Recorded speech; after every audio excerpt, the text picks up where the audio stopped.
welcome to the Foxhole. Welcome to the Foxhole. What am I doing? I combined both of my intros into one line.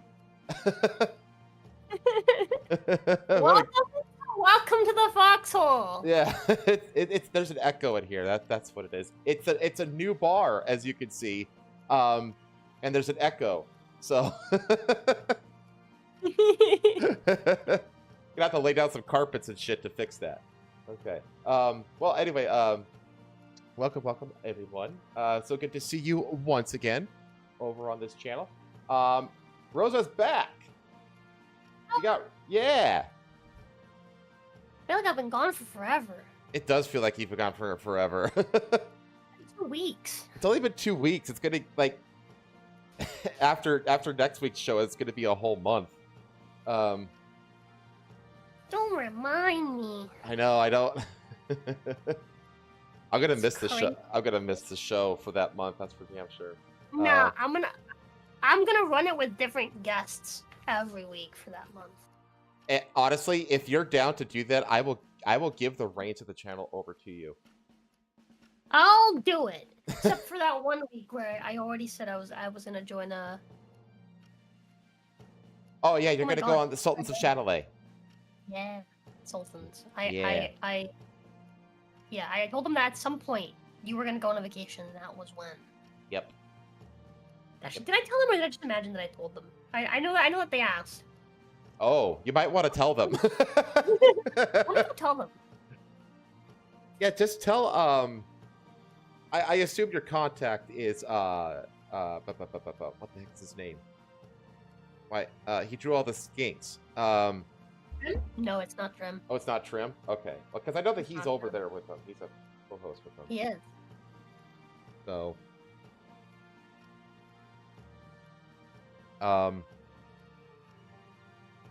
Yeah.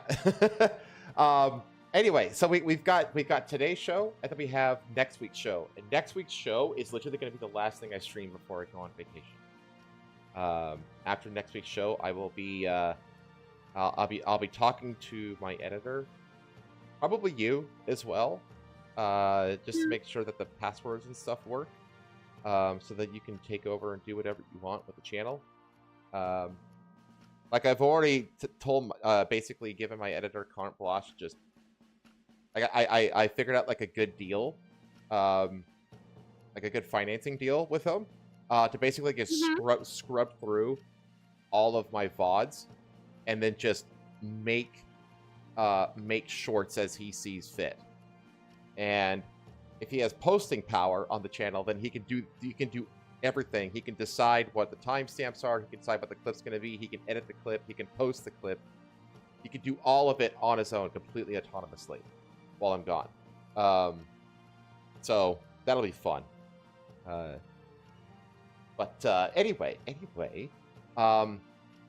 we got a ton of news to go through today. But first, as always, I know that you've had some stuff happening. So yeah, it's been a roller coaster for you. It's been a good few weeks. Man, I decided to take a vacation to go see my grandpa because he might be dying, and by might be I mean he has cancer. He's dying. And I wasn't sure when the next time I would see him was. So, and he already knew that I was going sometime in March, so I didn't want him to be disappointed. So I was like, yeah, I know that we're not financially stable right now, but we can afford to make this trip and come back with zero money.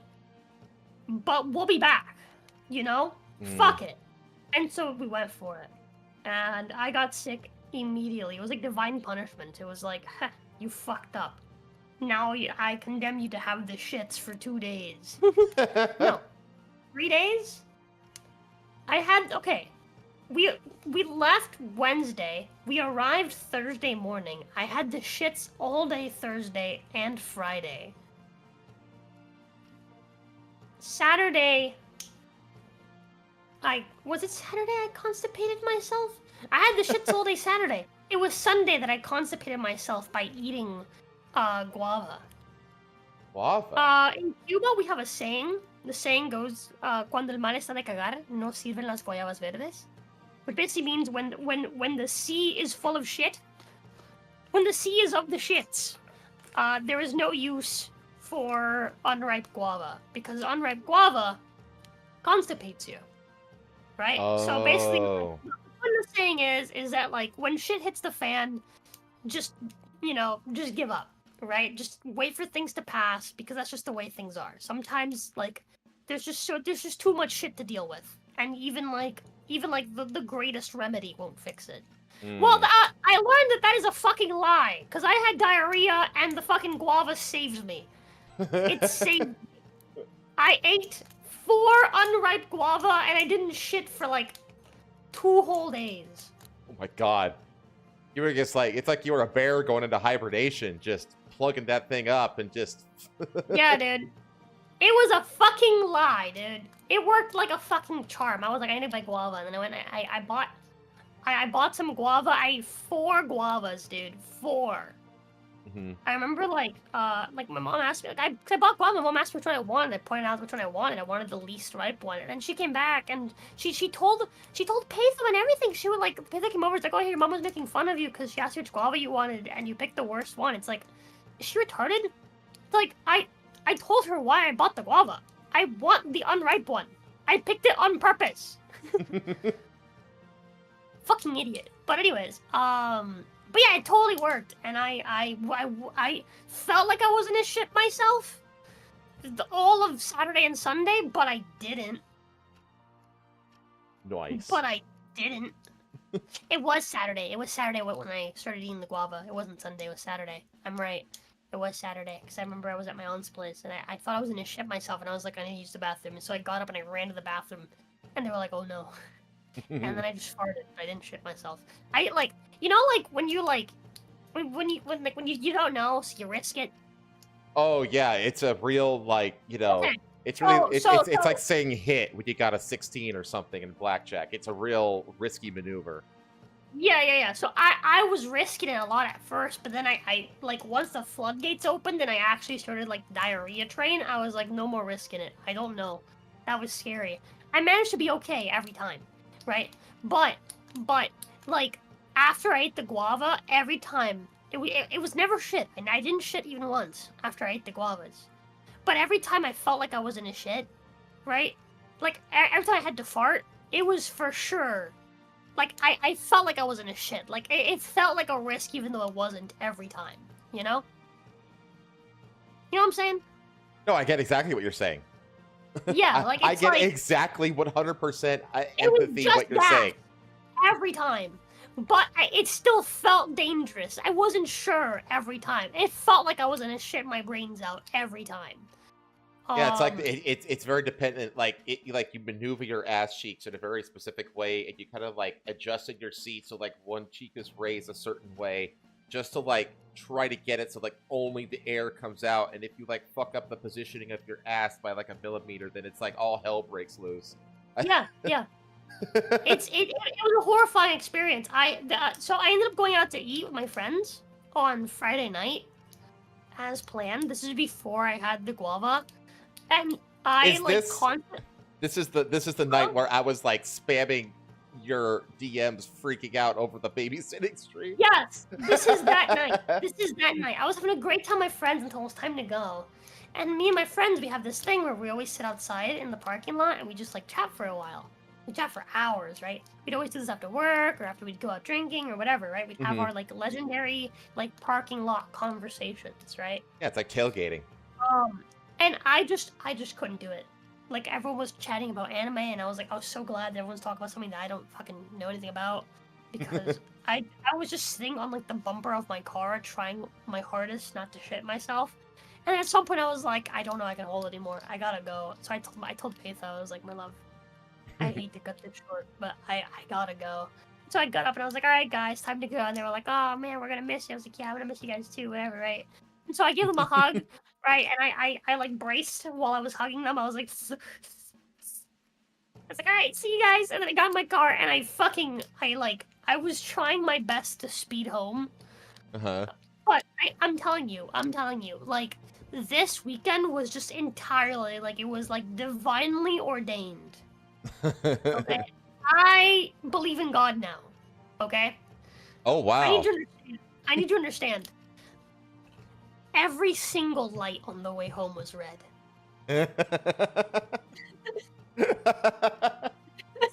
That's a message directly from God right there. You can't make this shit up. Yeah. Every single light was red, and I was like, I was crying. I was like screaming. I was like, my love, I'm gonna shit myself. And she was like, it's okay. If you do, I'll wipe you. I'll take care of you. And I was like, my love, I'm gonna shit myself. I'm not even playing right now. Please stop trying to stop trying to be like a nice, sweet wife. I want to die. Like I'm going to shit myself. I'm not even playing right now. It was just every single light was red. Every single, it was one after the other. And I'd be speeding to the next one. I'm like, I have to get to the next one before it turns red. And then it would turn red as I'm getting there. And I'm like, no! No, but like, not with enough time for me to run a yellow, right? Or like there'd be like a car in front of me. And it was just like, it was every single light was fucking like, it was just like red after red after red. There was like one section of road where like there was no lights, and I was just zooming, dude. I was zooming, and then I got to the end of it. I was like, "There's no way that light's been green for forever. There's no way it's gonna turn red when I get there." Red. And I got to fucking. But yeah, every single red light on the entire way. I was something. I was like, my love,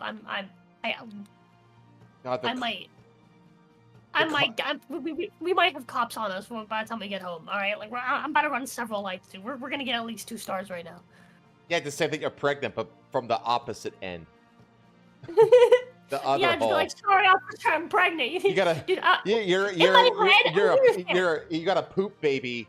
That's prairie dogging. You didn't understand, like. You ever get in a situation where it's everything is so fucked up and you feel so like you have to do something because like if you just follow the rules, things are gonna turn out the way that you want things to turn out.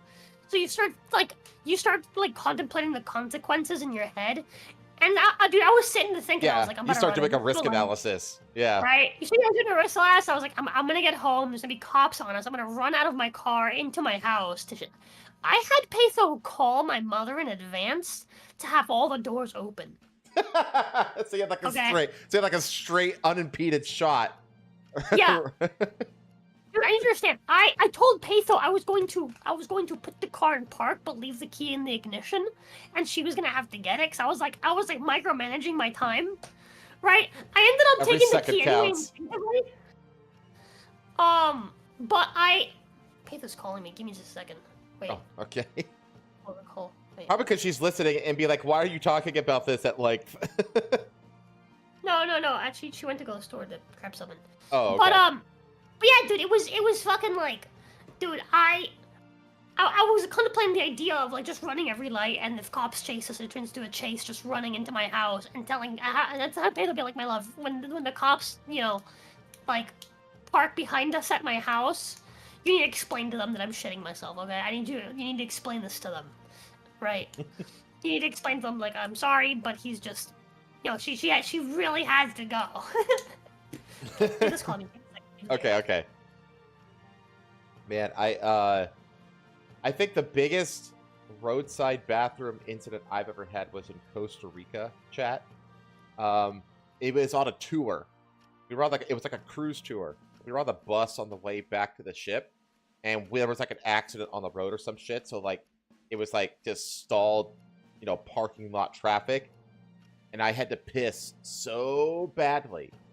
I'm surprised there's any of you left, by the way. After the fact that we have any viewership at all right now is an amazing testament to your willingness to tune in. But we got to a point where we knew that like we weren't going to be moving like at all on this bus. And so it's like a divided highway, and there's like this big like grass field between the two sides of the two directions of the highway. And at one point I had to pee so bad, and at one point I saw that there was like this big, like, I don't know what it was. It was like one of those power substation like boxes just out in the middle between the divided highway. And so I just got up. I got off the bus and like waddled over to this power box. I guess it wasn't really a power box, or else I would have like electrocuted myself. But it was like whatever. It was like this, some kind of service structure. I don't know. And I just I'm back. in the middle of the highway just took a piss, and the piss lasted so long that the bus actually started moving again, and it was like leaving without me while I was still peeing, and so I had to like do like the piss flex where you like try to like squeeze your bladder as hard as you can to like make the piss come out as fast as possible to get it to stop, and it finally stopped, and I had to run like a football field after I peed up the field of this divided highway to get back onto the bus. And my parents and like everybody on board, because my parents had told everybody what was going on with the bus, and everybody was just like laughing their asses off when I got back on, and including myself. It was fucking hilarious. But anyway. Oh Jesus. What's up? Fuck. I forgot what I was talking about. Right, Your diarrhea bathroom debacle. Oh yeah. So this is the craziest part, right? I ran from my car, right? I eventually chose not to run any lights. I just held. I was like, I was squeezing. Okay. Like, I was puckering the entire drive. Okay? I puckered for like 20 minutes straight. Okay? Easily. It was like 20, 25, 30 minutes straight. Right? And then bolted to the fucking bathroom. Right? Doors open, all the doors open. I was ready to go. Alright? Mm-hmm. Sat down. Nothing came out.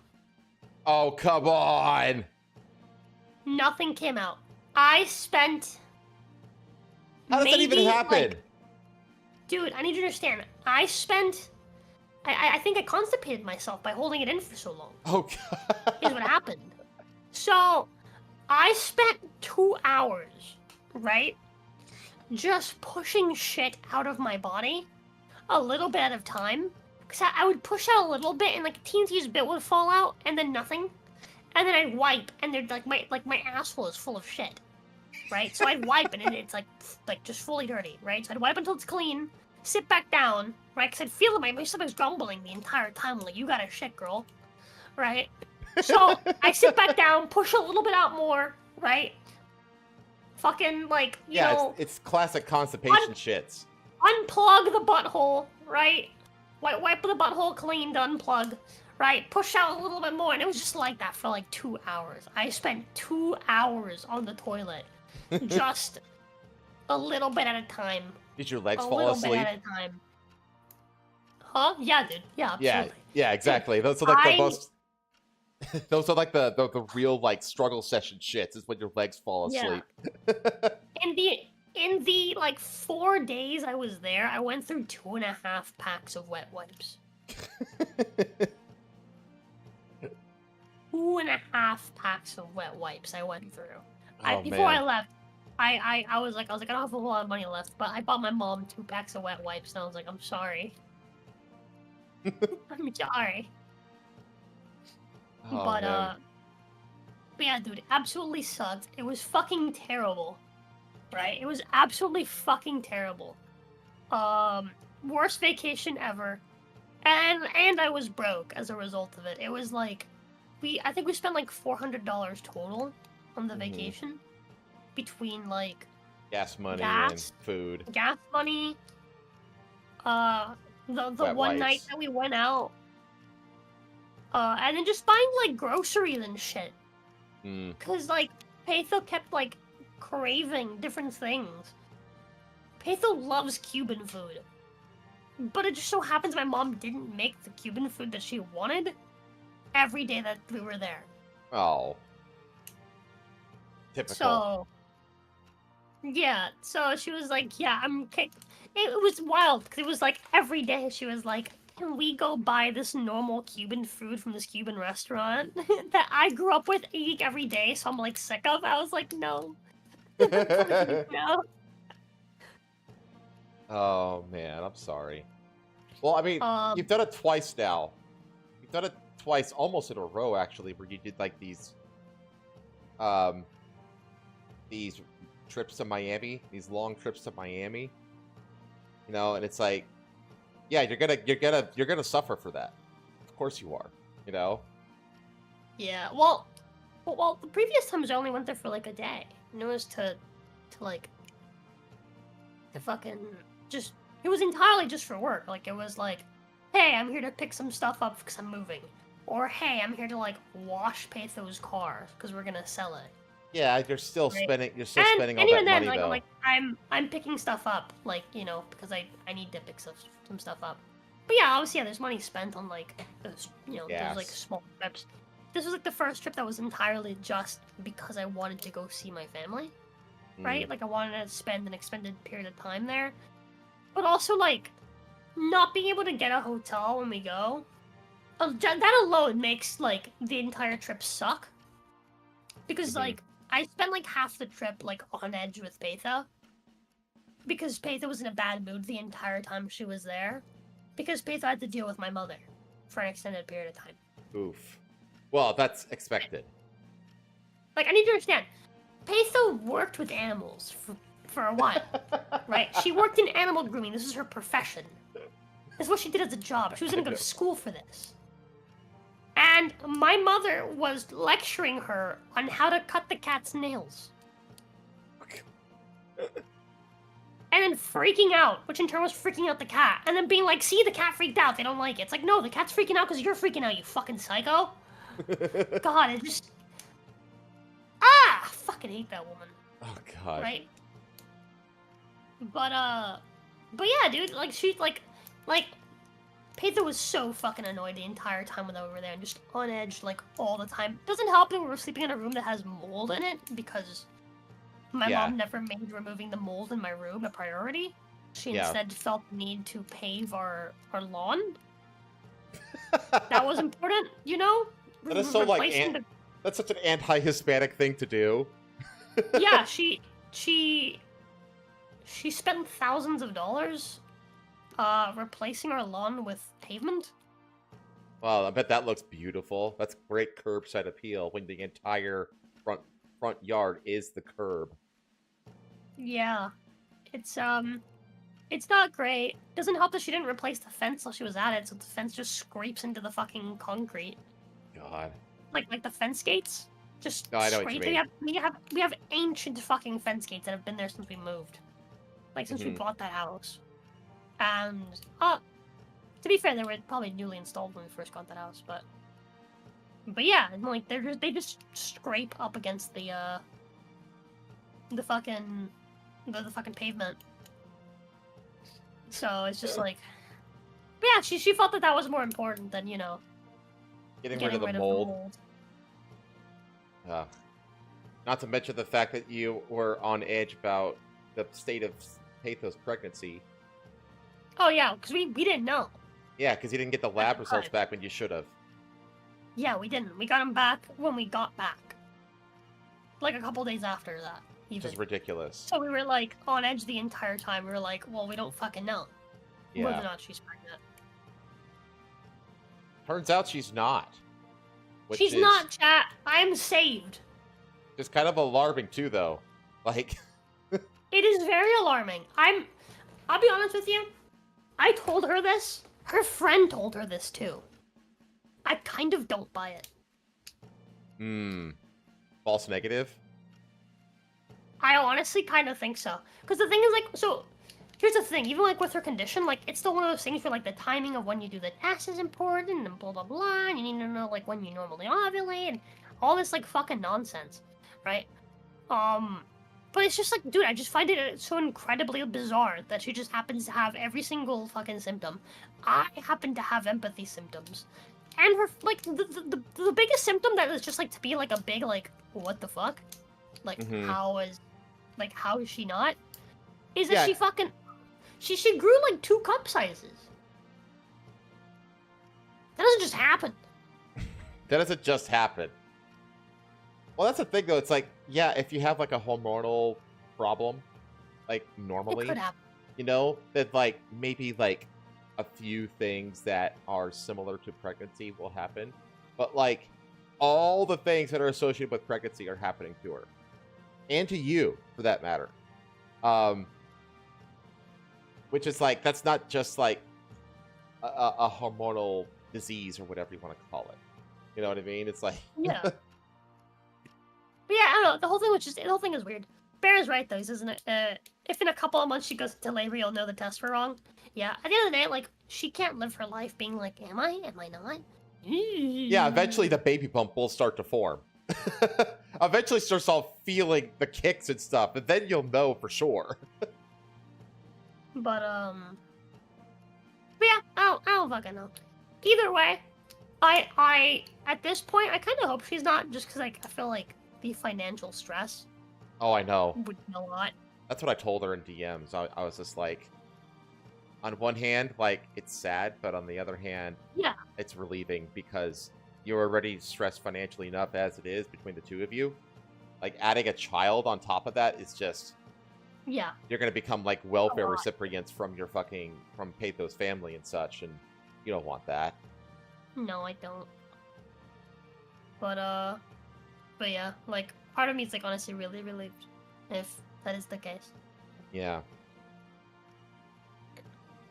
I mean, Anywho, to be fair, though, if you guys do end up having a kid, Patho does have like a good family support structure. From what I can tell, at least, which will be a tremendous help. we told her family, her like parents' neighbor Mm-hmm. of the potential, like that we were just waiting news basically. We were just waiting to find out. Right. And she literally like squealed in excitement. Like I don't know how to like explain this to you in like a different word. Like that is the best I can like. She squealed. Squeal is the most. Yeah, no, she literally squealed out of excitement. Like that. She jumped into the air. She was airborne. She was airborne. Damn, that's exciting for a not my kid.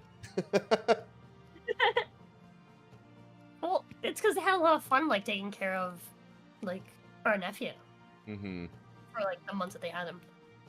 But, I think, yeah, I think that's the scenario you'd end up in. It's like you're going to be very, very intimately involved with Patho's family and apparently her neighbor, whatever. I don't know. Her Like, family lives on that neighbor's like. Her family lives on that neighbor's land, so that's why they're. oh, okay, gotcha. Yeah. But I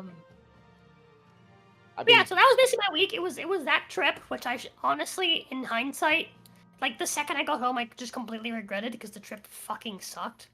To be fair, I didn't know I was gonna be sick. I didn't know I was gonna be sick. But the trip absolutely fucking blew. And I can't say I had a bad time the entire time. Like it was nice, like hanging out with friends. It was nice. catching up with Grandpa. Going to see my aunt. Because I didn't get to see my aunt. Before I left, I didn't get to see her the last 2 times that I went back to go pick things up. Right. And I felt bad because I told her that I would see her. Right. If not before I left, I would see her when I went back to go pick up my stuff. Yeah, because you and your aunt get along well. Yes, me and my aunt, we get along really, really well. There was one time recently that I had to go off on her, and since then she apologized for that, for fucking lying to me. And she very much learned like, oh okay. Yeah. Yeah, Rosa really does in fact have a temper when she's upset. Do not upset Rosa. But it was nice for Patho to finally get to meet my aunt, because Patho didn't get to meet her the previous times that we'd gone. And it was really funny because the moment that my mom found out that, you know, I was gonna take her to see my aunt, that I was planning to go visit my aunt, my mom immediately started preparing Patho. Feeding thoughts into her head and being like, oh yeah, I don't know why Rosa likes her aunt so much. She started comparing, like, herself and my aunt to our cats, Luna and Stella, which is Uh, fucking bizarre. Context: Luna's very, very sweet, and like Stella's kind of a grouch. So you can imagine what the comparison was. And then she fucking turned around and started trying to tell me that my brothers were making these comparisons. mm-hmm. After she already told Patho, after she herself made this comparison to Patho and told her not to tell me. Yeah, there was a lot of like my mom like telling Patho things and telling her not to tell me. Ugh. And Fucking like trying gossip. to Fucking gossipy bitch. trying to fucking like psyop fucking Patho into hating my aunt before even meeting her. That's insane. But yeah, so Patho met my aunt, and it was real nice. It was really like nice conversation talking to my aunt. Mm-hmm. And we also went to go meet to hang out with my cousin, and and her son, because like my cousin had a baby, like a year and change ago. Her son is a few months older than Patho's nephew. Mm-hmm. And I hadn't seen him since he was like a newborn, basically. So it was wild to go see him. He's so big. And that was nice too. We hung out with them for hours on Sunday. We were supposed to leave Sunday morning, and we ended up staying till Sunday evening.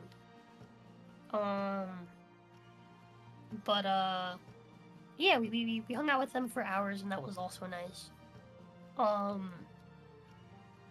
And then I went back home, and my mom started talking shit about a baby, about a literal 1-year-old, because that's what she does. Did you get to talk to And your just- granddad? Patho, like, when it was finally time for us to leave that evening, like, Patho did not come into the house. She was just in the car waiting for me to get ready to go. Hmm. Like, Patho was ready to go, dude. She was so, like, Just doesn't annoyed. want to be a part of this. Yeah. Yeah. Which, you know, I felt directly. You know, women are chat. Did you get to talk to your granddad? Huh? We did, but not a lot, because I was sick the entire time. Oh. So I didn't get to spend a lot of time with my grandpa. I talked to him a little bit, but I didn't get to spend a whole lot of time with it. So again, I overall kind of regret the trip, because the whole point of the trip was for me to hang out with him, but I was sick the entire time. So... Yeah, I mean, before my grandpa died, we kind of like saw it coming. I mean, we've been seeing it coming for like years, but like even then, it's like, you know, closer to the end, because my dad would call him just to chat every night, like every night at the same time. They had like a scheduled call that they would do. They would just chat for like 10 minutes, nothing long.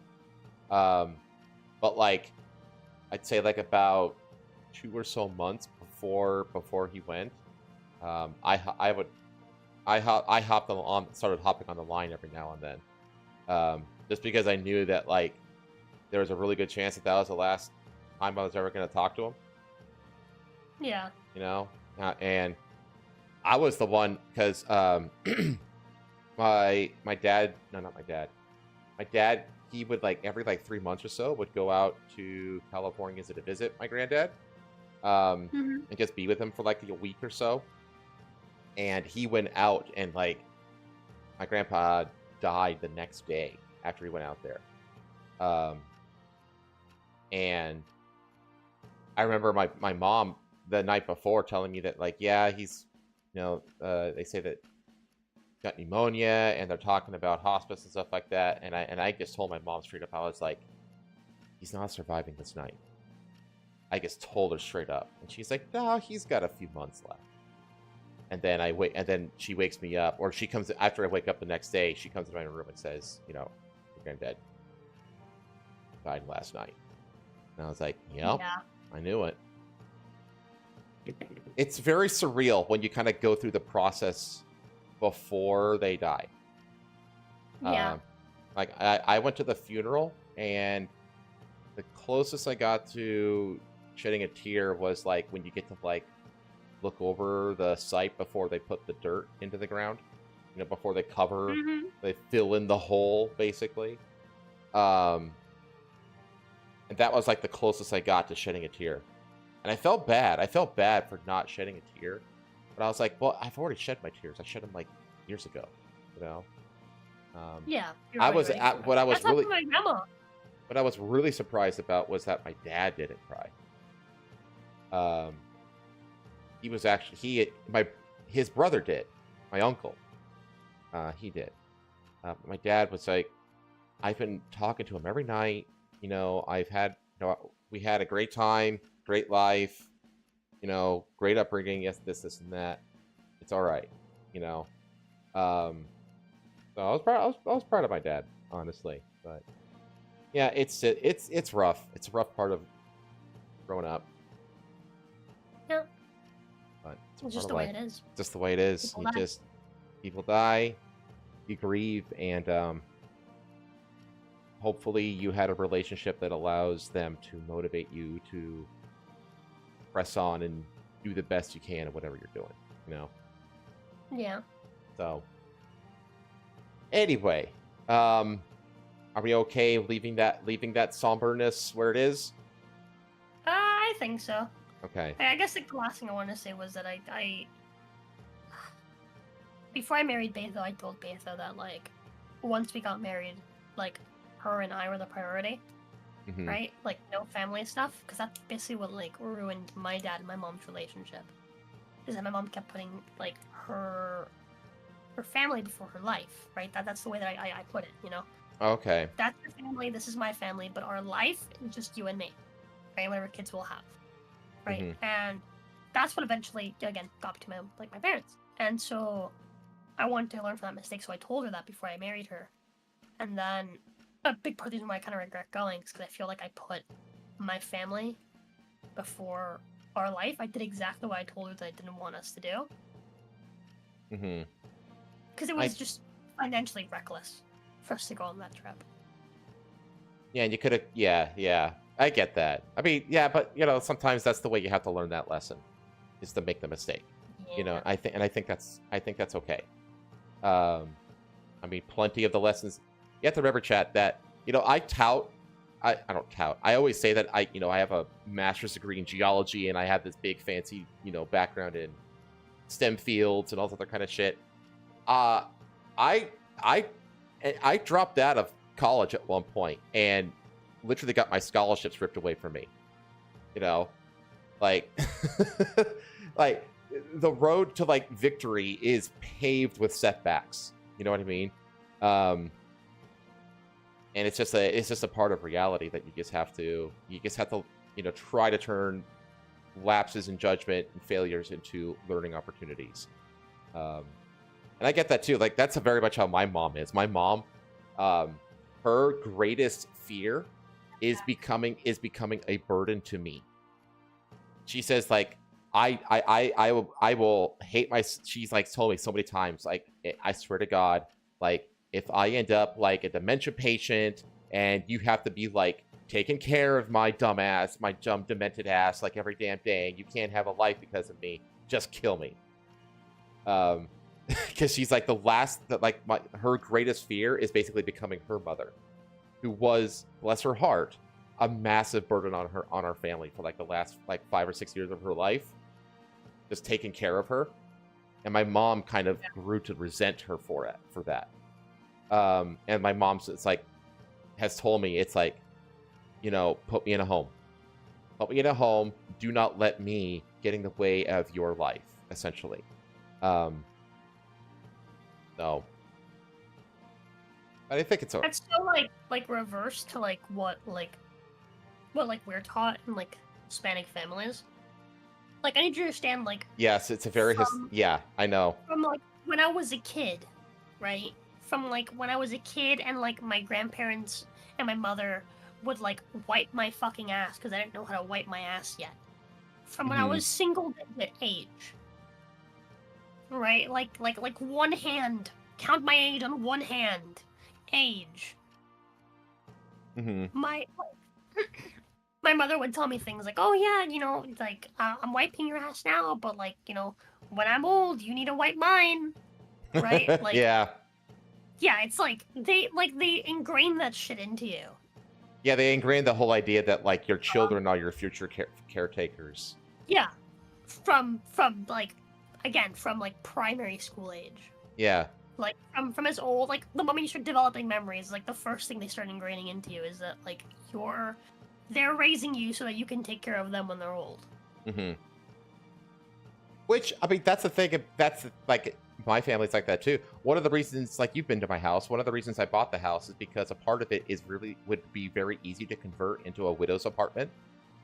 Yeah. Because you told me that. Yeah, when the first one of my parents goes, the other one is basically gonna live in a widow's apartment attachment of my house. So they basically live with me, but they don't live with me. They live in the same building as me, basically, but they have their own little segregated apartment where they don't have to ever interact with me. And that's that. You know what I mean? But that's like as much as it's gonna get, you know. But yeah, it's very much a thing in my family too. I think I don't know. I think about it more. Oh, for the record, Bear, I'm not saying it's a bad thing. Like, I'm not saying it's a bad thing, Bear. Mm-hmm. I'm just saying it's just like that concept of like, don't let me be a burden on you. Like, I don't want to be a burden is so incredibly foreign to me. Because my mother has been happily being a burden for forever. Yeah. And I think honestly, at this point, I think it's like her dream to be as much of a burden as possible before she dies. Children are Mexican lottery tickets.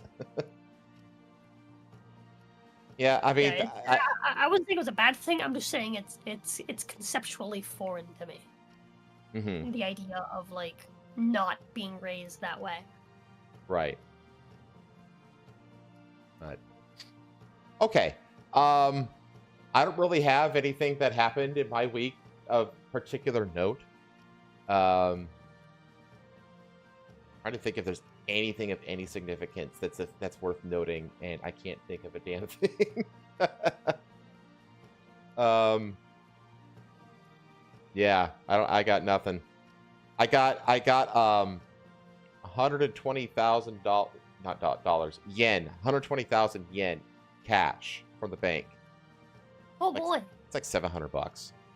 Not a whole lot of money. I was actually about to ask you, like, what is it, like $600? Yeah, it's like $700, something like that, depending on the exchange rate on any given day. Because it turns out that once you get outside of like Tokyo and Osaka and like the major metropolitan areas of Japan, a lot of places, especially restaurants, are cash only. And a ton of, I know, right? It's like the opposite of us. Yeah, dude. I remember like when we first moved here, I wanted to get a haircut, and there was one place I was gonna go to, and then we walked up to the door, and the door said cash only, and I was like, dang it, I don't have any cash on hand right now. But also, I respect it wholeheartedly. Yeah, me too. So I walked away, and I wasn't mad. Yeah, like a lot of, like, you know, that's on me. That's actually entirely 100% on me. Meanwhile, on the other hand, whenever I go to like a restaurant or like a place that like they're like, yeah, card only, no cash. I'm like, I don't have cash on me, but I don't like this. Yeah, exactly. That's like I want to be forced back into the habit of having like $100 on me at all times. You know? Yeah, kinda. My aunt gave us like some cash. When we were over there, and because mom also gave us some cash. When we were like before we left. Mm-hmm. And it was so nice being able to just walk in and be like, how much is this? Okay, this much. Here's a 20. Yeah. And the total is 20 exactly. That's how much you pay for the gas. Right? Here's you know, this thing's on special for like, you know, 2 for $5. I'll get $20 on gas and $5 for this. Here's a crisp 20 and a 5, and that's it. We're done. I leave. You know what's interesting about cash culture is that Trump basically had the Treasury stop printing pennies. Like there's no new pennies being made. So whatever is in circulation now is the circulation that's always going to be. So every penny that you get rid of technically slightly raises the metal value of. Actually, no. It raises the value of the rest of the pennies. Like the last penny on Earth is going to be worth a lot of money. You know what I mean? Huh. As like a collector's item. But it'll be interesting, like, as, like, you know, because, like, there's still plenty of places that are cash only. Like, there's a barber near where I live, and they basically just stuck an ATM machine inside the barber shop, and they're just cash only. Dude, I went to a fucking, like, video store while we were over there. And, because I was like, man, I want to buy, like, an old, not old, but, like, I want to buy, like, a shitty, like, ripped-off movie from a video store. That's, like a classic experience from living in Miami. It's been a while yeah, like a since I've done that. bootleg? Yeah, I was like, I want to go to a bootleg store and I want to buy a bootleg. Yeah, So, totally. I went to a fucking bootleg store, and I don't know why it didn't occur to me that they would be cash only. I don't know why it didn't occur to me walking in. Like, what? The people selling illegally obtained copies of movies that just came out don't want to have a fucking paper electronic trail? No way! No way! I don't know why it didn't occur to me till, like, after we picked out a few movies. I was so excited. They had the Odyssey, right? They had the Odyssey, like the old, like the The Odyssey old one like, with the claymation animatronic, No, stop action. It's a live action. It's a live action one. Yeah, they had the live action Odyssey. Oh, right? I'm thinking of Jason and the Argonauts. Sorry, Yeah, I was like, I don't know what the fuck you're talking about. I'm thinking of Jason and the Argonauts, classic stop motion movie. What year was it? What year was it the Odyssey came out? Oh God, let me look it up. 1997. They had the 1997. That's Wait, classic. That was a television miniseries. I don't know which one it was, actually. I haven't the slightest. It wasn't the new one. There's an Odyssey coming out next year. What the No, fuck? it wasn't a new one. It was an old one. Let me see if... There was a show in 1997. But I think it was this, actually. Well, they did have shows in CDs, so it might have been this. The entire show runtime is like 176 minutes in 2 parts. So yeah, it was probably this, actually. Okay. But they had the Odyssey, and it was really funny. We didn't get to take a picture because we were planning to buy it. But on the back of the case, so they have they make their own cases, right? They make their own designs for the cases using Photoshop, right? And on the back of the case, they had Kratos.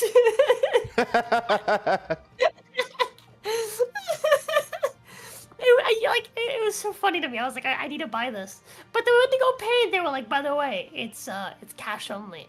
And I was like, fuck, that makes sense. That makes sense. Damn it! Did you? Spoiled again.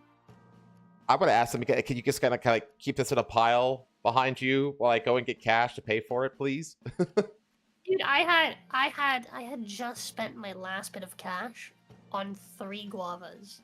Because there was a guy outside the video store selling fruit. He was like, hey, you know, I've got some fruits. And I was like, oh, damn, I'm actually in the market for some guava. You got guava? He's like, yeah, dude, I got this bag of guavas. He, like, looks at me, looks at me, looks at my skin color, says it's $5. I was like, damn, $5? I only have 4. That's a white girl tax. I'll give it to you for 4. I was gonna say cash only means you can haggle. Yeah, he sold me 3 guavas for $4. Oof. Which was still more than I should have paid, but I wasn't lying. I literally only had $4 on me in cash. Should have spoke to him in Spanish? I fucking did! You think I spoke English at any point in Miami? Fucking if I did, you wouldn't understand me. Like, what do you mean? The only time she spoke English was to talk to her wife. Yeah, literally, unironically, the only time I spoke English the entire time I was over there was to talk to my wife, to talk to my friends, and to talk to my cousin. I spoke Spanish. We spoke so much Spanish over there that Pato's Spanish improved.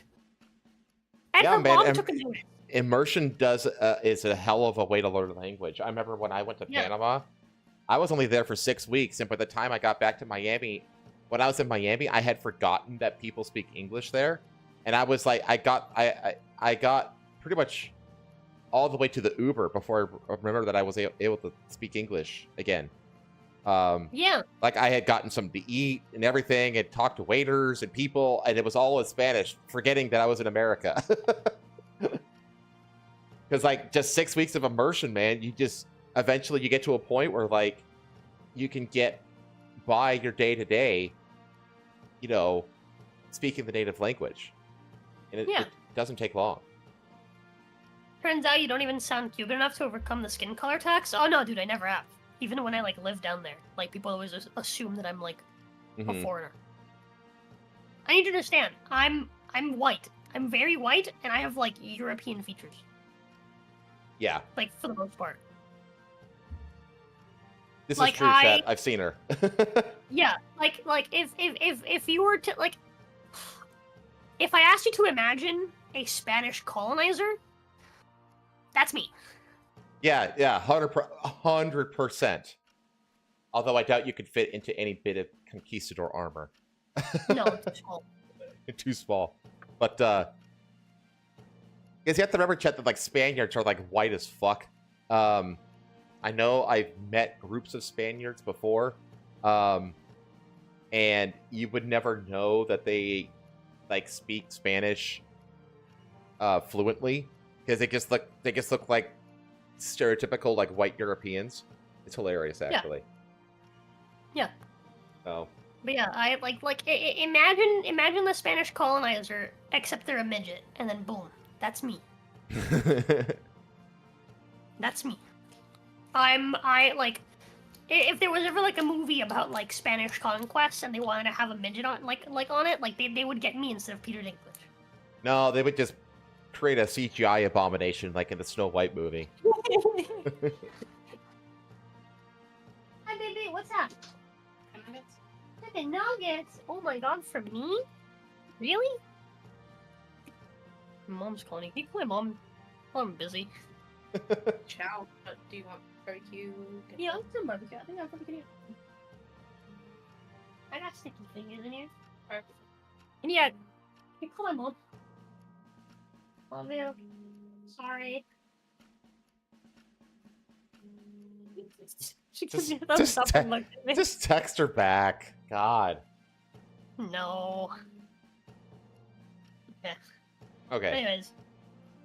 Anyways, we got a new show to do. We do. Yeah. Okay. Like I said, I don't really have. There's nothing happened to me, which is why I was like, "What's going on with you?" Because I know that a bunch of stuff has happened with you. All right. So, first on the docket is the finale to something that we covered months ago, like way back when we like first started the show together, which is I'm doing a shit job of. Hang on. Which one is it? There it is. This is what are you talking about? I keep saying on X that Spain was a primary Muslim country filled with browner folk. Yeah. It was. Although it was. The Iberian Peninsula was like mostly conquered by fucking, Muzzies, but they did get repelled. Yeah, it's like don't ask them why it was majority Muslim. I think it was Ferdinand who did the repelling. They don't like hearing about Ferdinand. The colonizers. That is impressive, though. That is like impressive. That like it got to the point where like the Muslims were like were the primary people of that country, and they still managed to fucking expel them. Maybe it's not too late for England. Man, I think England is well. I don't know. I think that England it has been brainwashed to hate themselves so much that they're happy to allow themselves to be conquered and for all the women to get thrown into burqas and be second-class citizens. I think that they're at a point where they feel like they deserve it. Yeah. But yeah, dude. I think it's wild. I think it's impressive that like the Spanish were so much like more like militaristically like capable. Okay. So, the update the final update, in fact, to the story, to the saga of the stranded astronauts. We covered this way back in. It wasn't loading. Hold on. It's not load. What? I'm sure. No, I got it. Okay. I'm good. It's I think we covered this way back in like August, something like that. Forever ago. It was forever ago. It was like way back at the beginning of the show. And it was, and at the last time we talked about this was SpaceX is going to rescue them in like February, March. And lo and behold, here we are in March. Here we are. And SpaceX has successfully stranded the 2 astronauts who were stuck up on the ISS for 9 months. They were supposed to be there for, I think it was like less than like a week or something like that, or less. And they ended up there for 9 months. So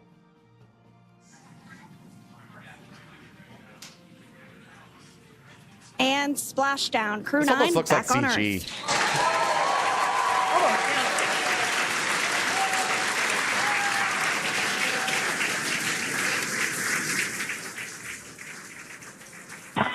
And SpaceX Freedom, splashdown. Good main release. Copy splashdown. We see main chutes cut. Nick, Alex, Butch, Sunny, on behalf of SpaceX, welcome home. That is none other than Sunny Williams. Big smile, big waves, elation and cheers there from Butch Wilmore. They had to like wheel them out because Nothing's so the fucking limbs are probably like. And we all know that when the going gets tough, and it often does, the tough get going. This big orange thing, which is our ventilation, then we get it looks probably a little cramped, and it's actually fairly roomy. Okay, so yeah, the astronauts have made it home. Do you guys think the astronauts jerk off? There's got to be some kind of Like in space, like do they have like waste management? Well, I know that they do. I know they have like Around special waste management for their piss and shit. Like they have special tubes that they attach to their suit bottoms or whatever that are specifically there to like suck out the stuff and dispose of it properly. But the Kumis, I'm not sure about. How do you think astronauts go about doing that sort of thing? You imagine just like sitting there like you're taking notes or something like that, or doing like a calculation, or you're doing some kind of like experiment. Almost 9 months. Oh man. It's a man and a woman stuck in space for 9 months. Well, it wasn't just the 2 of them. They were on the ISS. Like there was more than those 2 who came back in that pod. There was like 4 people. It was like the 2 that were stranded plus 2 others that were like there as planned. But like I don't know. Like, can you just imagine though? I don't know. I'm just thinking about. Do you think astronauts have space orgies, chat? That maybe like we don't know about. I mean, there's plenty of room on the ISS for privacy. Is the thing. I'll bet they do. Bet they do jerk off as some. I feel like Trapped on the ISS is made for browsers parody. Yeah, dude. They got like special coom socks probably up there. Can you imagine though? You're just like sitting there like you're doing some kind of like little like gravity experiment or something like that. You're like, this is what water does in space, and then like a little like dollop of chism like floats into the field of view of the camera. I'm just like, that's part of the experiment. Browser needs to like hire me to come up with concepts, because I do this all the time. Where like I'll randomly have an idea, like I'll just be like the shower, and I'll be like, hey my love, can you imagine like if they did like a porn parody of this, and they did this for it, and this for it, and this for it, and I'll plan out the whole thing in my head, and she'll be like, what's wrong with you? I'm like, dude, it would be to do a porn parody in space though. That would be like. Yeah, dude. Like, that would be so expensive. That Because they would have to maybe- do the anti-gravity shit, right? Like, yeah, but here's the thing. It would make so much money, it'd be worth it. I don't... Like, dude, can you imagine if I said, hey, Brazzers, I need a couple 100,000, but I'm gonna make you millions, okay? And here's what's gonna happen. I'm gonna send these 2 porn stars to space, and they're gonna have sex in space. And the whole story's gonna be that they're trapped on the ISS. It's gonna be based on a true story, okay? Based on It's that, gonna be a loosely based on a true story porno, okay? Here's the real life story. Here's the script, right? For the porno, right? And this is the plan, right? And it's gonna cost me, it's gonna cost us a bit of money, but tell me it's not gonna make gangbusters, on the internet. Like, people are gonna be like, yo, they filmed porn in space. No one's filmed porn in space before. We'd make millions. This is true. It'd be the first. I mean, try to think. We're at the first. I mean, we're at the point now where we're already offering. Not obviously only wealthy people can afford it, but commercial flights to space are a thing right now. Where you could pay you could pay to get on board with one of Elon's rockets and just kind of look out the window at the planet and come back down for like $50,000. I mean, it's bound to happen eventually as space becomes more and more, normalized, I guess you can call it. I don't even know what the. I'm just saying. I'm just saying. It's inevitable to happen. I think somebody should send this clip to Brazzers, and I think they should thank me. They should I'm film not it. even giving money. They should thank me. But I would like if they thanked me with money for the idea. I think it's a great idea. They should film it on the Vomit Comet. You know what the Vomit Comet is? No. The Vomit Comet is the plane that they take astronauts up in, and that the plane, once it gets to a certain altitude, it just starts going into a sine wave, thing where it dives up and down in altitude, and it's on the downswing that it basically goes down at the same acceleration of gravity, like 9.8 meters squared per second. So it basically becomes you basically become weightless for like a minute, and it's like they could just film the scene in like minute-long increments. Yeah. While they're like plummeting in the Vomit Comet. Oh my gosh. Imagine the muscles after 9 months in zero gravity. They probably can't walk. Even breathing on Earth will be difficult. Not if they were fucking for those 9 months. I'm just saying. I know that they have something on board that gives them exercise, essentially. They have treadmills and things like that. Now, obviously, weightlifting isn't going to do shit. And there's no air resistance either. Well, but there is air in the. I take that back. There is air resistance. It's just no gravity. Yeah, dude. I imagine they just have to make different ways to have. Like rubber bands are probably a great way to do exercise up there. I think gas. Mm-hmm. Resistance bands. Yeah. Yeah. Yeah, they do exercise. I can ways for them to do exercise up there. The one thing I do know that's difficult for them. I know that one thing that is really difficult for astronauts, especially ones like these that spend a lot of time in space and then come back down, is that when you're up in space for a long enough time, you get anosmia, which is losing your sense of smell, because there's no the atmosphere isn't is super heavily filtered inside the space station and stuff like that. So there's nothing in the air, meaning there's no olfactory things in the air. So there's nothing to smell, basically. Everything is sealed, sealed up. Food wise. Food wise is very special up there. It's all sealed up. It doesn't leak or anything like that. So there's nothing to smell in space. You can't smell anything. And the moment that astronauts get back into the atmosphere of Earth, they're hit a big waft of smells. A big stinky. Yeah, it is. And a lot of them actually get sick from it.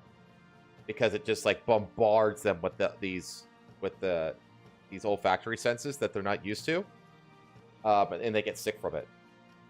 So Yeah, when do you think it's true? They still can't walk on the system when they get back.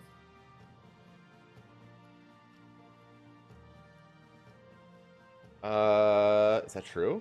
I know that's they're being wheelchaired. Yeah, that's what it showed too in that video I just showed. It showed them like in those wheelchairs and stuff. So it's because their muscles, they fucking atrophy. Yeah. But they're up there. Yeah, it's really not a healthy place to be, just up in space. Now, of course, the astronauts got shit from the left because they named Musk and Trump specifically for helping them. So, of course, the leftists went ahead and vilified them. We're coming back before long, so don't make all those plans without me. We'll be back before too long. I can tell you at the outset, all of us have the utmost respect for Mr. Musk, and obviously respect and admiration for our President of the United States, Donald Trump. We appreciate them. We appreciate all that they do for us, for human spaceflight, for our nation. And we're thankful that they are in the positions they're in. So, yeah, they got shit from leftists. Some leftists were like, yeah, just leave them up there. How dare you disagree with me politically? I think you should stay up in space. Well, this really does seem to be a pattern that leftists can't seem to hold back from. It's just like, if you say anything they don't like, they just want you to like die. Basically. Yeah. Like, they really are the party of violence at this point. So NASA astronauts Butch Wilmore and Sonny Williams returned to Earth after 9 months stuck in space. So they came back off the coast of Cape Canaveral, which is my new backyard. They actually landed down, like, not that far away from me. Stuck in space no more, NASA astronauts Butch Wilmore and Sonny Williams returned to Earth on Tuesday, hitching a different ride home to close out a saga that began with a bungled test flight. Why didn't you catch them? You should have caught them when they fell from space so that they didn't have to thank Trump and Elon. How could you? You were supposed to catch them so that the leftists wouldn't be upset at them. It's your fault. You let them get caught by Nazis. You know what? If it makes the left maul, then I'm all for it. Their SpaceX capsule parachuted into the Gulf of Mexico in the early evening, just hours after departing the International Space Station. Splashdown occurred off the coast of Tallahassee in the Florida Panhandle. Oh, so no, that's not near me. Never mind. Bringing their unplanned odyssey to an end. Within an hour, the astronauts were out of their capsule, waving and smiling at the cameras while being hustled away in reclining stretchers for routine medical checks. It all started with a flawed Boeing test flight last spring. We expected to be gone just a week or so. Okay, yeah, it was just a week. After launching on Boeing's new Starliner crew capsule on June 5th. Okay. Holy fuck. Yeah, so that's the longest bit, because we covered this way back when it first happened. So it was in June. Yeah. Jeez. Holy fuck. Yeah. They were supposed to be back the same month, and now we're like April, May, June. We're 3 months away from it being a year. It's very COVID-like in the timeline. Where 2 weeks become 2 years all of a sudden. So many problems cropped up on the way to the space station that NASA eventually sent Starliner back empty and transferred the test pilots to SpaceX, pushing their homecoming into February. Then SpaceX capsule issues added another month's delay. Sunday's arrival of their relief crew. Yeah, because I remember, like I was saying, the original plan was February. Yeah. So it looks like SpaceX caught something real quick, fixed it, but that delayed it a month. So there you go. Sunday's arrival of their relief crew meant Wilmore and Williams could finally leave. NASA cut them loose a little early, given the iffy weather forecast later this week. They checked out with NASA's Nick Hogg and Russia's Alexander Gorbanov. So those are the other two that were on board the pod, who arrived at their own SpaceX capsule last fall. Oh, never mind. With 2 empty seats reserved for the Starliner duo. Oh, okay, that's it. Got it. Okay. Wilmore Williams ended up spending 286 days in space, 278 days longer than anticipated when they launched.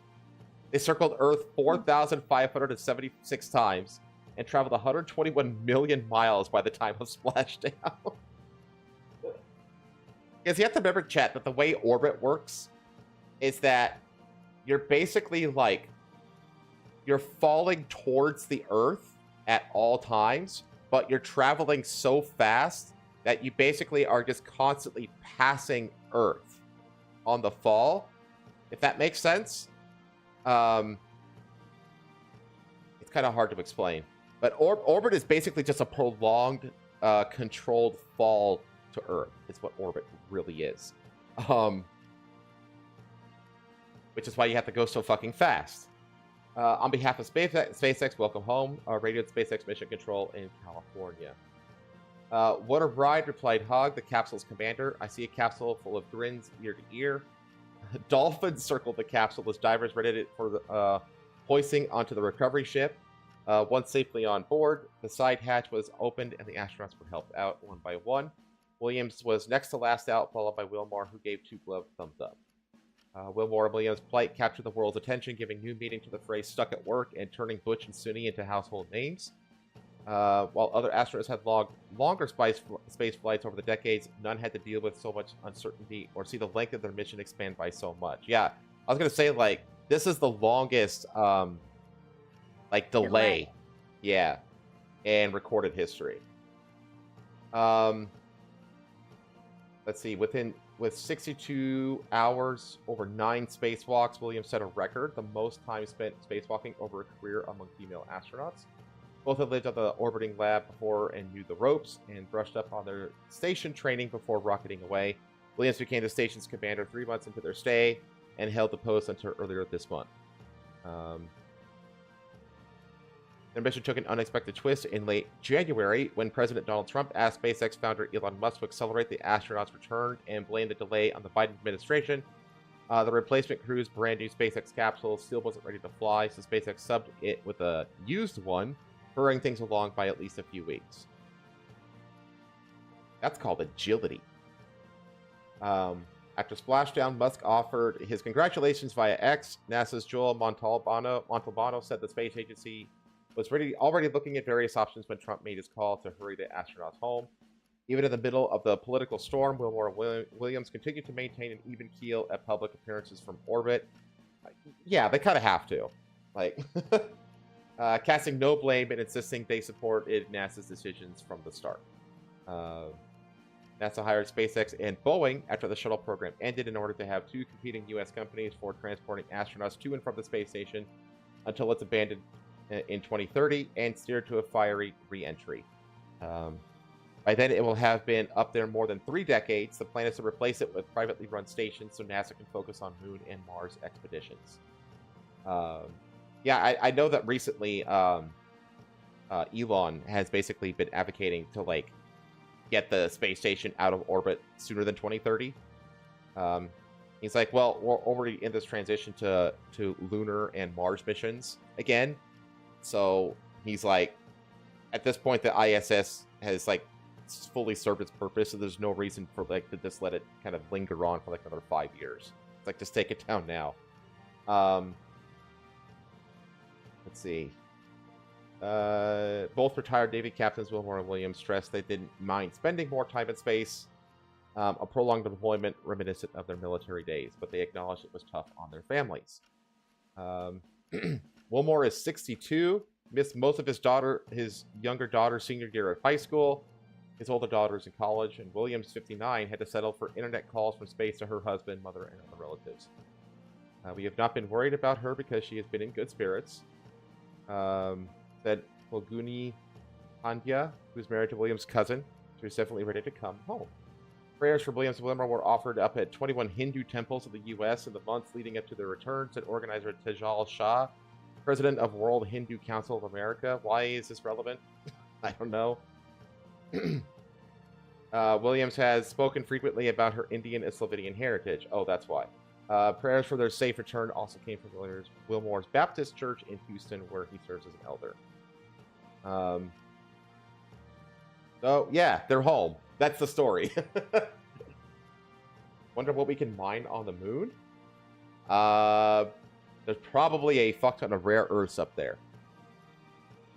So, and there's probably a lot of metals and stuff up there because there's.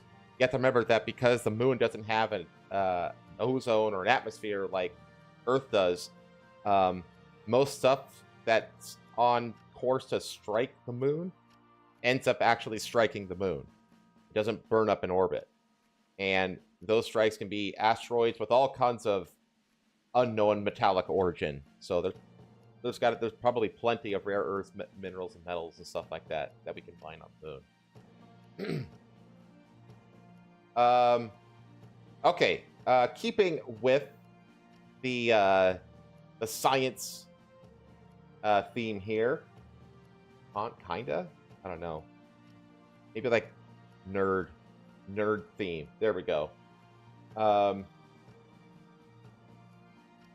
team of scientists is trapped at an isolated Antarctic base for 10 months. Does this not sound like the premise of a very famous horror movie? It does. It's literally the premise of what is it? The Thing. Is that what it is? The Thing? Yeah, The Thing. The Thing from Another Planet or whatever it is. It's literally that. One of them just attack and threaten others. That's the Thing. That's the one. That's the Thing. The group is currently stationed at a remote base of the. What? Just like one of them just attacked and threatened others. Jesus fuck. I know, right? So a researcher at an isolated base in Antarctica sent a worrying email accusing another team member of physical assault as well as threatening to kill somebody, according to a new report. An overwintering team consisting of 10 members is almost entirely cut off from the outside world at South Africa's Antarctic base amid harsh weather conditions. According to the UK Times, the group is stationed at the Sene 4. Sene stands for South African National Antarctic Expedition. Okay. Located in Vesles Corvette, Queen Maud Land. Okay. Last month, one of the team members sparked concern after sending an email about a person's egregious and deeply disturbing behavior, accusing them of physical assault as well as threatening to kill somebody. So this is the team. This was last month? Yeah. His behavior has become increasingly egregious, and I am experiencing significant difficulty in feeling secure in his presence, the email read. It is imperative that immediate action is taken to ensure my safety and the safety of all employees. Regrettably, his behavior has escalated to a point that it is deeply disturbing. Specifically, he physically assaulted, name withheld, which is a grave violation of personal safety and workplace norms. The message said. Yeah, you think. Furthermore, he threatened to kill, name withheld, creating an environment of fear and intimidation. I remain deeply, it's like the opposite of Love Island. I remain deeply concerned about my own safety, constantly wondering if I might become the next victim. The person who sent the email and the alleged attacker have not been publicly named. The message reportedly noted that numerous concerns about the person in question had allegedly been raised before the ship that brought them there had departed on its return journey. The journey from Cape Town, South Africa is approximately 2,500 miles and takes around 10 to 15 days, depending on the amount of ice the group hits on the way. Yeah, because they got to take these like special icebreaker ships to get onto these continents. Yeah. The Department of Forestry, Fisheries, and the Environment, which manages the South African National Antarctic Program, reportedly confirmed an investigation is underway regarding the email. For AccuWeather, temperatures in the area range this week from around 5 degrees to around minus 7.6 degrees. The department has responded to these concerns with the utmost urgency and has had a number of interventions with all parties concerned at the base. Spokesman Peter Mebdumgawa said. A full investigation is being commissioned and the department will act accordingly in relation to any wrong conduct against any official that has misconducted themselves. Trying to look at it, let's see. So it's saying, let's see. Professional explorer Alan Chambers, who completed a 700-mile skiing expedition to the South Pole in 2024, said the of the Antarctica conditions, from a psychological perspective, it's a very, very lonely place. There's very little interaction with humans or animals. If you're in a camp or a research center, we're with those people for 6 months, if not a year. You think they have orgies? Oh, they've got to, at least to stay warm, right? Where's the, like, stuck in Antarctica? I'm sorry.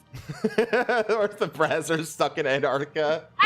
I don't know why. I don't know why, but I have this, like, morbid curiosity of people in these, like, strange, like, out-of-the-way locations that are there on, like, specific business. Like, it's like, they still get urges, don't they?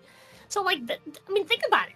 You're stuck with the same few people for 6 months. And sex is a great Like, stress reliever. You're probably gonna fuck one of them. Can you imagine the drama, dude? The drama between those researchers? Look at this. This isn't the first time something like this has happened.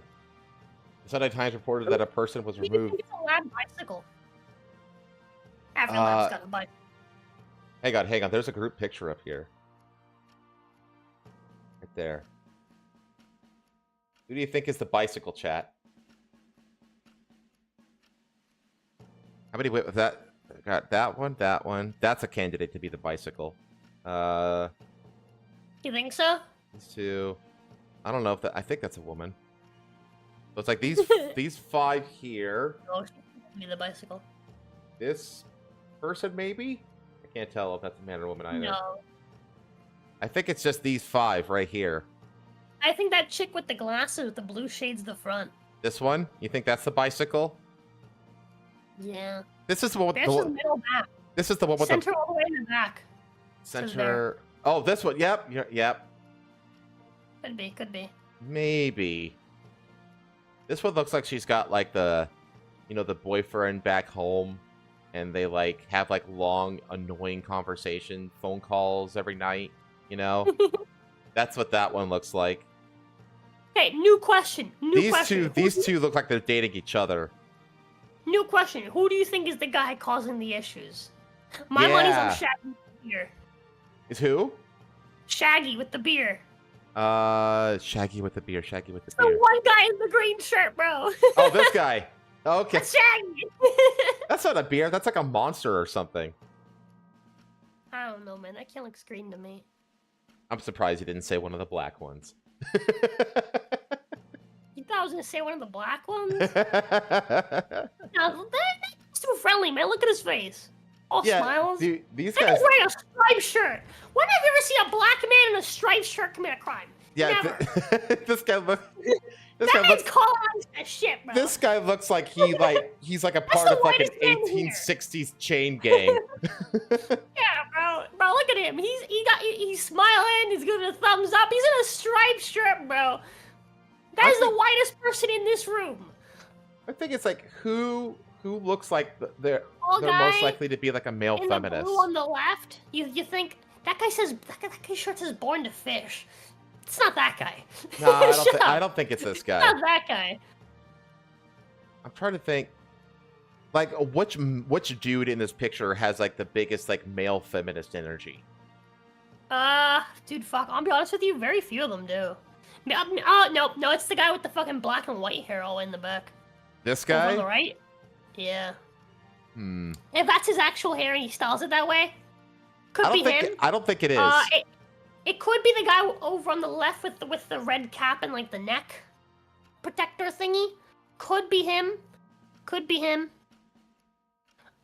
the black guy all the way on the left, next to the guy in the blue shirt. This guy. Could be the guy who's just an arm. Additionally, a black man in stripes already did a crime? No. This is different. That's different. Look at that man. Look at that man. Look what that man's wearing. All right. That's a white guy. Maybe it is him. Honestly, though, he's like fighting to... Like, dude, maybe it is him, dude. He's on his quest to become the whitest person, so he's like threatening to like steal people's skins or something. Maybe it is him. This guy's got like the one suspender strap off too, which is suspicious.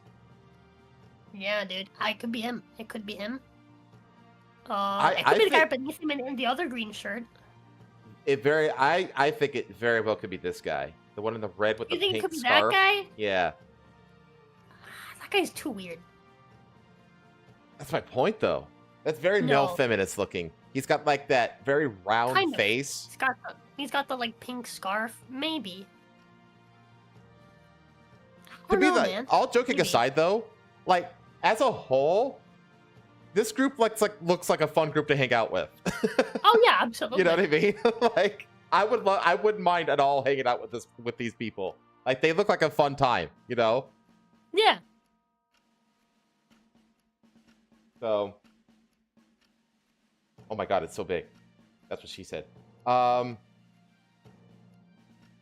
was it? Oh yeah, so there's a history of this. The Sunday Times reported that a person was removed 6 years ago from the Marion Island base after, quote, allegedly running amok with an axe. What the fuck? The thing is, though, is that like when you're out, when you are with like crews like this, you know, and you're like basically confined to these very specific places, and you're very much forced into like following very specific routines and stuff like that, it does damage you psychologically. I know because I've been there. When I was at the mining site, like, dude, we had like these, you know, basically all these double wides that were like chained together to form like a series of corridors and bedrooms, and like a little recreation room where you could watch movies, and like a little mess hall. Ask, did you guys have orgies? No, dude, it was like it's all dudes, and half of them are ex-convicts. So no, I guess that would support the idea of having orgies, though. But yeah. no, we did not. It wasn't the Olympic Village, trust me. Okay. When it comes to like mining, like gold mining in remote areas, you're not going to get a lot of women. I'm actually amazed at of this group. There are 5 women. Wait, you're telling me that fucking women don't want to go out there and mine for gold? No, they mine for gold by seducing rich guys. That. Man, that's crazy. But yeah, so they're up there. They're stuck with the psycho. There's no gold diggers gold digging, bro. What the fuck? I don't know what they're doing here. But like, look at this environment though. Like, you're just basically the only thing you have are each other in these scenarios. And you know, I had a few instances where like I remember one time, one of the we just call them techs, which is basically just the like, you know, they would build pads, build roads, just do a lot of manual labor and like heavy machinery operation. They're basically construction workers, what they were. But like one of the lead ones got super drunk one night, and he woke up like still drunk, and I sat next to him in the van on the way up to the site, because it's like you stay in the camp, but the actual site is like a 45-minute van ride one way up this like super like windy, treacherous, dangerous dirt 1-lane road, you know, where you have to like you have to, every van has to have a radio, and you have to call out like every mile marker that you're at, so like you can coordinate, because there's only like a few spots where like there's enough room for 2 vehicles to pass each other, so you have to like coordinate on the road, you know, like very it's a trek. And on that road up that morning, he was sitting next to me in the van, and he just started going off on me, like, "You're a lazy piece of shit," you know, just going off on me, right? And he was about ready to just like level my ass. He's actually one of the reasons that I started learning martial arts later on, because I was like, man, I have no idea how to defend myself for someone like this. And that kind of put a fire under my ass later on in life, to learn. But you know, when you have like scenarios like that, you're just stuck with the same group of like 20 or 30 dudes doing the exact same thing every day, you know, for days on end, like at least 3 weeks at a time. It gets rough, man. It gets really fucking rough. Like, it's psychologically like, ugh.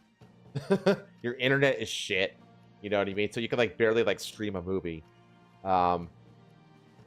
It's rough, man. It's really rough. Gotta bring the fucking the VHS, dude. I bring the DVDs. No, I ended up just I brought a place. I got one of those Pelican cases with like the padding inside, and I got a PlayStation up there. Oh, dude, hell yeah. Yeah, and I would just. This is back when you could play. It was the PS3 era, so. Oh, it's beautiful. Yeah, you could play games on internet. Exactly. I didn't have to be online for shit.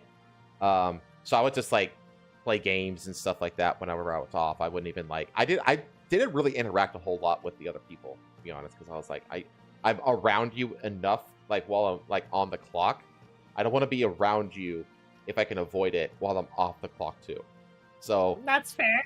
I stuck to myself for the most part, but yeah, it's a whole different world when you're in that kind of scenario, man. Very, very different. Okay. Let's get into one of the stories that I think we're both like super excited about to talk about, which is this. Wait, let me before I get into this, before I get into the video. I love Bukele so much, dude. Dude, Bukele, like him, and I think that him and Milei down in Argentina are my two favorite politicians of the planet. And I never thought I'd have a favorite politician because like that's like an oxymoron. But yeah. I love both of them. I do. Bukele is just actually genuinely great. Like I like them. Right? I like both of them way more than Trump. Same, dude. If I was ever like, one of the only reasons why I think like, despite all of the like sus things, right? Because Trump is not perfect. No. Trump does things every now and again where I'm like, dude. Right? It's because, hey, if Bukele can fucking work with him, you know, he must actually genuinely mean well at the very least. Well, but you have to remember too that Bukele is a young dude as well. You know, hang on, let me look up. I think he's in his 30s. He's in his 30s, I think. Yeah. Nayib Bukele. Let's see here. Let's look him up real quick. He's 43 years old. He's like, there you go, 40. Yeah, so he's like basically my age, which is young for a president of a country. That's young. Yeah, because you also have to remember that this guy fucking made Bitcoin an official currency of El Salvador. Like when you go to El Salvador, they'll teach you how to like get like a Bitcoin wallet on your phone and how to convert dollars into Bitcoin, and then you can use it completely tax-free in El Salvador. Like, I can honestly, at this point, El Salvador is like quickly shooting to the top of my list of like countries to retire in. You know what I mean? It's like cost of living is low. It's safe now because of Bukele. It uses Bitcoin is like an official currency. It's actually pretty damn attractive as a retirement place at this point. But anyway. Yeah. So this week, the first 238 members of the Venezuelan criminal organization Tren de Agua arrived in our country. They were immediately transferred to CICOT, the Terrorism Confinement Center, for a period of 1 year, renewable. The United States will pay a very low fee for them, but a high one for us. Over time, these actions, combined with the production already being generated by more than 40,000 inmates engaged in various workshops and labor under the Zero Idleness Program, will help make our prison system self-sustainable. So this is basically like convict labor. Which I personally don't really have a problem with. A lot of people the quote-unquote all the incessant human rights activists are like, that's slave labor. It's like, no, the difference between slave labor and convict labor is that slaves are innocent. Like, there's a big difference between slave labor and convict labor. Will help make our prison system self-sustainable. As of today, it costs $200 million per year. On this occasion, the U.S. has also sent us 23 MS-13 members, wanted by Salvadoran justice, including 2 ringleaders. So that's like their local gang. That's the gang that Bukele basically ran on eradicating. One of them is a member of the criminal organization's highest structure.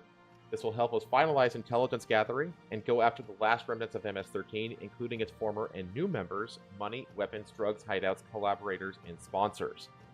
As always, we continue advancing in the fight against organized crime, but this time, we are also helping our allies, making our prison system self-sustainable, and obtaining vital intelligence to make our country an even safer place, all in a single action.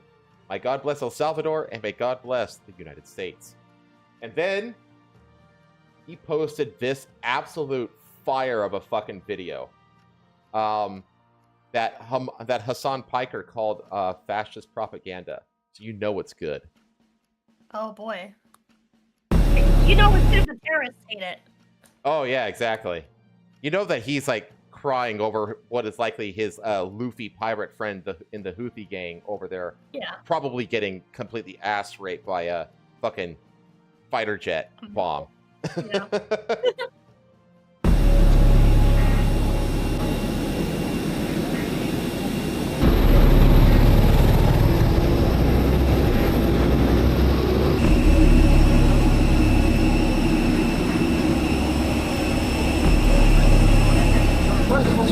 If there applies, I'm gonna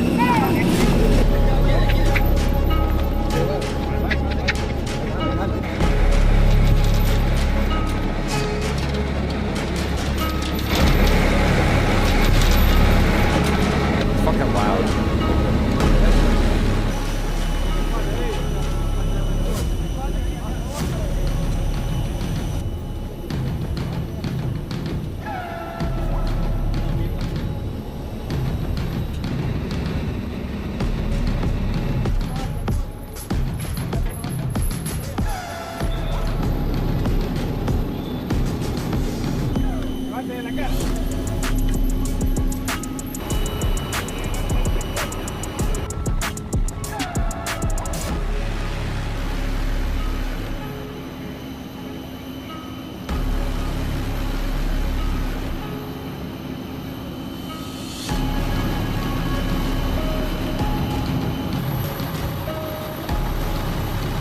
God, it feels like the entire fucking police force of the country is involved in this operation. A lot of people are so loose to get out.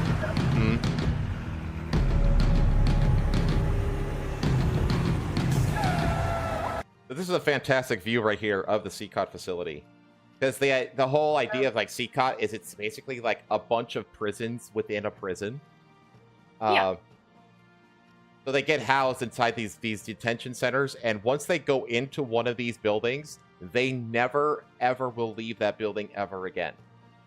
Like any kind of exercise, religious stuff, all the stuff that they're allowed to do takes place indoors. They never leave the building.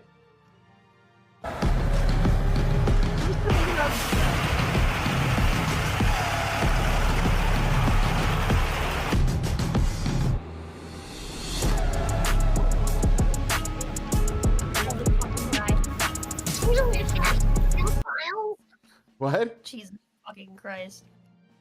So a prison Russian nesting doll? Yeah, it is like the prison version of a Matryoshka doll.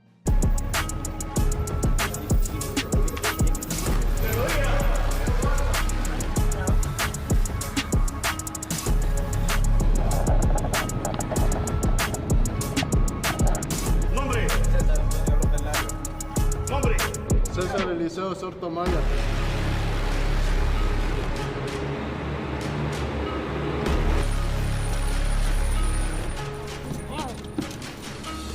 You also notice that all of the law enforcement are masked. And you know, I'm sure you know why they're masked. Why?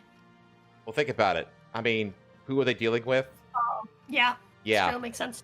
You know that all of these guards and stuff, they have families and loved ones and stuff like that. Yeah. They're all masked because this was a planned video.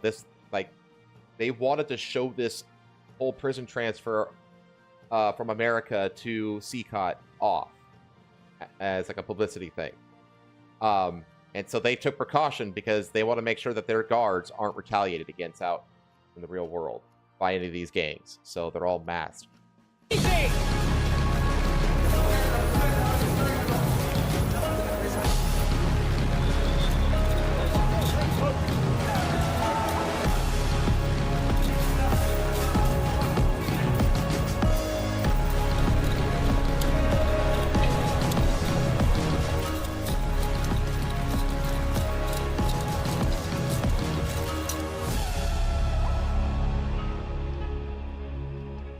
And these are the facilities, so they don't have like when you think of a prison, you think of like 2 bunks and like a metal toilet, you know, in the corner. So it's like 2 to a room. Not here. Here they have like 80 to 100 in these large, almost like Squid Game-esque kind of rooms. And they have guards just standing out front, just staring into the cage at all times.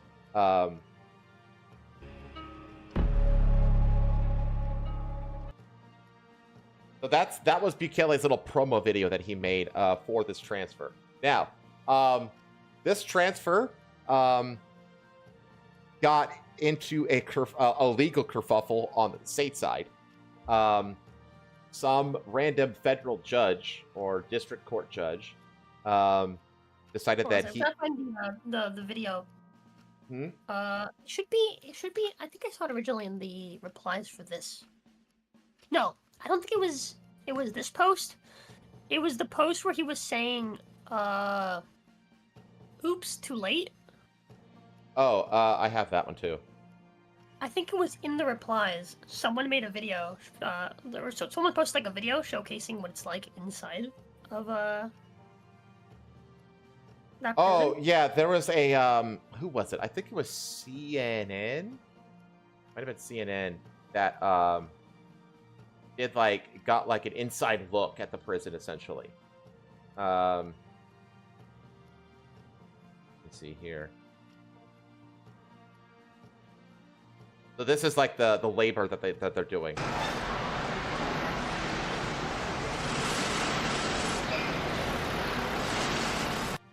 Yeah. I'm not seeing it here. This is the judge that tried to block the flights.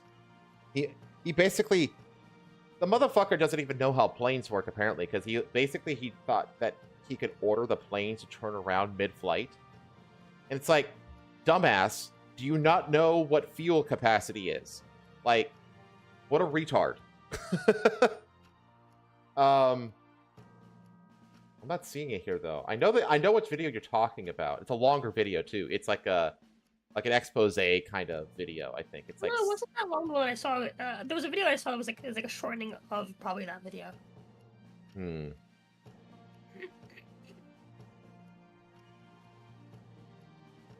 See here.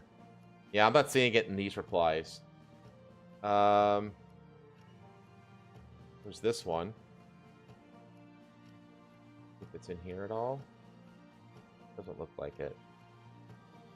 No. Okay. I know which one you're talking about, though. I think. Maybe. I don't know. Look for it. Look for it. And if you can find it... if you can find it, I'll throw it up here. God, search filters on X are fucking useless. Yeah, so basically there's like one of the big things that Trump is having to contend with in getting his agenda across are activist judges that were appointed by either Biden or Obama. And they are throwing a lot of wrenches into the gears of Trump's agenda. And this is like one such case. And it's getting to the point where people are like, hey, SCOTUS, you need to like shut these judges down so that the president's agenda can get through, essentially. Because again, it's the internet. So once this happens, of course, suddenly absolutely everybody on Twitter is like an immigration expert. They're experts on the 1798 Alien Insurrection Act or whatever it's called, Criminal Alien Act. I can't remember what it's called. Alien Invaders Act. That's what it is. Everybody's an expert on all the legal sides of whatever's going on at all times, which is fucking eye-rolling. Everybody's like, I'm an expert in the legal matters regarding this case, and it all supports my beliefs. Isn't that convenient? So we're getting to a point now where people are just getting fed up, which is one of the reasons, by the way, that the Democrats' polling is down to this 27%, which is literally the lowest it's ever been since CNN started taking polls in like the 80s. So Who should have more power, the President of the United States or a federal district judge, one of nearly 700 in a courthouse anywhere in the nation? The answer is obvious and pure common sense. The President is elected by millions, empowered by the U.S. Constitution to ensure I can't find the shortened version of the video. Okay. So I'm just going to stick to the long version of the video. Okay. It's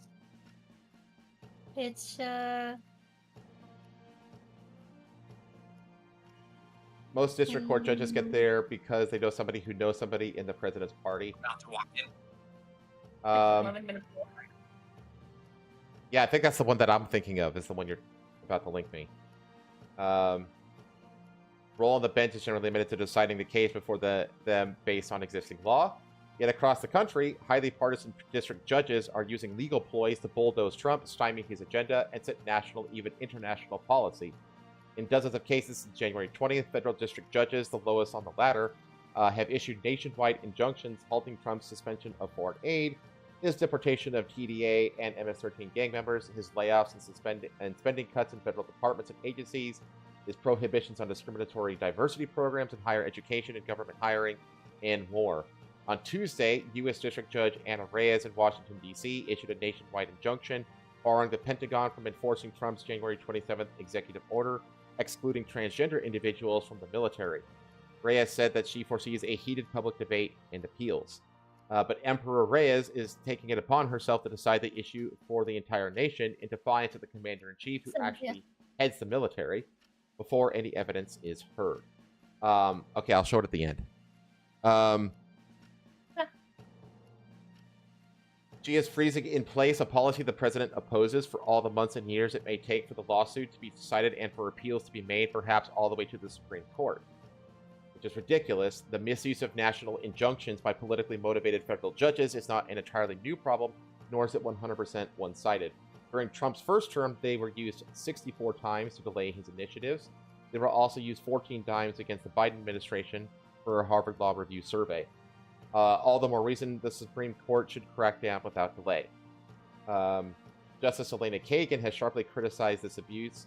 It just can't be right that one district judge can stop a nationwide policy in its tracks and leave it stopped for the years it takes to go through the normal process, she told the Northwestern University Law School audience in 2022. How much you want to bet that this was following one of a conservative justice's injunction against the Biden administration? The knife cuts both ways. Because Elena Kagan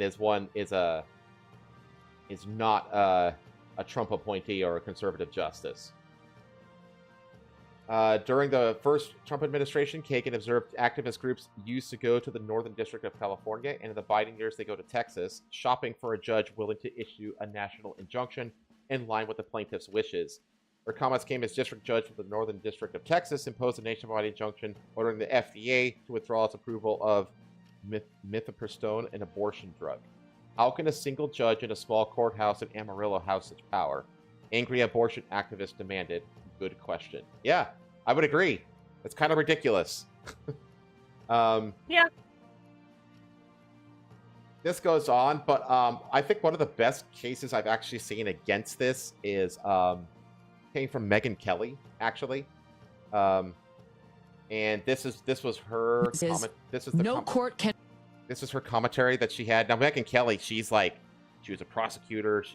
She's very, very versed in the law. Essentially, she's a professional lawyer before she was a Fox News presenter and such. But this is probably the best argument I've heard against what the judges are doing. Can review it. Not the Supreme Court, not the appellate court, not the district court. Exactly. That's the answer. There is no court, including the highest court in the land, that has jurisdiction over this. And in part, because of the words of the Alien Enemy Act, as interpreted by the U.S. Supreme Court after it was passed, the U.S. Supreme Court held the Alien Enemy Act precludes, meaning stops, doesn't allow, judicial review of the removal order. This is the Supreme Court deciding a case after World War II had ended. Such great war powers may be abused, no doubt.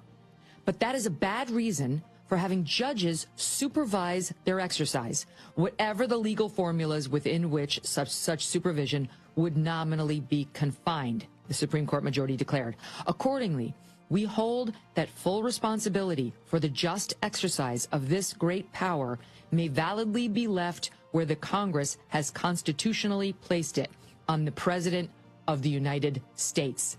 That's the law, Casey, not the Supreme Court, not the appellate court beneath it, and not Judge Boasberg.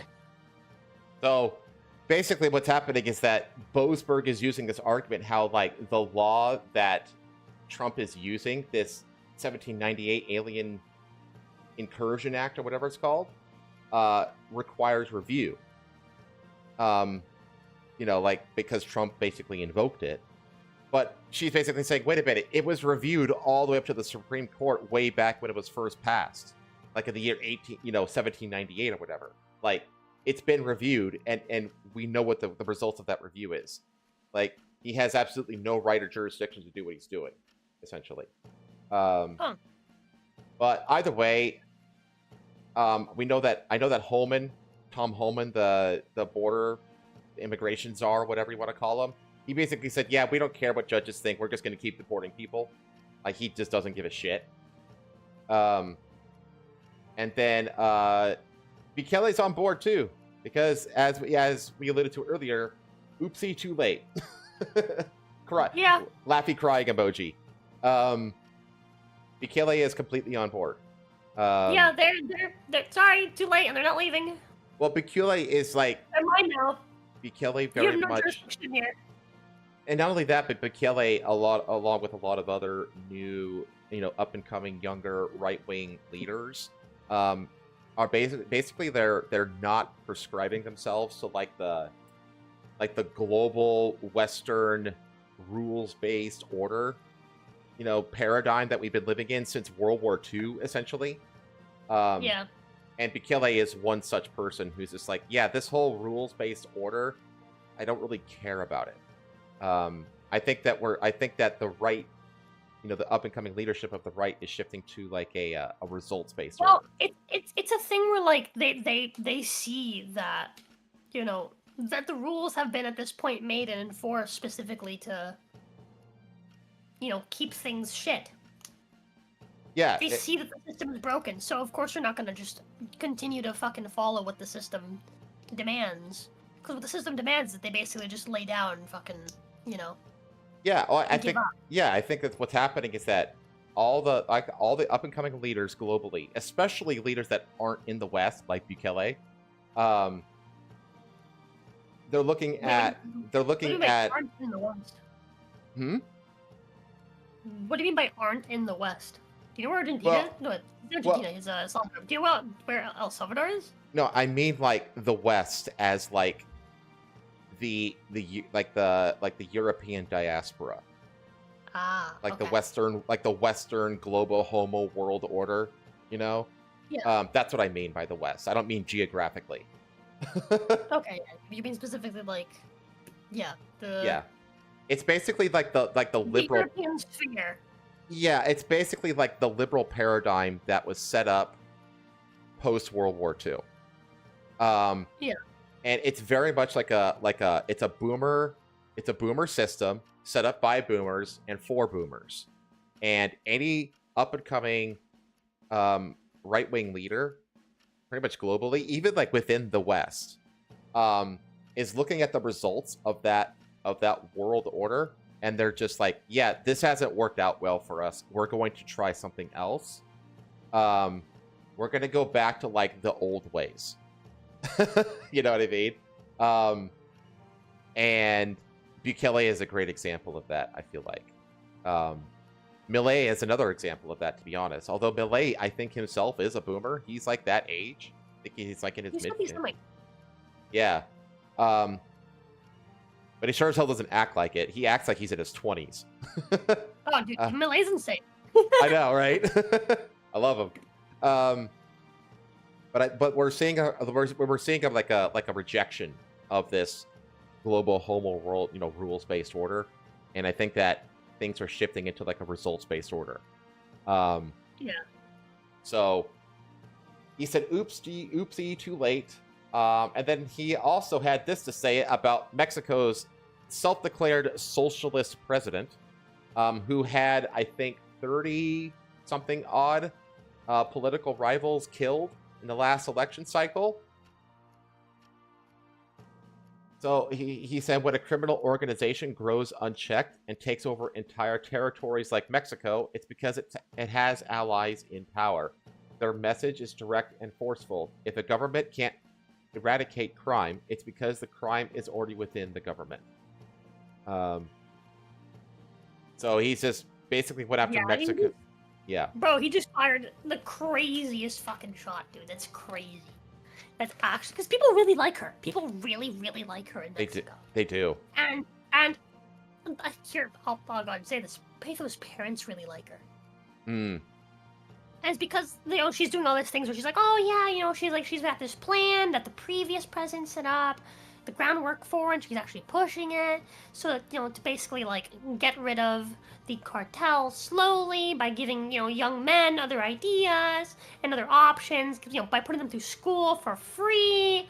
And like right away, it's like the first thing I asked, because this conversation came up at the dinner table when they came over to help us like. That's such a feminine approach to the problem. Well, yeah, I know. But hold on. So they were gonna. I think it was like when we were moving, right? Or they came over to help us move some stuff. They were getting rid of. I think it was like Paytho's brother's stuff. I can't remember if it was then or if it was when originally we were moving. But they were helping us get the furniture into the house. But I didn't want to jump into this conversation because they had just helped us. So I was like, you know, I'm just not gonna talk. Even though they brought it up in my fucking house, I'm not gonna, you know, I'm not gonna talk politics right now with my in-laws. Yeah. But I asked him one question. I said, okay, well, who's paying for it? Who's paying for this schooling? This supposed free schooling? And he was like, well, the government. And I was like, oh, okay. I just like zipped up on him.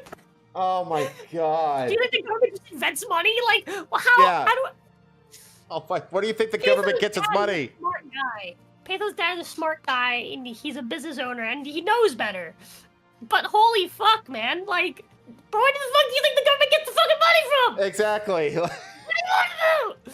Oh and it's my just gosh. like, dude, it's like, it is a very feminine approach to the problem. And what sucks is that it would work, if not for the fact that it obviously isn't going to work anytime soon. It's such a slow burn way to try to solve a problem.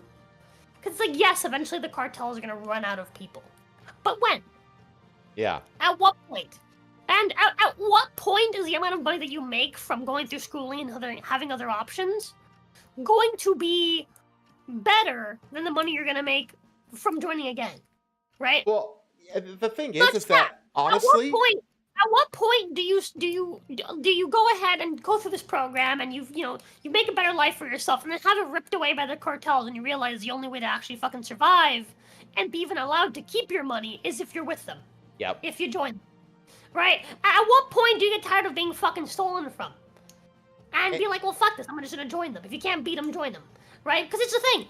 And you can be all fucking like, yo, oh yeah, we're gonna help them, and then there's gonna be no more people joining the cartels because blah blah blah blah blah blah blah, and you know they're gonna have other options, and everything's gonna be great. If you don't deal with the fucking cartels, they're gonna make everyone's fucking life miserable anyway. If not worse, because now you're preventing people from joining them. So what are they gonna do? They're gonna destroy fucking communities. They're gonna rip those options away from people.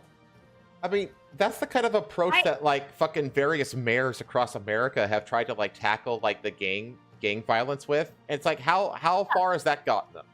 Like, no, it doesn't. It hasn't done shit. It's the kind of approach that you take when they have a hand in your pocket and you need to pretend like you're doing something about the problem. That's what it is. And that's what Bukele's calling out. Mm-hmm. Yeah, he's just like, it's flower. It's just, it's good sounding bullshit that doesn't work.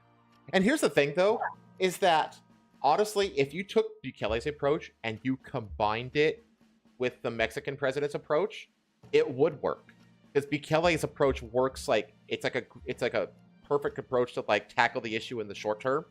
And it's like, while you're on the ground tackling it hardcore Bukele style, you know, you have the long-term structure that you're building in the background to keep it, to keep it cleaned up, you know, after the initial blitz, essentially. Like, if you combine both of these strategies, it would actually work.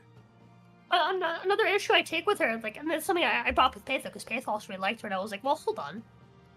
Because there was the whole thing with the, like, with her, like, basically when they were going to announce, when Trump declared that he was going to basically label all the cartels as terrorist organizations, right? Mm-hmm. She came out of the woodwork, and she was like, well, if you do that, then I'm gonna, you know, that's just gonna help my case against American gun companies that are selling to the cartels. As if that was a gotcha. Like, why did you say that as if it was a gotcha? You should be like, oh, awesome, cool. That'll help me pin down these guys that are, you know, let's work together, America. I'm glad we're working together on this. I'm glad you're labeling the bad people in my country as terrorists. So that I can have an easier time, right, trying to go the legal route to get rid of their firearms. When that's not even what's happening in reality. Like, in reality, I bet you anything, if she does win that lawsuit, that money is just going to the cartels. It's just the cartels getting their money back for the guns he bought. Yeah. Right. If she does somehow win that, if she can somehow prove that these gun companies are legitimately directly selling to the cartels, which is probably not the case. They probably have a middleman. Yeah, they definitely have a middleman. You think that this is the thing that the cartels may be brutal gangbangers and killers and the like. They're not buying directly from the legal fucking source. That's not the way that fucking works. The thing is that if you engage in criminality and you get to the point where the cartels are at, you didn't get there by being stupid. You got there by being very savvy and very clever with your tactics. Yeah, dude. Like, again, she's an idiot if she thinks that. And that is at me being the nicest. At the worst, she's complicit. She knows what the fuck she's doing. Mm-hmm. Which is what I genuinely believe. Right? Like why? It was so fucking sus when she was like, oh, well, then, you know, if they're terrorists, and that's just gonna help me with my, you know, lawsuit against the American gun companies. It's like, well, first off, if the American gun companies are in fact arming terrorists directly, that needs to stop. I hope you win. Yeah, me too. Right? No one's against that. Like, if she's able to actually prove that in court, I'll be like, dude, oh shit, hell yeah, get him. Yeah, dude, absolutely. Everyone would be for that. Right? He's not gonna, like, all of the people that are MAGA and, like, pro-Trump, and be like, yeah, dude, fuck yeah, disarm the fucking cartels. Yeah, our American, you know, gun companies are committing this crime? Dude, fuck them. We're not buying with them anymore. Well, what was That's what would happen, right? But it's, dude, the fact that she did that, she played it like it was some sort of gotcha was just so fucking dumb. What was the whole Fast and Furious scandal with Obama? Corrupt. You remember the whole Fast and Furious scandal under Obama? Do you remember that? No. I can't remember the details, but it had something to do with, like, basically the ATF ended up, like, confiscating guns or something or other, and then selling them basically to cartels in Mexico or something like or another. So the cartels ended up getting, like, cheap American guns for pennies of the dollars that they were using against our own ICE agents and the like. Hang on, let me look up the details of it. Bear says you're right. Cartels are a bit higher. Wait. Fast and Furious Obama scandal. U.S. government under Bush and Obama smuggled. Okay. I believe it. During Operation Fast and Furious, the largest gun walking probe, I don't know what gun walking is, the ATF monitored the sale of about 2,000 firearms, of which only 710 were recovered as of February 2012. Let me see this. Okay, so gun walking, or letting guns walk, was a tactic used by the Arizona U.S. Attorney's Office and the Arizona Field Office of the United States ATF, basically, which ran a series of sting operations between 2006 and 2011 in the Tucson and Phoenix area, where the ATF purposely allowed licensed firearms dealers to sell weapons to illegal straw buyers. What's a straw buyer? The hell is a straw buyer? Is any purchase wherein an agent agrees to acquire a good or service for someone who is often unable or unwilling to purchase the good or service themselves. Oh, yeah, so buyer is someone buys it for you. Yeah, okay, got it. Hoping to track the guns to Mexican drug cartel leaders and arrest them. Oh, so they set up, like, we're going to basically sell these guns and basically track them to see where they go, and they actually want them to end up in the hands of the cartels so that they can know who the cartel people are, I guess. However, as of October 2011, none of the targeted high-level cartel figures had been arrested. Let's see. Each weapon was equipped with a GPS. Okay, so they literally like low-jacked the guns, sold them to these straw dealer buyers who they knew would turn around and sell those to the cartel people, and then use those GPS things to basically track down where the guns ended up, and then they can get the cartels that way. Let's say during Operation Fast and Furious, the largest gun-walking probe, the ATF monitored the scale of about 2,000 firearms, of which only 710 were recovered. Okay, so basically more than half of them were just lost in the wind to the cartels. Yeah. Okay. So shit like that. That's how the cartels end up with the guns. They don't just buy them from the manufacturer in the United States. That's not how it works. Recently, a civilian mob stormed a warehouse in Mexico. I think I sent you the article for this. I don't know if I did. Did you? Might have forgotten to. Doesn't sound familiar at all. I think I sent it to... Who did I send it to? Did I send it to Pathan? I could have sworn I sent it to you. What's the title or the headline roughly? If you look up Mexican death camp, you'll probably find it. Okay. What happened though? They stormed this location, right? And they basically found like By remains. civilians? Yeah, so a civilian stormed this place, and it turned out that this place had actually been stormed by... dude, you have to look it up. I can't remember all the details of it. If you look up Mexican death camp story, you'll probably find it, though.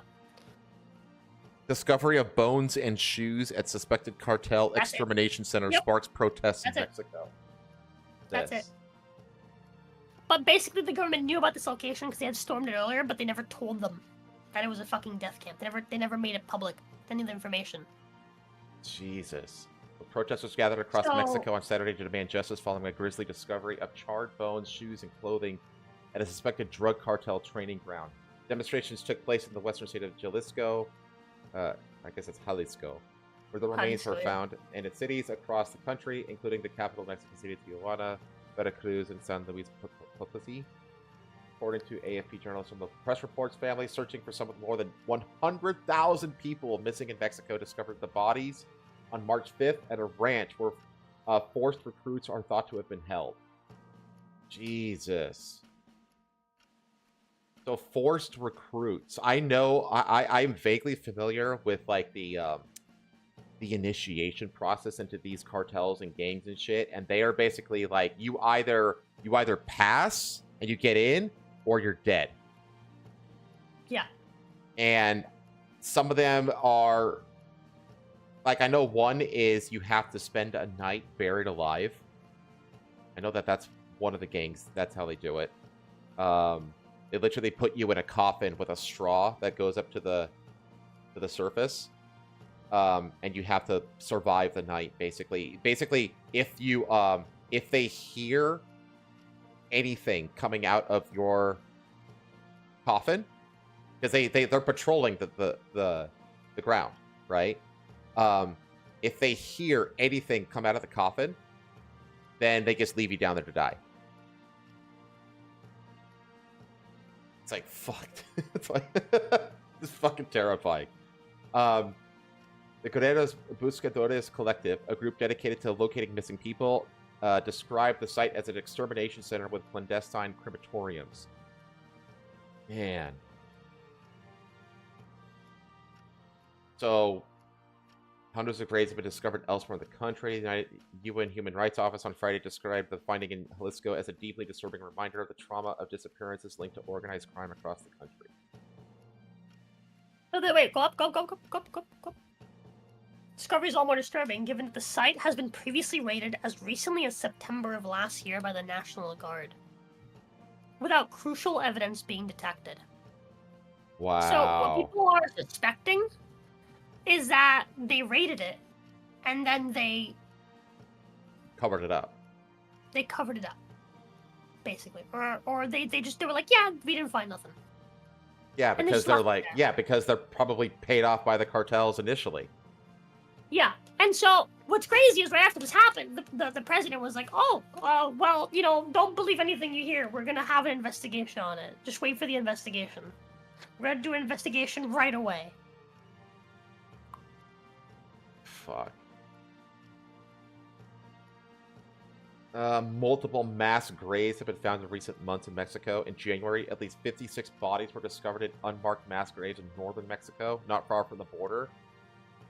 A mass grave discovered last December in a suburb of Guadalajara with dozens of bags of dismembered body parts contained the remains of 24 people. That same month, Mexican authorities said that they recovered a total of 31 bodies from pits in Chiapas, a state plagued by cartel violence. God damn, dude. Yeah, it's... Mexico's a nasty place to be, man. Let's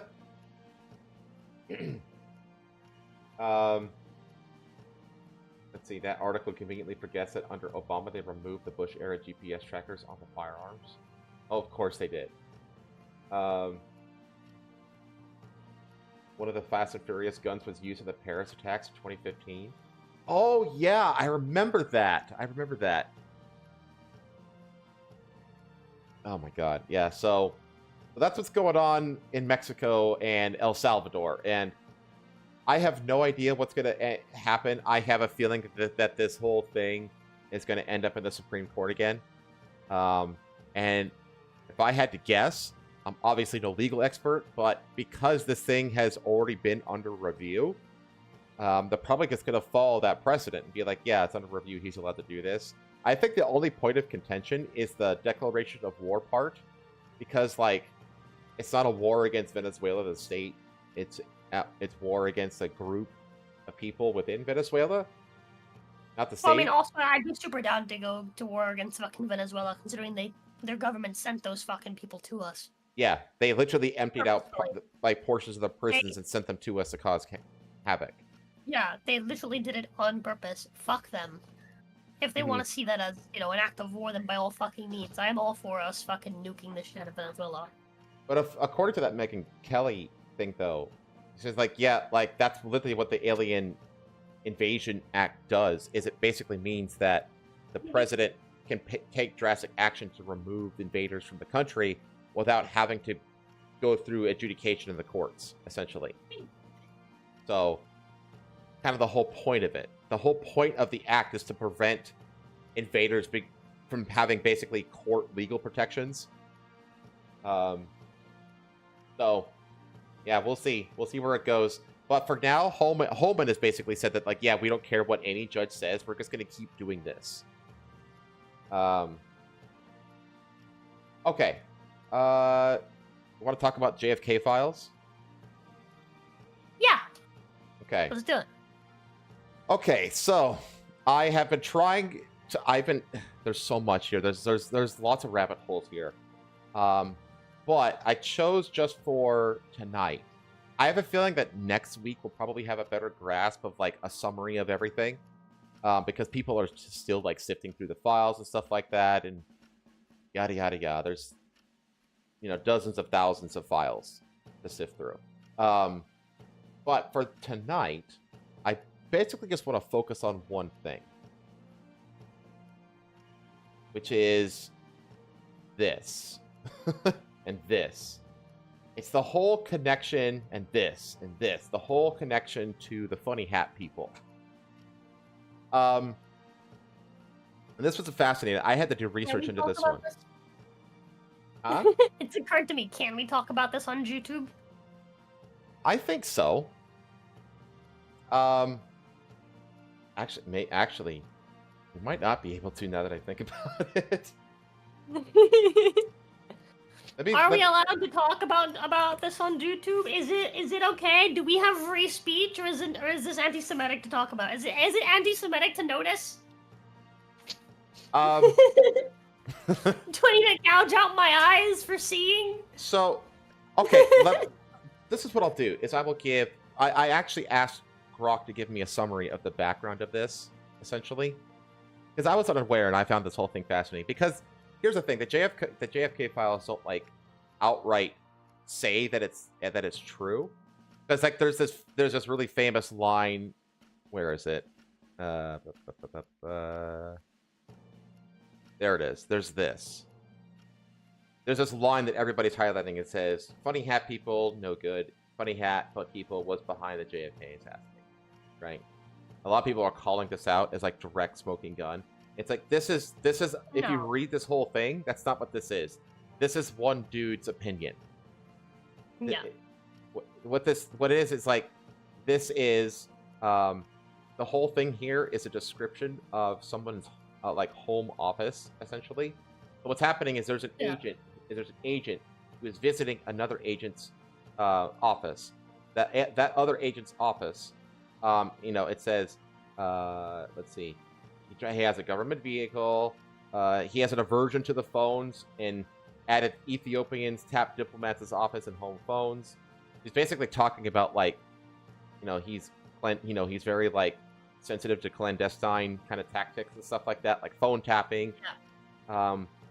And it's describing his home, like he's got, let me see here, in the subject's living room were mementos from the U.S. Marine Corps ball, with American flag place settings. He's describing the scene basically, and then he says that there's other guy, Saudi attaché Wadi al-Thaqafi, maybe the Saudi intel officer and the Addis, but subject is not yet sure.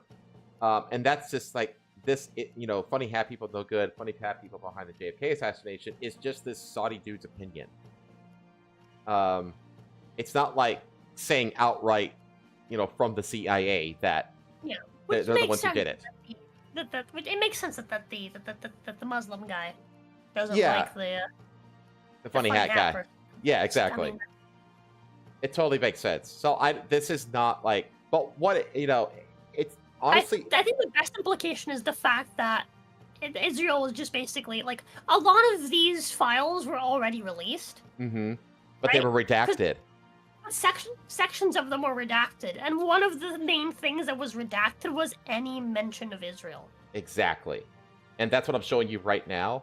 Like in the unredacted, the previous release of these exact documents had all of these red circles were redacted, and all the red circles is mention of funny hat people. It's very specifically the mentions of Israel that were redacted. Exactly. In every single one of these. Exactly, and like every red circle is a redacted portion that is now unredacted. Now, I've never really looked too much into the whole JFK assassination conspiracies and that much. I know about the grassy knoll and how like the shot was impossible from the library window or whatever the case. I know all that kind of stuff. But I've never looked into like the overall meta story behind it. So I asked Grok to give me a summary, and I verified it with a few. I looked up a few of these things to verify. Like I went to these web pages and actually verified. This is actually a pretty good summary of like the whole thing about why the funny hat people are a part of this whole plot.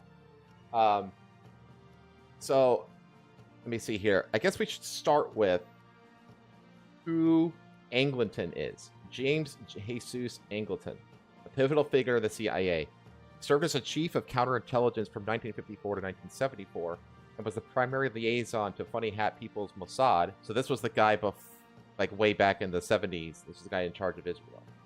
I said it, damn it.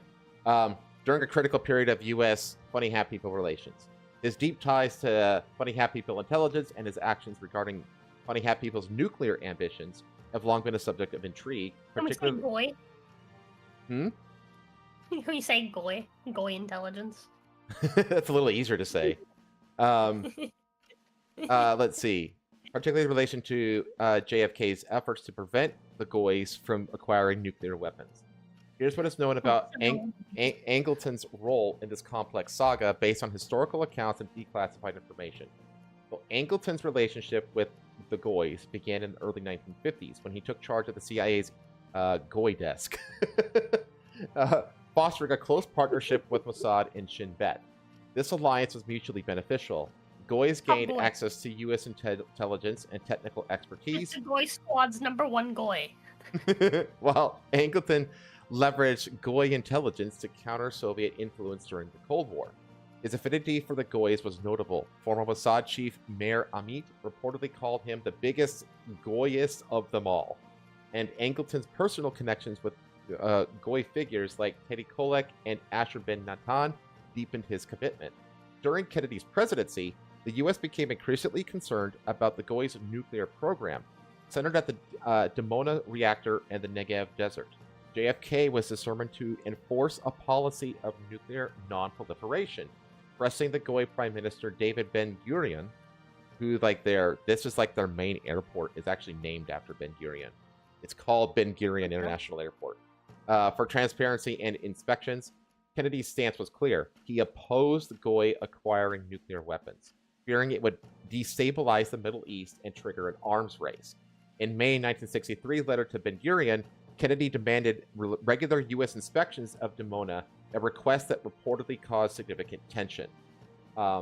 Against this backdrop, evidence suggests that Angleton undermined Kennedy's policy by facilitating, or at least turning a blind eye to, the Goy's efforts to obtain nuclear materials and technology from the United States.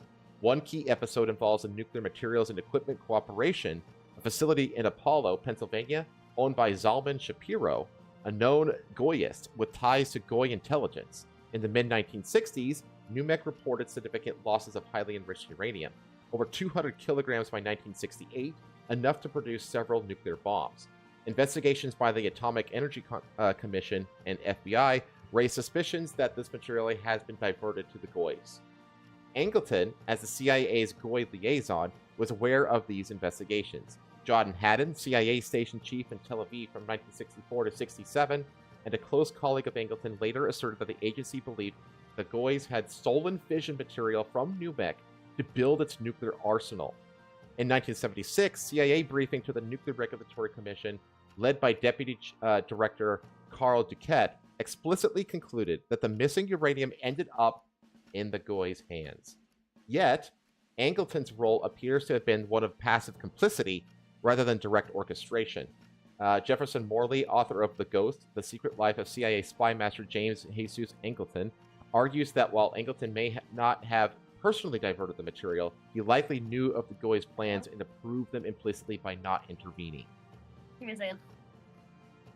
The NUMEC affair gained further traction with the involvement of Raphael Eitan, a Mossad operative who visited the Apollo plant in '68 under the guise of a nuclear engineer. Eitan, famous for capturing Adolf Eichmann, who linked to the Goy's scientific intelligence unit, LACOM, which focused on acquiring nuclear technology. Shapiro's documented meetings with the Goy's officials, including Eitan, fueled speculation of a coordinated effort. Declassified FBI and CIA documents for the 60s and 70s, released in part due to efforts by researchers like Grant Smith, show that the CIA suspected the Goy's involvement, but excised specific evidence implicating Angleton or the agency's broader complicity. And then we get to the assassination. So, let's just skip down to the summary. Angleton's actions as Mossad CIA liaison likely aided the Goys in acquiring nuclear materials from the U.S. The entire last chapter. What? Patho came over. Oh. It's like lactate. Apparently. What did you miss? From Kennedy assassination onward. Okay, I didn't read that.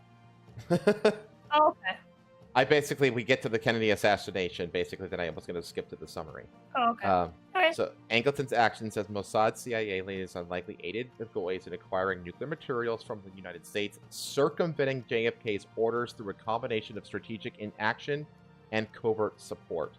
While the full extent of his involvement remains obscured by redactions and conflicting accounts, the NUMEC affair and his deep Goy ties suggest that he played a critical role in tipping the scales, shaping a nuclear-armed Goy against the express wishes of an American president. So that's the whole context of how the Funny Hat people all are involved with this assassination, and it basically boils down to this. This meme basically is that everything I just read in like top reply. Yeah. He said change his mind, not blow it. But this is what the conspiracy is, though, essentially. And so now with these unredacted files, basically that are showing like funny hat people, funny hat people, funny hat people, funny hat people. We're very deeply involved here, among other things. There's a ton of angles here.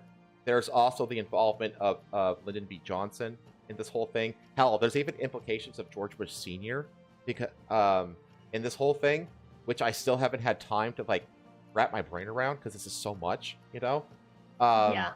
There's a lot of implications here that honestly, like these newest files don't like have any like amazing revelations necessarily. They just like really reinforce already existing narratives that everything they've been telling us is a lie, essentially. Without being able to expressly say it, but it's just more evidence of it. We covered that. And so, now that we have all these unredacted files that implicate the funny hat people have very deep connections to JFK assassination, the Goy poster boy, the poster Goy, we call him poster Goy from now on. Poster Goy? The poster Goy. Ben Shapiro had this rather ridiculous take on the whole JFK situation. Sort of conspiracy theorizing that's become incredibly popular on the right these days. It was popular on the left, and now it's become increasingly popular on the right. The kind of, let's just ask questions. We'll ask, who really killed JFK? Wink, wink, nod, nod. And then you're like, well, do you have any evidence of the thing that you are presupposing? Well, no, I'm not making any accusations. I just know I don't believe the story that I'm being told.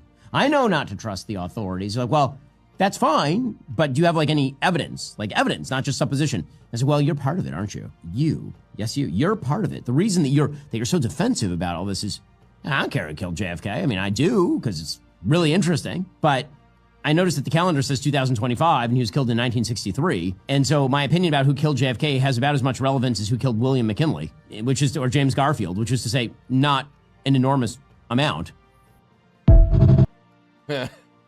How interesting is it that suddenly when the funny hat people are, the moment that the funny hat people are so, presupposed to be involved with this, good old poster Goy here doesn't care. 6 gorillion Jews. I love that I keep seeing the word gorillion everywhere. That's amazing. But that's the whole hypocrisy, huh? If Ben doesn't care about what happened to JFK in '63, why should we give a fuck about the 6 gorillion Jews that got turned into soap and lampshades? Yeah, it's like, if you're saying that like it's okay to put just an arbitrary cutoff point as to what the truth of the thing matters, like after a certain point the truth no longer matters about a thing, it's like, well, what's to stop people from putting lines? I don't care how many boys it was. Doesn't matter. Who cares? That was like 80 years ago, right? Yeah, well, it's just like, tell me something that you do care about, Ben, and I will place an arbitrary line just like you did right after that thing happened. How about that? You know what I mean? It's just hilarious. I mean, he's got people like, this take is so bad. He's even got like people like saying like Nick Fuentes is right about this. It's like, that is not a good look. Like when you have me agreeing with Nick Fuentes on something, you've done fucked up. Yeah. Because here's the thing, Ben. It's like, we're not implicating you as a person. We're not implicating you as a member of the Jewish faith or the Jewish people. That's not what that is. That's not what this is. It's, or are we? He's in on it, isn't he? Well, I mean, it's like it's just like Russia. Like there's the Russian George people. Shapiro came up at least once in that. Yeah, I know. Yeah, it did. Well, it's a very common Jewish name. But it's like there's a difference between like the people and the state. Shapiros know each other. Everyone knows that. It's all related. So. Just So that I feel is, I think that's one of the most interesting parts of this whole thing. But that's because I just haven't had. You see, people are doing this now where they're like watermarking it with the 6-pointed star. Yeah. You know what I mean? What does this one say? It says, "We now have plenty of money. Our new backers are funny hat people. As soon as we or they take care of Kennedy." Oh yeah, that's a big one. Yeah. That people have been like, throwing around. This is dated 12/3/63.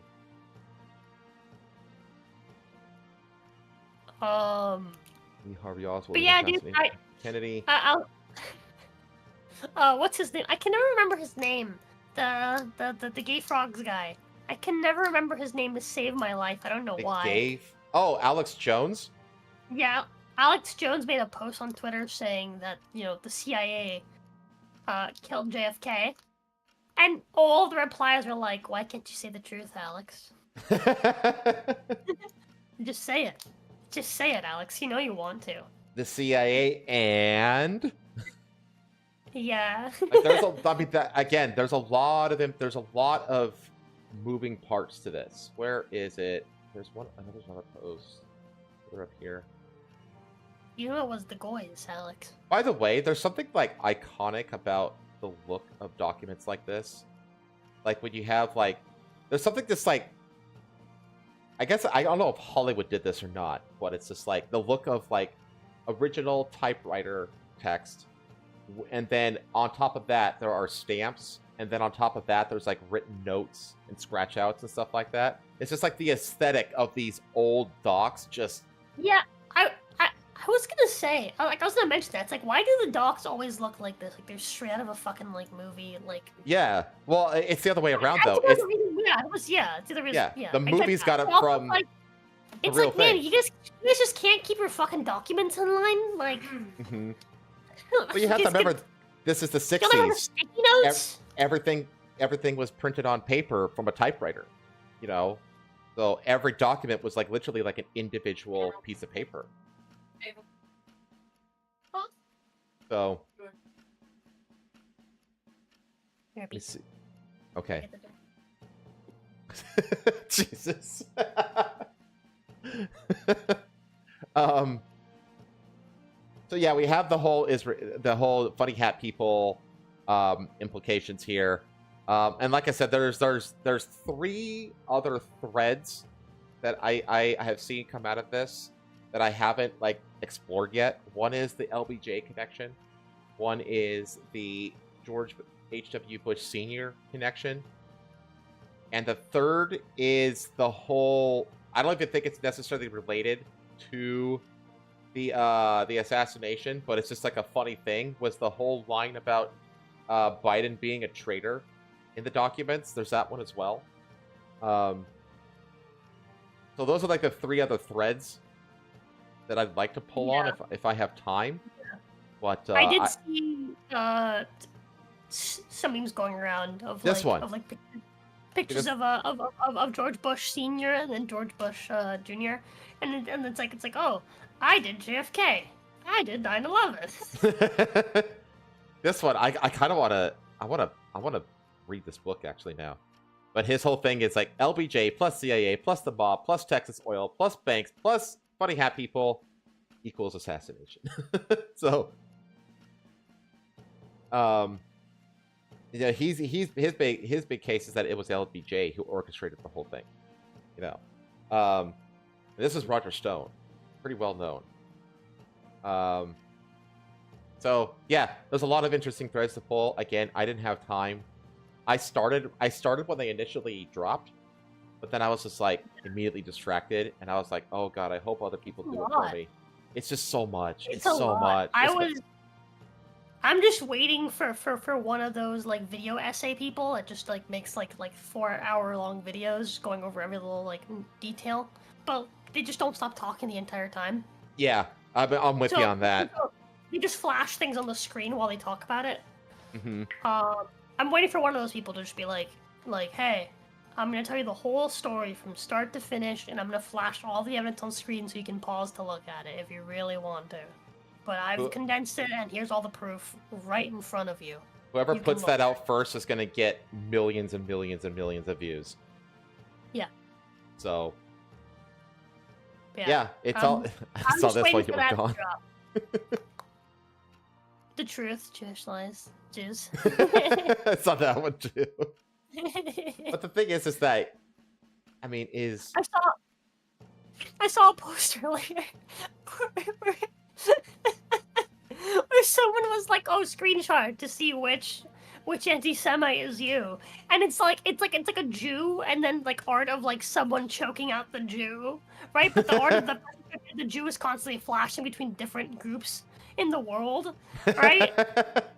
And so like when you like it's one of those, right, where you're supposed to like take a screenshot and see like which one you get. Yeah. Right? And it was so funny because I screenshotted it and I got a Jew choking out the Jew.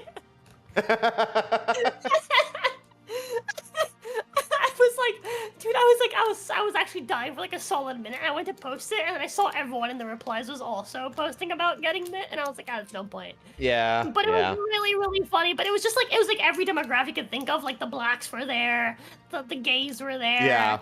Right? All of the like pro-Palestine, all of the like this, and it's like the people that are really into like the Roman stuff. And it, like, obviously the Nazis are there, and it was just like, it's just every single demographic you can think of is like choking out this Jew, including the Jews themselves. Another thing I want to look into. I was like crying. Another thing I want to look into is what RFK Jr. thinks about all this. I'm curious. I'm curious what his comments on all these new files is, and if he thinks that they add to the story, or if they corroborate, or if there's actually anything new, or if it's just confirming what was already suspected to him. You know, I'm curious. Yeah. Because I have no idea what his opinion on the matter is. I think that his opinion is that it was the CIA, at least in part, that was responsible. But I actually don't know.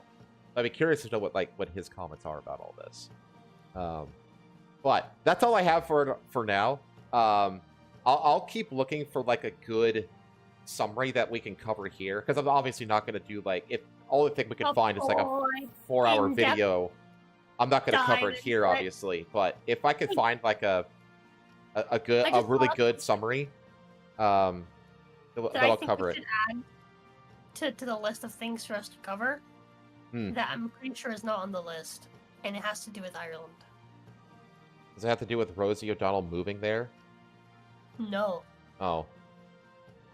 What does that have to do with it? It has to do with a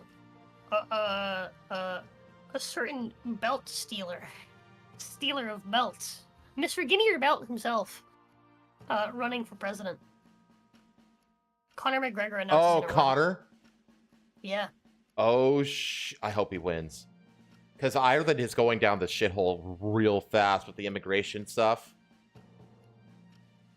Yeah. He should run. Wasn't he like an ex mobster? Or like a gangster There's at least? Stuff there. Yeah. That's fucking wild. I hope he wins. Dude, he I would can't find the post. It must have gotten deleted. I was looking through my likes trying to find the which anti-Semite are you, and I can't find it. It must have gotten deleted, dude. It must have.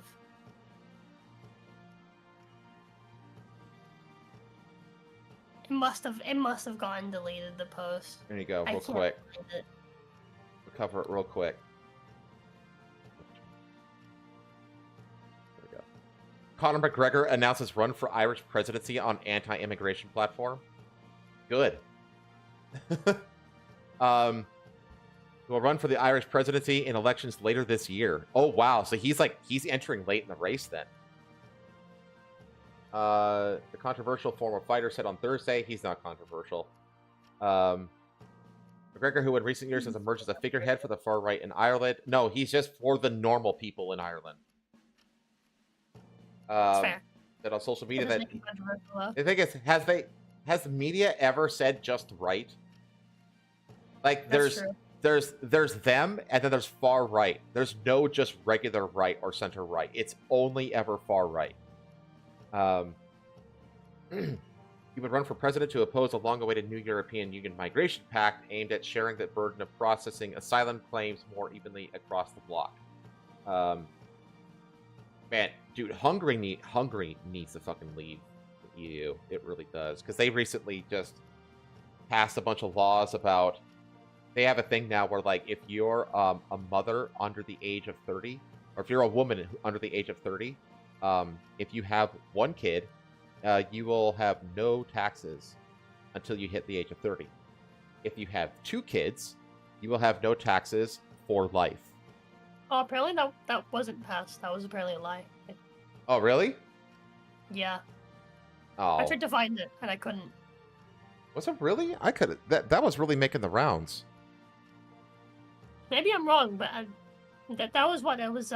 Which country was it? Hungary.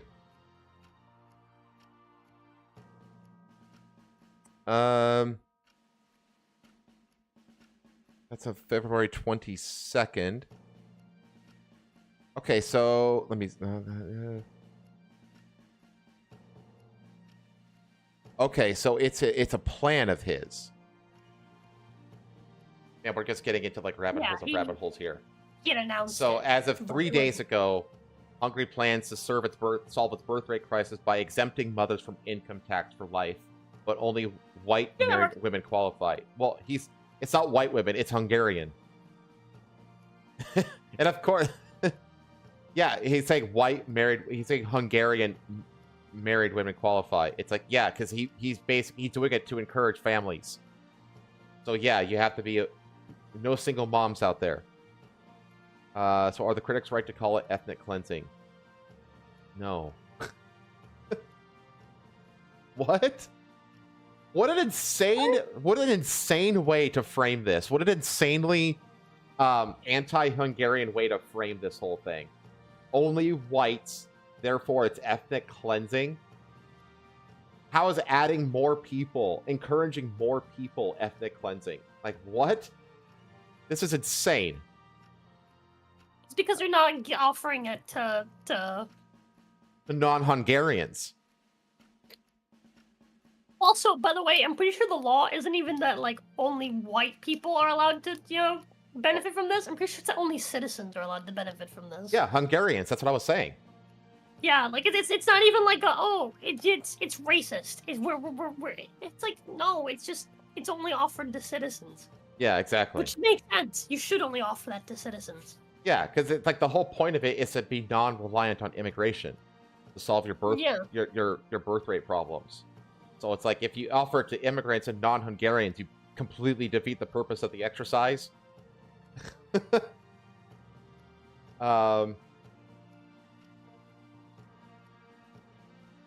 So yeah, that's the thing that Hungary is doing. I'm not going to get into it. And then we have, so Conor McGregor is running on an anti-immigration platform. He appeared at the White House with Donald Trump on St. Patrick's Day, where he became the latest European ally of the U.S. president's role in anti-immigrant sentiment, drawing controversy and censure back home. That's only going to make him more popular. Ireland is at the cusp of potentially losing its Irishness, McGregor said on Monday, claiming the government had abandoned the voices of Irish people and that rural towns were being overrun by immigrants, which is factually correct, by the way. Irish leader Michelle Martin said McGregor's comments did not reflect the spirit of St. Patrick's Day or the views of the people of Ireland. Well, which people of Ireland? The one that you've imported from the third world? Because frankly, their views don't matter. What's the face of the ult? Yeah, we know who fucking McGregor is. Okay, it's just basically they're just kind of spearing him as like a loser, sexual battery, all sort of bullshit. So they're poisoning the well here. This is a horrible article. Jesus. It's CNN. Yeah. You chose the article. A country of just over 5 million saw 141,000 immigrants arrive in the year leading up to April 2023. Highest figure in 16 years, with some attracted by its strong economic performance. According to the Central... Yeah, they want to be leeches.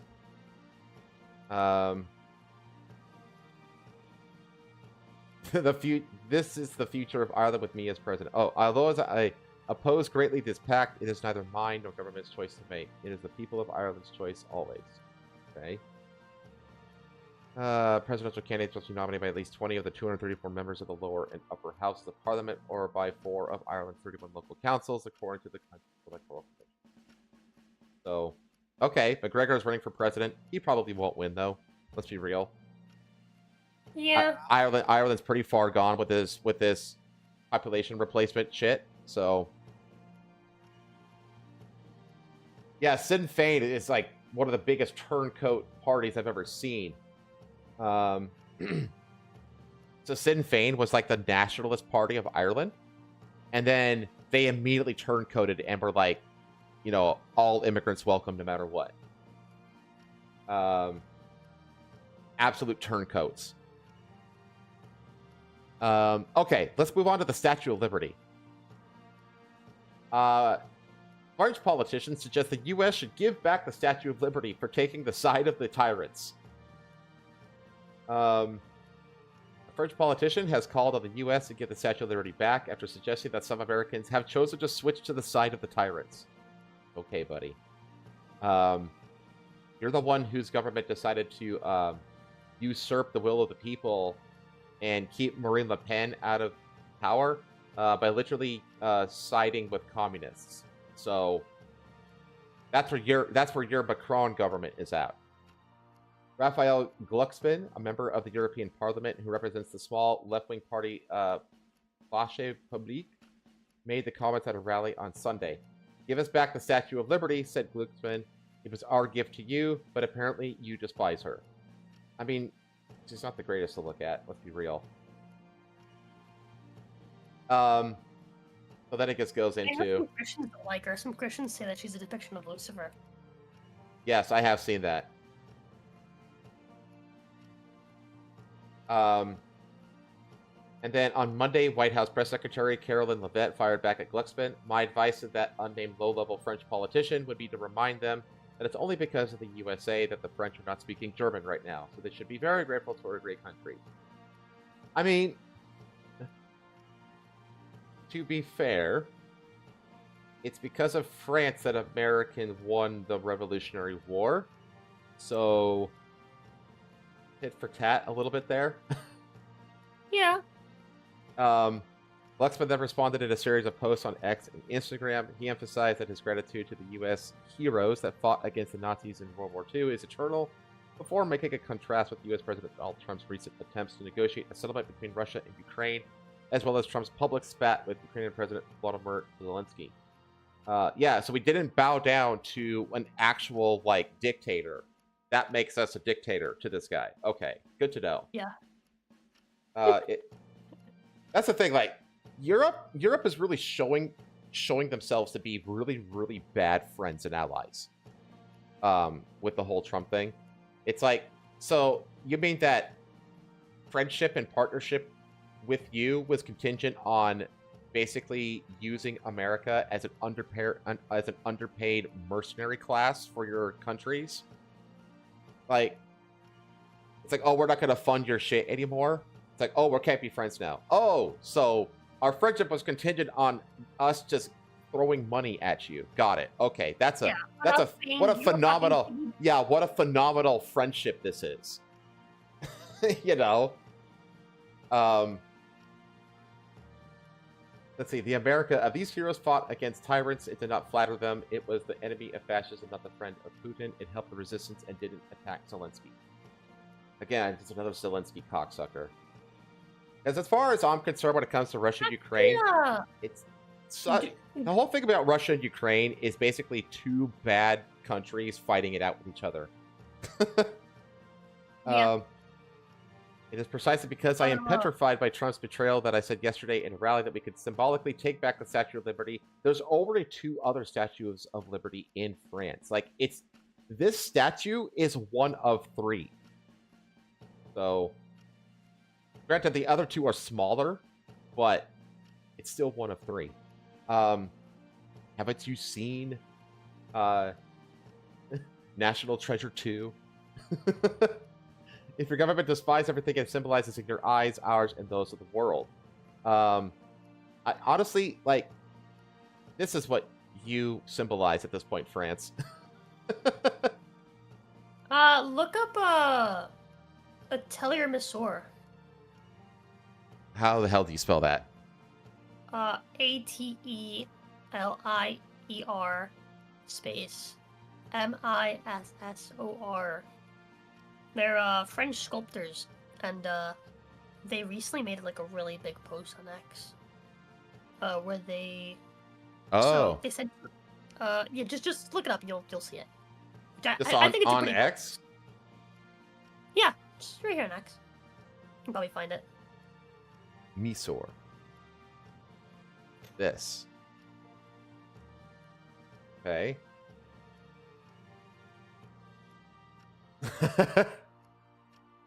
To our fellow Americans, we are the last sculpture foundry in France, and we have a message for you. Keep the Statue of Liberty. It's rightfully yours, but get ready for another one. A new Statue of Liberty, much bigger, made out of titanium to withstand millions of years. We, the French people, are going to make it again. And then Elon's just like, looks cool. What else? Have they posted anything else? Oh, that okay. So it's covered here. French sculptors pledge to build titanium Statue of Liberty, and Elon Musk approves. For the 250th birthday. That's funny. If the free world no longer interests your government, then we will take up the torch here in Europe. You're engaged in what is essentially going to have to become a mass continental conscription program to feed the everlasting meat grinder in Ukraine. Don't lecture to us what the free world is. Lexman is co-president of the Marche Publique Party, which currently holds 3 seats in the European Parliament, as well as one in the French Parliament and another in the country's Senate. Glucksmann has received an increasing amount of attention in the French media, including an in-depth interview in political magazine Le Nouvel Obs, published March 5th, in which he underlined the importance that European powers step up their defense spending amid a reorienting of U.S. policy priorities. Yeah, but that's probably smoke and mirrors, because they've already said, like, in their negotiations to the ramp-up plans with, like, war in Ukraine and stuff like that, that any plans that they come up with basically going to have to get the okay of Donald Trump and America before they can enact it. Which means they're not going to enact it. Which means it's all bullshit. Like, if anything, all of this stuff has proved just how weak paper tigers pretty much all of Europe is. Because they've been so dependent on the United States for so much shit for so long that they're like delusional as to like what their potential strength is. And it's just like, I'm sorry, but like the kind of people that you're importing into your country, why would your fellow countrymen, why would your young fighting men of age, who are any native young male population of any country is the most right-wing demographic of that country. That's pretty much the case across the board. Yeah. And with all of the third world people and the Muslim takeover of your countries, I mean, you saw, I just showed you this. You know, let's manufacture and ship them a statue that represents the values of the modern day French government. You know, like, yeah, exactly. It's like I'm sorry, but nope. But your volunteers for this army that you're trying to build is going to be next to nothing, because like your native population of fighting age men aren't going to want to fight for your country, and the immigrant population sure as hell aren't going to, because they have no stakes in your country. No, they'll just leave. They'll just leave. They have a homeland to return to, unlike the native population. So this whole military project that they're boasting about, it's all smoke and mirrors bullshit. None of these countries are going to be able to go through with what they claim to be planning to do.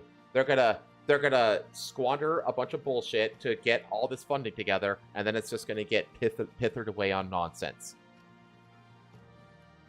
And then they're gonna come crawling back to the United States to end the war, and yada yada yada. You know, like, it's all bullshit. It's all grandstanding bullshit. So Okay. It is...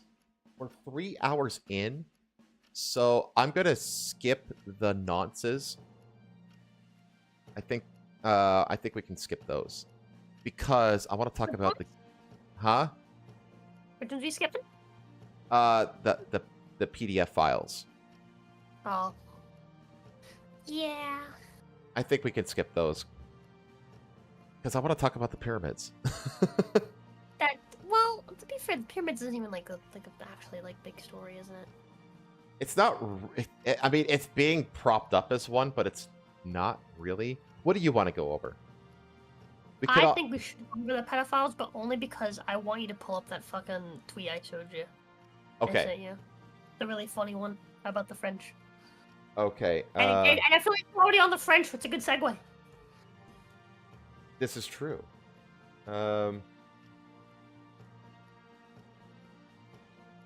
This one.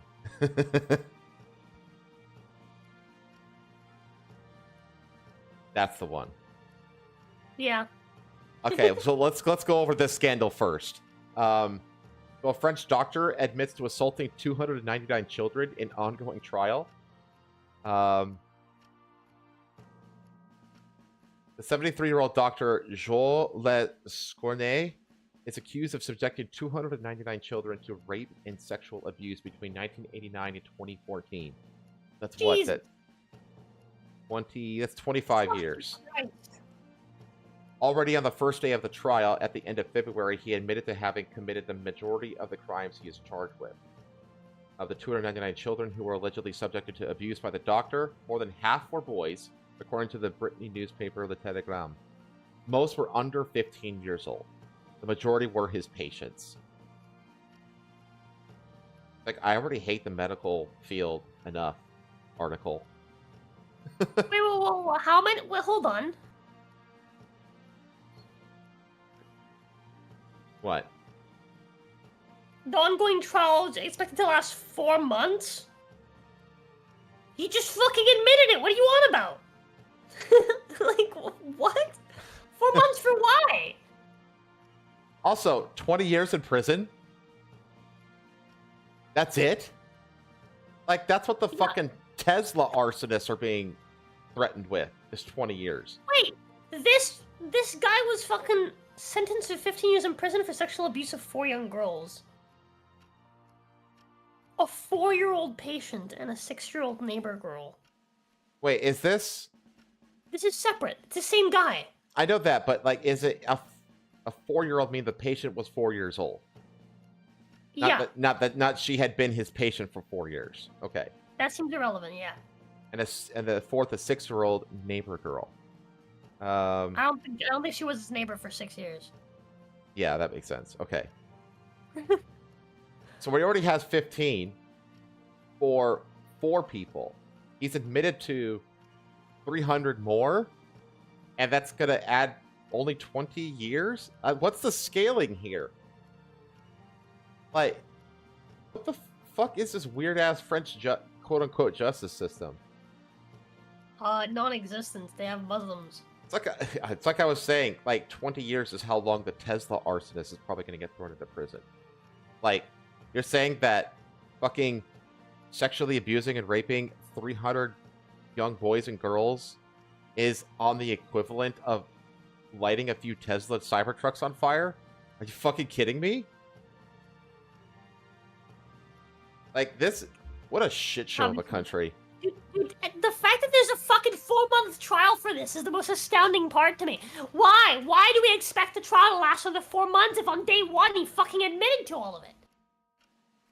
Like, what are you on about? Yeah. Like, I'm sorry, but, like, if he admits to it, don't you just go right to sentencing? Like, what's the holdup? Like, what? Wait, no, we need to milk money from the citizens to validate our existence. God, dude, like, again, at this point, like, every single time I see this kind of shit, I just, in my mind, I just chalk it up to, here's the one for the global homo, rules-based order. Yeah. And I think that more and more people, like more and more people these days are like, they're taking like single cases like this, and more people are extrapolating it to like greater entities. So like they're like extrapolate, like they used to just extract it just to like the country as a whole, and then it was like the Eurosphere, the EU basically. Now it's like all of the West. Like every time like these individual cases happen now, it's like an indictment on all of the West at this point. So that happened. Now you found this as well, which was hilarious. So women are cruel mistresses who wear shit like this to excite little boys, and they don't even have the decency to Yeah, this girl's like she's quote unquote getting ready to babysit and fucking. Yeah, she's getting ready to like fuck the little boy who's. She's getting ready to fuck the dad, dude. Oh, okay. For some extra tips. At least one extra tip. And then I have never been less surprised to see a French flag in my life than attached to this post. You know what this reminds me of? It reminds me of that freaking cross-dresser dude that I hit. So in Red Dead Redemption 2, I'm doing a playthrough of it, and there's like a chain of quests involving this freak French artist who like basically like draws like women in town naked and then puts them on display at an art gallery.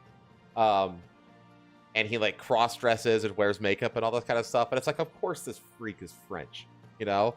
It's like, that's what this reminds me of. Yeah. Oh my god. Fucking Frenchies. But it's not the only place where there's noncery afoot. Teacher accused of forcing young boys into group sex, then threatening to kill herself if they told. 5 boys, one as young as 13, accuses Brittany Fortenberry, 31, of sexual abuse. Wow, she's a looker. I mean, some makeup on. A former Indiana math teacher faces multiple new sexual abuse charges. New charges. Multiple new charges. That means that this isn't her first rodeo. Hold on. What? More victims.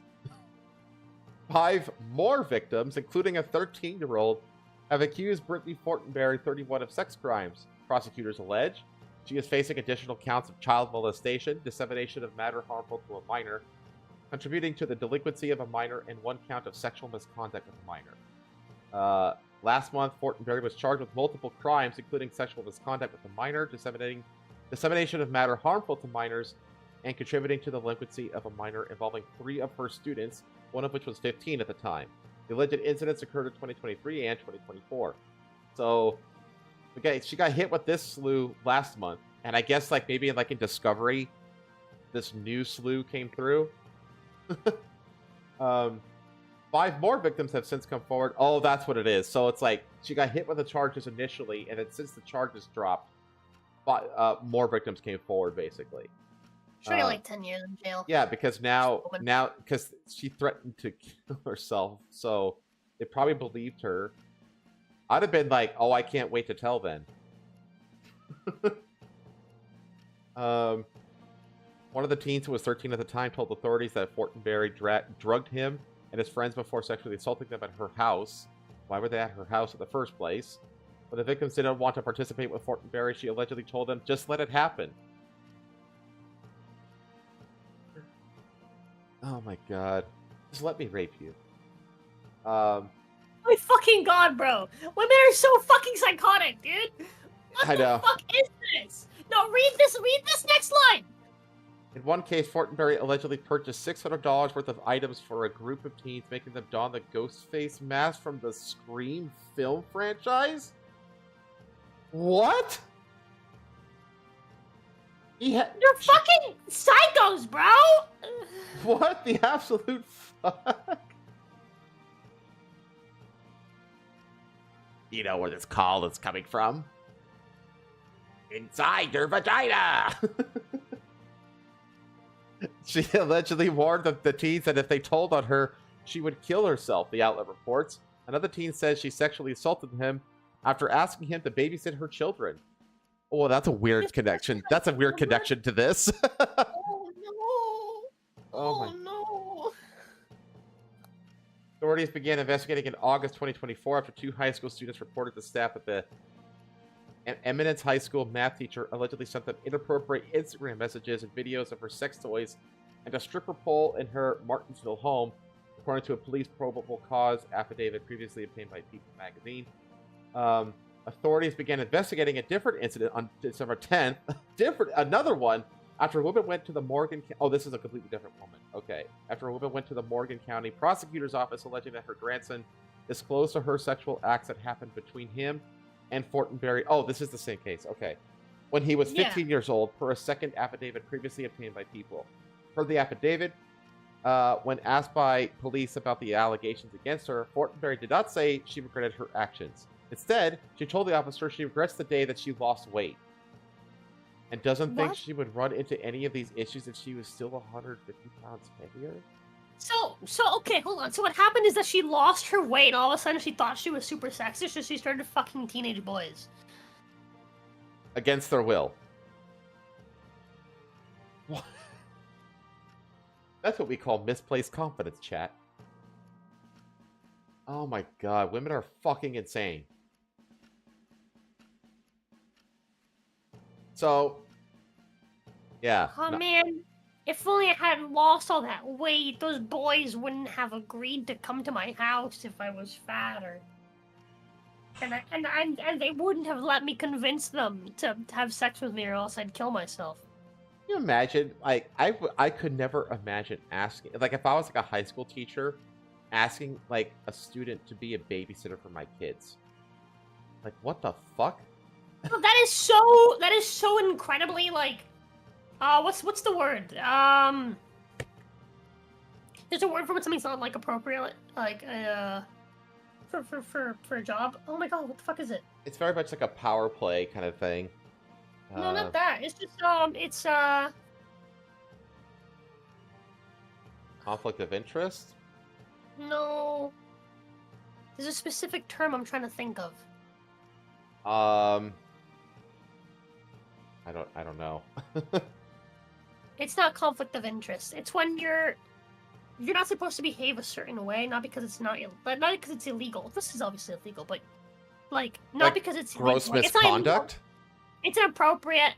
Inappropriate is closer, but that's not the one I'm looking for. There's a specific term. Well, there's like gross misconduct. No, it's not that. Like, there's certain things that teachers aren't supposed to do, right, in public because it's negligent. No, there's a very specific word I'm trying to think of, and I just can't think of it.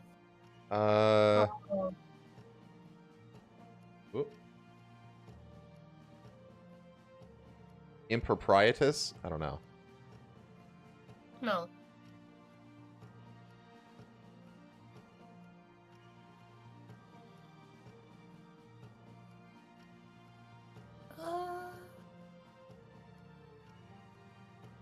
I can't find it, dude.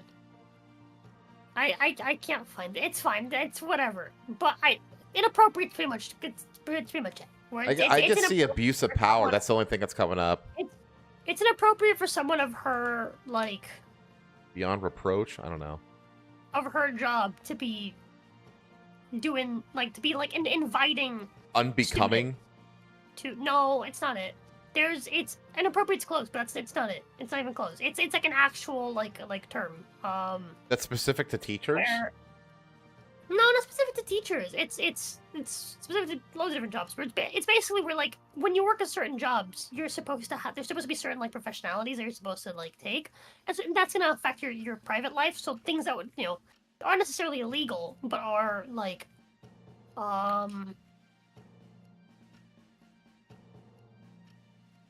they're just obviously inappropriate for you to do. Like, it's inappropriate for you to be like, hey, let me hang out with these kids that are my students outside of school.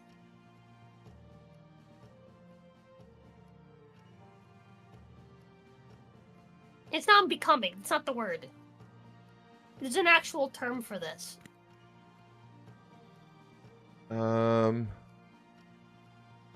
insubordination.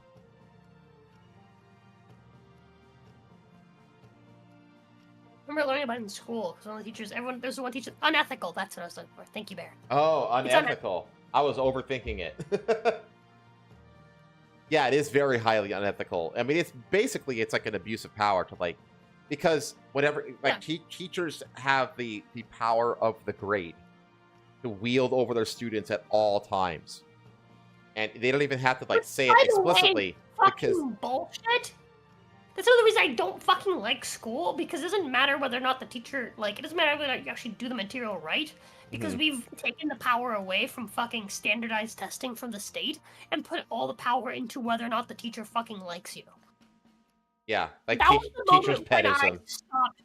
Yeah, that was the moment when I stopped giving a fuck about school. The moment I realized that my intelligence was not being measured by how well I did at the fucking test, but by how much the teacher liked me and whether or not, you know, she wanted to give me an A for... Again, very feminine behavior. What? You know, teacher's pedism. Oh, yeah. Yeah, dude. I was like, no, dude, fuck this. This is fucking bullshit. It's like, oh, you can't take the class for smart kids because your GPA isn't high enough. It's like, well, I'm sorry I didn't do all the fucking homework I didn't need to do. Because the whole purpose of fucking homework is to, you know, to take extra material home so you can make sure that you iron it out in your free time. It's meant to be That's the whole practice. purpose of it. It's practice. It's supposed to be additional shit. But the fucking, I'm so glad the fucking school system, like, the education, the Department of Education is being fucking shafted into hell. Oh yeah, I covered that while you were gone. So incredibly dog shit. What they've done with the fucking the education system. Dude, the Department of Education should be abolished just for coming up with and enforcing Common Core alone. Like that alone should be grounds to just dismantle the whole thing. What an abomination of a learning style. But anyway, you want to talk about this very sensationalized discovery at the pyramids? Yes. Okay. What? So recently there was what's called a SAR scan.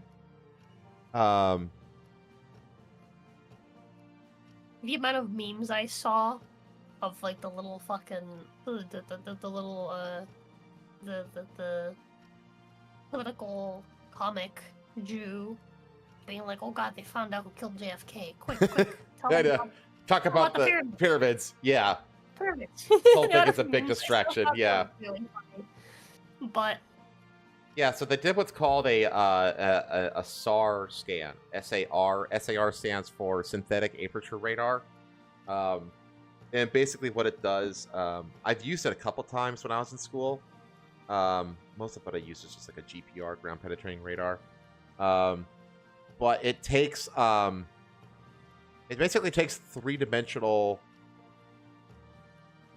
things like reconstructions and like presents them as two-dimensional images, essentially. okay. So they did that under the pyramids, and they found a bunch of shit. And the thing is it was a bunch of shit that they've already found before, which was that was like kind of one of my things about like why is this making the rounds again? Like this was done back in 2022. Why is it now like coming back again? And apparently it's because they did like a press conference about it in Egypt. Wait, was it in Egypt? Actually, it wasn't in Egypt. It was in like Italy or something like that. Yeah, it was in Italy. They did it in Italy. And they haven't even like released like the whole transcript for that thing yet. But here's like an article describing what they found. So they said the Giza pyramids have long been icons of ancient Egypt, but what's hiding beneath them might just turn history upside down.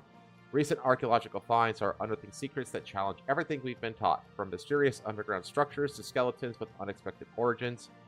These discoveries, blending cutting-edge tech with wild theories, suggest the pyramids could be more than tombs, potentially reshaping our view of the past in ways we never imagined. Take the latest buzz. Enormous vertical cylindrical structures found 648 meters below the Giza Plateau. A team including Kuroda Malanga from the University of Pisa and Filippo Biondi from the University of Strathclyde used... used SAR to map this hidden world. Their 2022 study, published on ArcSiv, first revealed unseen chambers inside the Great Pyramid. So you can already see like these wild, like, look at this. Look at this image. Like, coming up like these crazy ass fucking diagrams and stuff about these giant columns with like these spiral structures going around them. And how they're like talking about how it's like, oh, this like, the whole thing was like basically used, it manipulated the ionosphere to generate power, and like Nikola Tesla was like fascinated with the pyramids because he thought that they were basically like conduits for like electromagnetic power production or something or other crap. And so like the presence of these things have just gone crazy. Like if you just do a search here for just like Giza pyramids, just literally just Giza pyramids, and you just scroll down here. You know, you get video. The present. I'm not gonna listen to somebody. This is like this insane AI image of like basically like the pyramid being like spaceships with these giant reactors underneath them and shit. And these are the actual 3D images or the 2D images of the 3D structures. So you can see like, you know, these basically wherever you have the darker it is, the more of a void you have is what it is. So it's identifying like these columns, and you can see like there's these kind of like spirally signatures that go across them. You can see it pretty well here. Boom, boom, boom. And so that from that they build this. Like, okay. Then you have this nonsense. Yeah, that image is funny. This is a hilarious image. This is what I use in the thumbnail because I was like, this is just too damn good. The idea being like the pyramids are just the tips of like giant megalithic obelisks. It's like, okay. It's a fun idea. Talk about just the tip. Let's see here.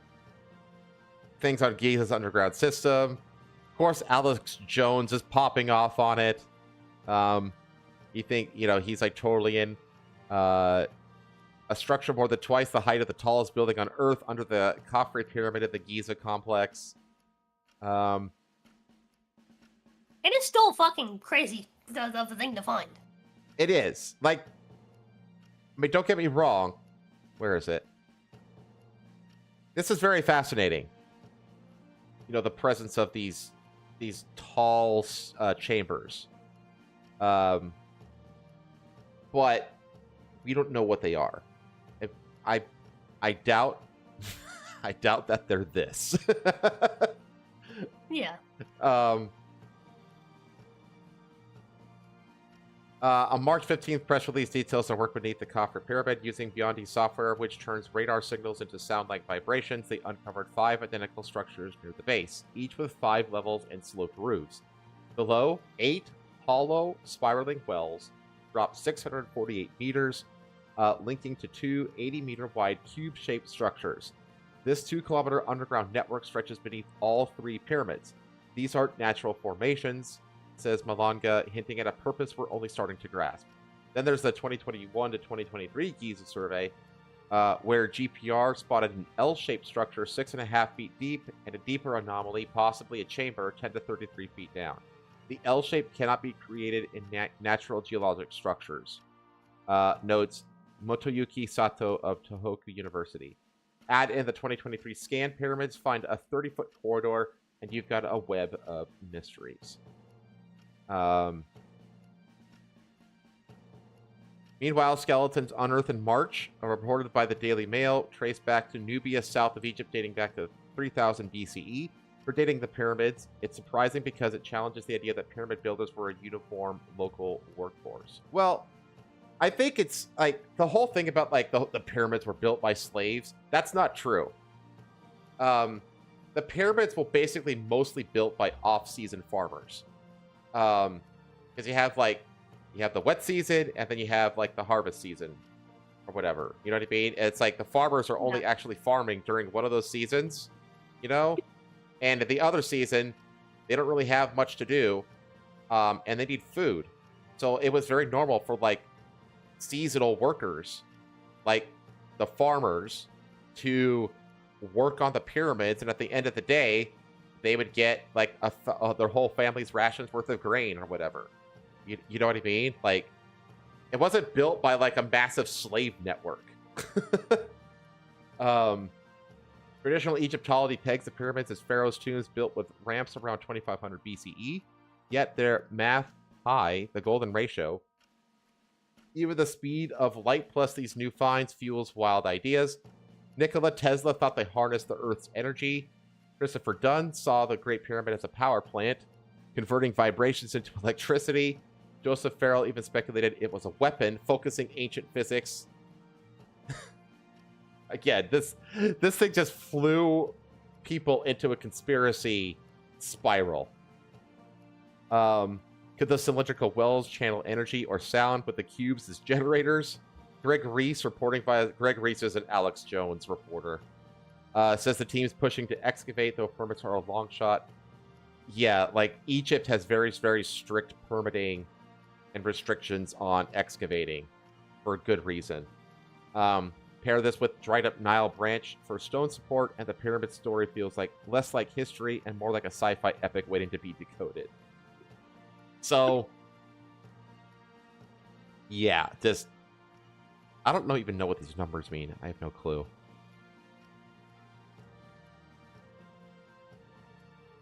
Here's like a 3D rendering of the giant power plant underneath the Giza pyramids. Like, okay. You know what this does? You know what this actually looks like, though? This looks like it looks like an Archimedes screw. I can almost see, like, this being like a way to bring, like, deep water to the surface. Yeah, like wells. Yeah, exactly. You have, I mean, this is like literally what an Archimedes screw is like. So, except the spiral would be on the inside. True. I mean, but then you have to turn the thing. So it's like, Yeah. and it's like, you have to turn the thing with enough force to lift probably, what, millions of gallons of water up these things? That's not happening. That's not happening. So, this whole thing is wild, and I'm very, very skeptical of any of it, to be honest. I'm curious. I'm prepared to throw myself into the cylinder? Into the yes. Into the void. The rabbit hole that is this. I'm ready to just be like, you know what? Yeah, dude. Tesla was right. You know, they were drawing energy from the earth. Nikola Tesla was right about a lot of things. Let's be real. He was. He was like an actual freaking genius. So, yeah. So yeah, this is like the big crazy news in the archaeology world today. Highly sensationalized. I'm trying to think where else I've heard of Nikola Tesla recently, or like where else he's like come up recently. I remember now. It was the fucking Trump time travel stories. What? Do you not know about that? No, I don't know about this. Okay, I need you to look up Baron Trump, Nikola Tesla, time travel. I need you to just look up those three things, and everything should come up. I swear, everything. It sounds crazy, but it should come up. Nikola Tesla, time travel. You have to add Baron Trump into that. Baron Trump is there. Is it about 200-year-old books predicted Trump's return? Yes. Look it up. Okay. Send me. Yeah, just pull this up. These 200-year-old books predicted Trump's return and rise of his son Barron. TikTok video fuels wild.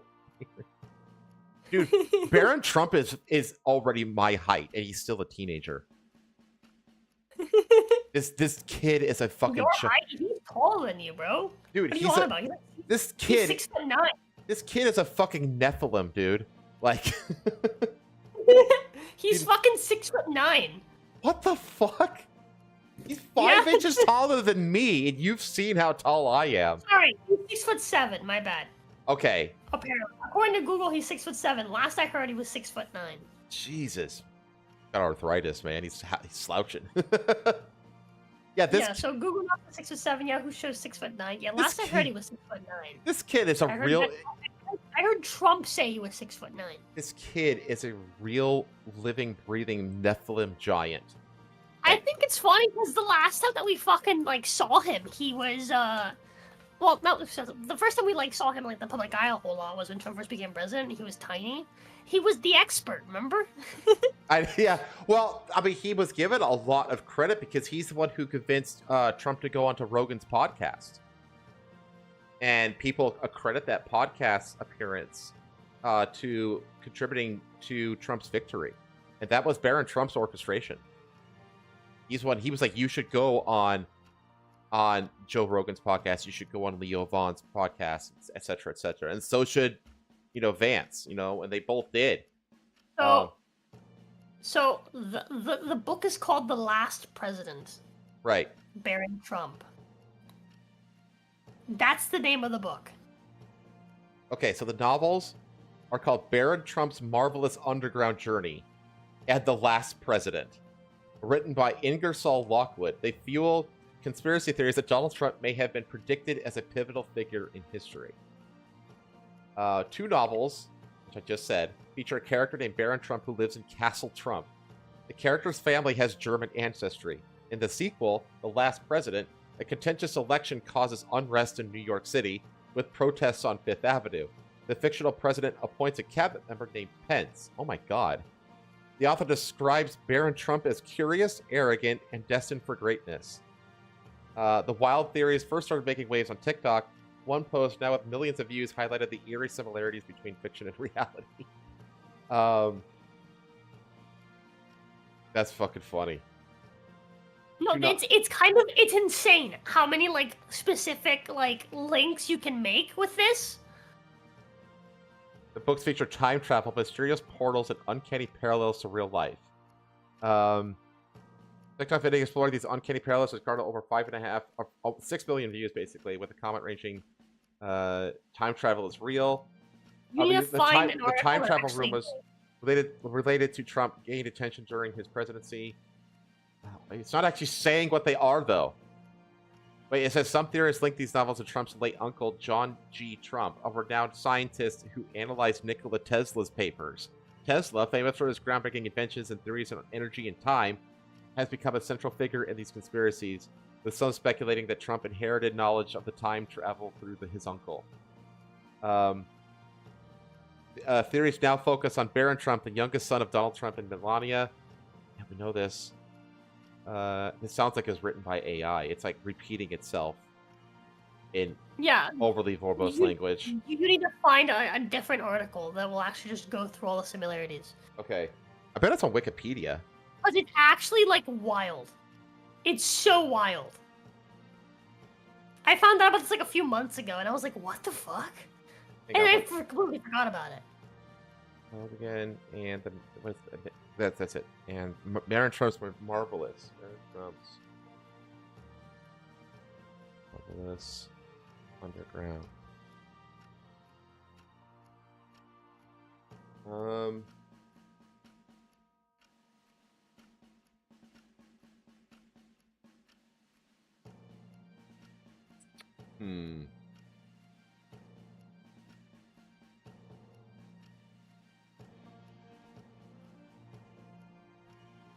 I'm sure I think if you look it up on X, you'll probably have an easier time finding someone someone's made a thread. Yeah. Okay. Yeah, that's a good idea. Let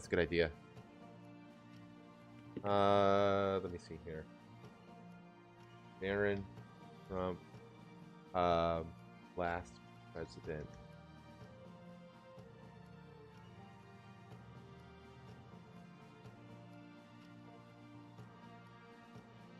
See here. on.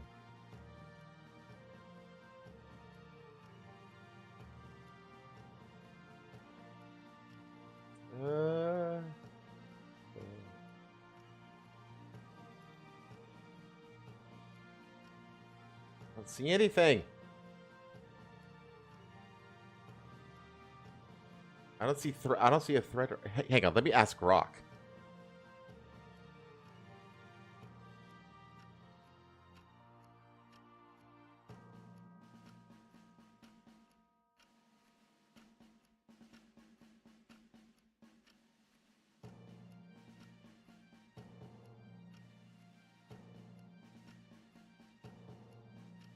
What's the author's name? Ingersoll.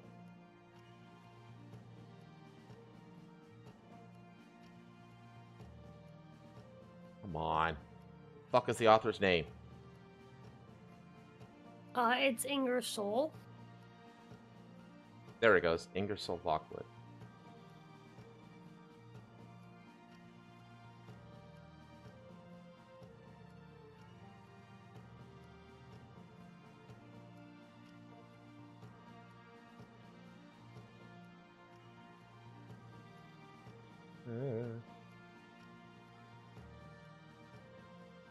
Okay, here we go. This is like all the different parallels. Obviously, Baron Trump versus Baron Trump. We got that one. Wealthy aristocratic background. Well, yeah, hold on. You need to actually read these. Okay, in the novels, the protagonist is a younger boy named Wilhelm Heinrich Sebastian von Trump, who goes by the title Baron Trump. In real life, Donald Trump's youngest son is named Baron Trump. Names are strikingly similar, differing only by an extra R in the real-life spelling. Wealthy aristocratic background. Fictional Baron Trump is depicted as a wealthy aristocratic youth living a life of luxury in Castle Trump. Similarly, Baron Trump was born into the affluent Trump family, known for their real estate empire and lavish lifestyle, with residences like Trump Tower and Mar-a-Lago often likened to modern-day castles. I mean, yeah, Mar-a-Lago is a modern-day castle. Yeah. Residence named Castle Trump versus Trump Tower. The fictional Baron lives in Castle Trump, a grand home reflecting his status. In real life, Donald Trump's iconic tower on Fifth Avenue in New York City serves as a prominent family residence. I was listening with the previous one, pretty much. Huh? This bit here is kind of interesting. Go on. Mentor named Dawn.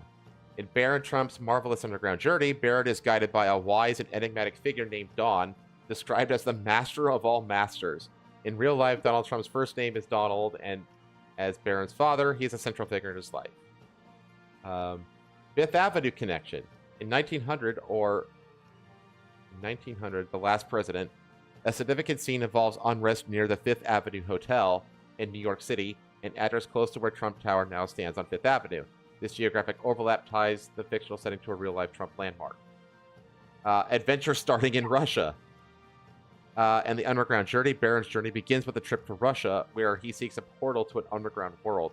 In real life, Donald Trump's business and political narratives have often involved Russia, notably during the 2016 election. Precocious and imaginative character traits. In the books, he's described as precocious, restless, and imaginative, often bragging about his massive brain and coming up with personalized insults for others. I know that Donald did that during the 2016 election cycle. Donald Trump is known for his bold, self-aggrandizing persona and penchant for nicknames. German ancestry. The fictional Baron Trump has German heritage, as indicated by his full name, von Trump. In real life, Donald Trump's paternal grandparents were German immigrants, and Baron Trump inherits this lineage. Parallels from 1900 to The Last President. Outsider president from New York. The Last President, an outsider candidate from New York City, wins a contentious election, sparking uproar. Holy shit. Post-election chaos in New York. The novel opens with New York City in a state of uproar after the election, with mobs of anarchists and socialists threatening the wealthy elite. Oh my god. Fifth Avenue is a focal point. We already read that one. Political polarization of populism. The Last President critiques the rise of socialism and populism, depicting a fractured society. Trump's presidency was marked by intense political polarization. Potential The Last President interpretation. The title The Last President has led some to speculate about Trump's presidency ending the American Republic or marking a significant turning point. Why hyperbolic? This aligns with conspiracy theories about Trump's impact, especially if he were to serve a second term ending in 2029. Time travel speculation. Conspiracy theories link the novels to time travel, partly due to Donald Trump's uncle, John G. Trump, a scientist who reportedly reviewed Nikola Tesla's papers after Tesla's death. Tesla's work on advanced technology fuels speculation that the Trump family might have access to futuristic knowledge, tying the novel's fantastical elements. An historical coincidence with Pence. In The Last President, the fictional president appoints a man named Pence to his cabinet. We all know that Pence was the name of his vice president in his first term. Yeah. That is pretty fucking wild. It is, dude. It's crazy. But yeah, it's very silly. Okay. We're getting into the last two articles. Do you want to go get Patho? Because she wanted to be here for these. Yes. Okay. Fetch her. Oh, yeah. Ah, man. Sorry, I've pulled you into like a rabbit hole. Dude, this is great. I'm telling you, man, Nikola Tesla, the Egyptians, they predicted Trump or something. Oh, man. Oh, The Simpsons. Yeah, Deku, totally. Like, the whole meme about, like, The Simpsons predicting the future is eerie, isn't it? Like, it's come true so many times.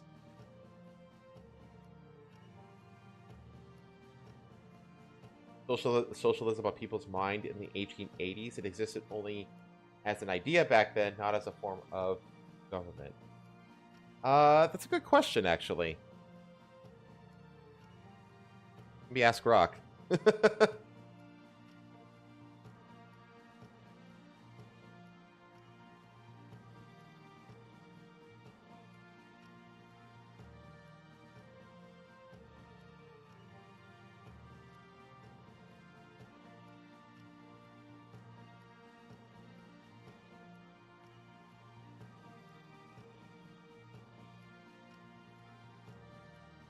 No, you raise an excellent point.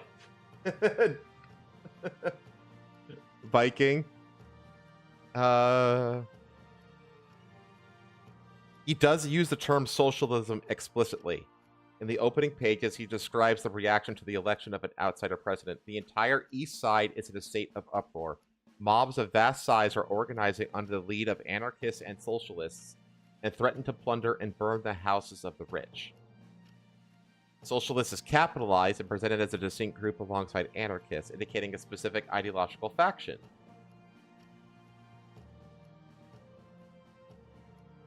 It says that socialism was actually a well-established term by that point.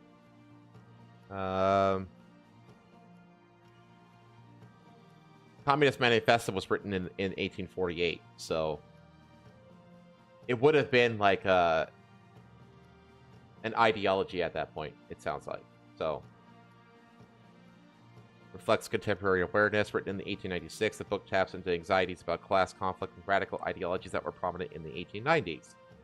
Think of the Pullman strike in 1904, or the rise of populist figures like William Jennings Bryan, whose 1896 presidential campaign Lockwood subtly critiques in the novel. What's this? Oh, Viking brought up a point about like how was socialism even like a known ideology back in when this was written. And so I asked Grok, and Grok gave me some good details. So okay, so what's the answer is yes. Like Grok basically says like it's explicitly said, like this is a passage directly out of the book right here. It explicitly uses the capital S socialists. And it also brings up how the Communist Manifesto was written in 1848, so it would have been on people would have known about it. Yeah. So, but I think it's a good question nonetheless. Okay, do you have Patho at hand? We're gonna start a new call. You can join.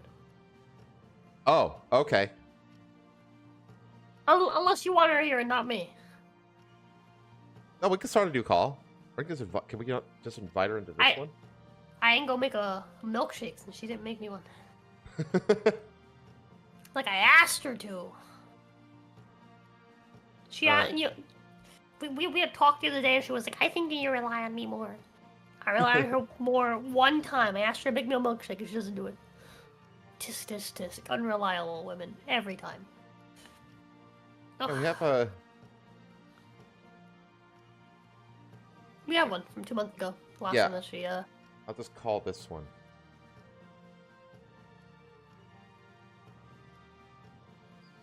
Dude, I hate fucking Discord's new UI. It's so much worse. What? It is weird, isn't it? Discord's new UI is so fucking different. I hate it. Yeah, I'm not a fan. UI? Yeah, it does. On PC. Oh, wait, I don't know if they can hear you. Hang on.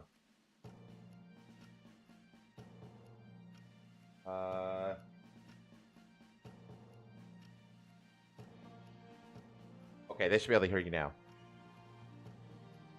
Hello. They can hear us. There you go. Okay. That's your man.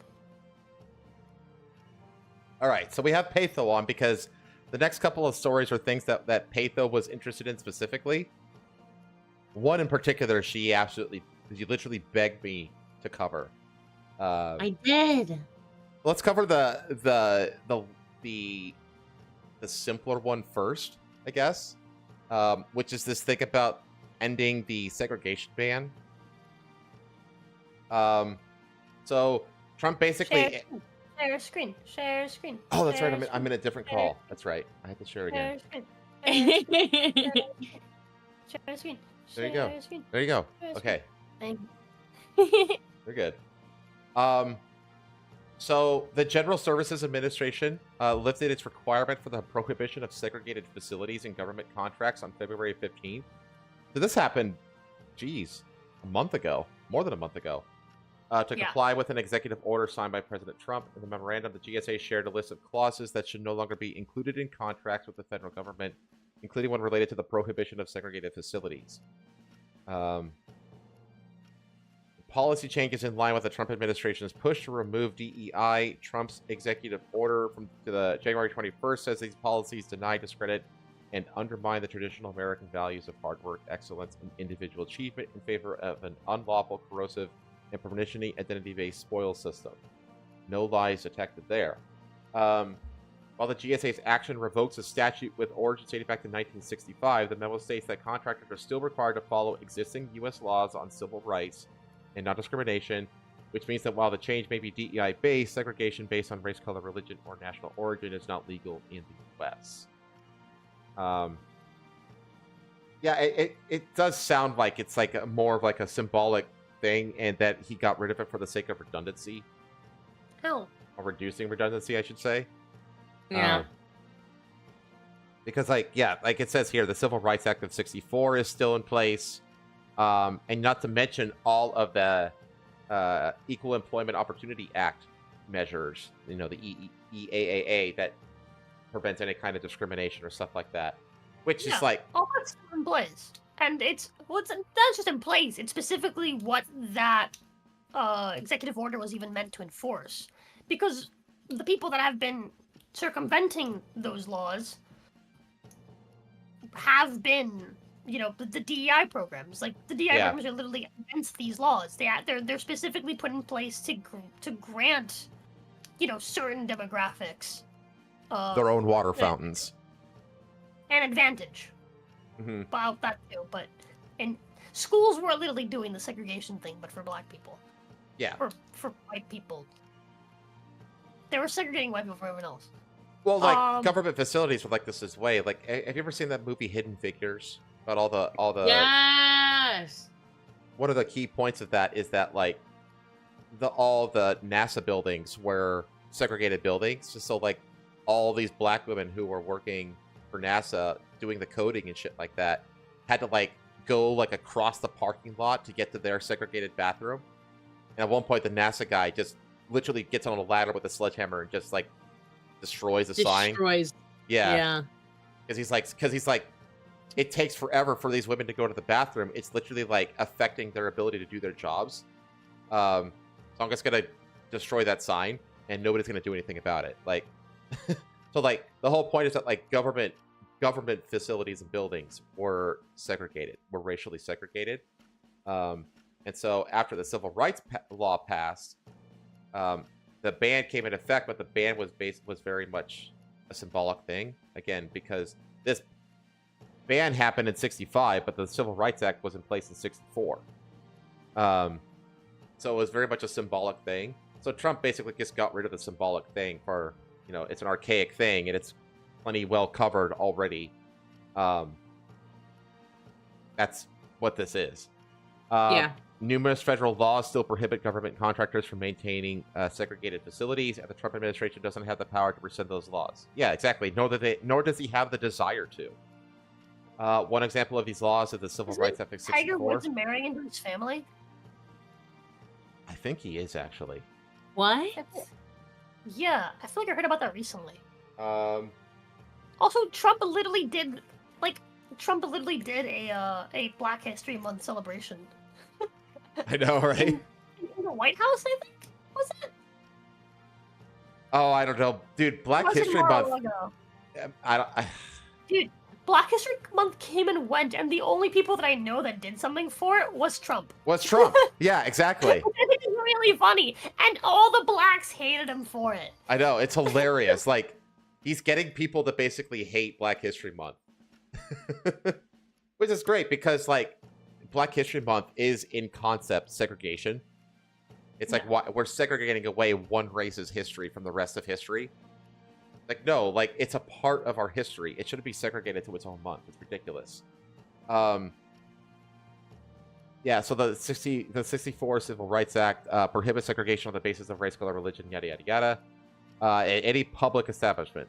While it is legally possible, it is politically and socially very unlikely that the core protections of the Civil Rights Act would be repealed or significantly weakened. Well, remember, he used the Civil Rights Act as what a core legal argument against DEI. Yeah. Like, he was consistently citing the Civil Rights Act of *64 in his case against DEI. So no, he's if anything, he wants to reinforce the Civil Rights Act. That's the only entire executive order was. It was him reinforcing civil rights. Mm-hmm. Let's see. Public's view of the world of race and segregation of interactions and so on and so forth with other groups that has changed culturally. There's been a cultural shift regardless of what that law says. Yeah, this is true. He's talking about what I always say, which is like reality doesn't matter. Only the perception of reality matters. So Trump's executive action ordered the federal contracting process to be, quote, streamlined to enhance speed and efficiency, reduce costs, and require federal contractors and subcontractors to comply with their civil rights laws. Yeah, I mean... So basically nothing has changed. Yeah. Which is proof that it was just a redundant thing. It was originally done by LBJ, the guy who killed JFK, allegedly. In addition to refocusing the government contract process to a merit-based system, the memo states that the new government contract should not include the statute prohibiting segregated facilities. The segregated facilities clause memo now has changed to the federal acquisition regulation, a document used by agencies to write contracts for companies providing goods or services to the federal government. Yeah, because one of his things about the whole, like, getting rid of DEI was, like, the government will also no longer contract with third parties, i.e. private companies, who have DEI as, like, a thing. So, That's how you basically get the fucking, like, domino effect from, you know, from the top all the way down to the bottom. Yeah, there's a lot of companies that are still trying to sneak around with it, though. Like, I bet. So it's not gonna just be like a sweeping thing. It's suddenly just gonna be gone. No, it's gonna require like vigilance from people inside the company to basically whistleblow on the company in a very hyper vigilant way for it to actually stop. Like, it has to become so toxic to the companies. That's the whole reason why they put in like the hotline for it. They literally made a hotline for it, like an email for it. Yeah, exactly. Yeah. Yep. But Klug made an interview with Newsweek. It says, fast forward to today, any kind of trace of those preferences, meaning non-discriminatory on the basis of race, are now basically considered a hallmark of DEI and therefore should be eradicated as soon as possible. Wait, fast forward today, any kind of trace of those preferences, meaning non-discriminatory on the basis of race, religion, gender, are now basically considered a hallmark of DEI. Never should be eradicated as soon as possible. I can't interpret if he's for or against this. Any kind of trace, whatever. And then some. Yeah, that person's retarded. That person's saying that basically any sort of non-discrimination stuff is being considered DEI, and therefore they're getting rid of it. This person's a complete fucking imbecile. Oh, they think that DEI means non-discriminatory based on the base religion of gender, even though it's the tenets of DEI are explicitly to judge people based off of their race and their gender and stuff. Yeah, it's specifically to to put everyone else above someone. A core tenet of DEI is literally to raise racial consciousness among employees. Like, yeah. So, and the only reason you would want to do that if you want to have different decisions and actions based on that thing. So, DEI is explicitly a discriminatory philosophy. Begolia, in comments on Newsweek, we have seen over and over again that this administration does not respect the rule of law, and I think all Americans should be concerned that this change indicates the administration is willing to work with contractors that engage in unlawful discrimination. Again, this person doesn't fucking understand. Retard. This is willing to work with contractors that engage in unlawful discrimination. Oh, you mean they're willing to work with DEI contractors? Is that what you're saying? Like, because that's unlawful. Yeah. DEI is the definition of unlawful discrimination. It is explicitly a discriminatory system. I think it's absolutely hilarious that in both, because 2 or 3 different executive orders that have to do with this. In all of them, Trump cites Civil Rights Act. Yep. as what is being violated and why he's enforcing it. And all of them he calls for basically, again, an enforcement of civil rights law. And these people are like, he's going against civil rights. It's like, no, he's not. You're a fucking idiot. Yeah. It's the other way around. You yeah, have it's been literally the other. Yeah. And you're the one that's been breaking the law. Lots of companies have been breaking the law. Yeah, you literally running around telling people that they should break the law with you. What are you on about? Well, literally telling people that they should judge people based on their race. That's literally what DEI is. It's which is so funny because they're so oh my gosh, we don't want that at all, and judging by race is so bad and so horrible. And I've been saying from the beginning, everyone and fucking mother has in-group preferences. That's just the way it is. Every single group in the world, with the exception of liberal white people, I was just about to say, have an in-group preference, and no one that tells you that they're all about equality and they want equality or blah blah blah blah blah blah blah means it, unless they're a liberal white person. Then they truly mean it, and even then they don't understand what the fuck they're saying. They're fucking retarded. It's amazing to me how they managed to warp DEI into being a wholly positive thing. Chat, if a black person ever tells you that they want racial equality, they're fucking lying to you. Simple as. If someone is pushing this fucking lefty dribble and being like, it's for racial equality, we just want to make things equal, equity, blah blah blah blah blah blah blah, they're lying to you. They do not want equality, they want to be on top. It's what everyone wants. Well, it's like the no one does it. Again, every single group in the world has an in-group preference. Everyone wants to be on top, and they will lie to your fucking face to convince you that you should roll over and let them take over. Yep. The whole thing is a Kafka trap.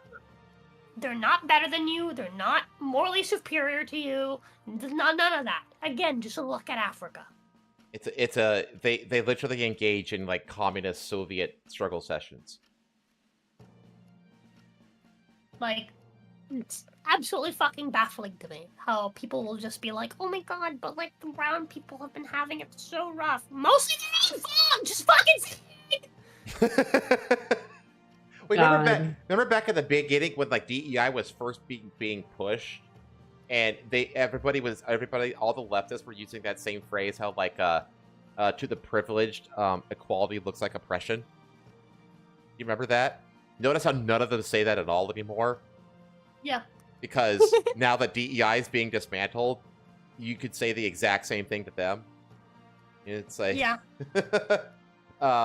Yeah. So that's what this is. It's basically a nothing burger that's being trumped up by leftists to think that he's trying to like make it legal to discriminate. It's like, no, he's just getting rid of redundant things. And if anything, he wants to reinforce the Civil Rights Act. So you guys are all morons. Okay. Oh, man. Okay. Last story.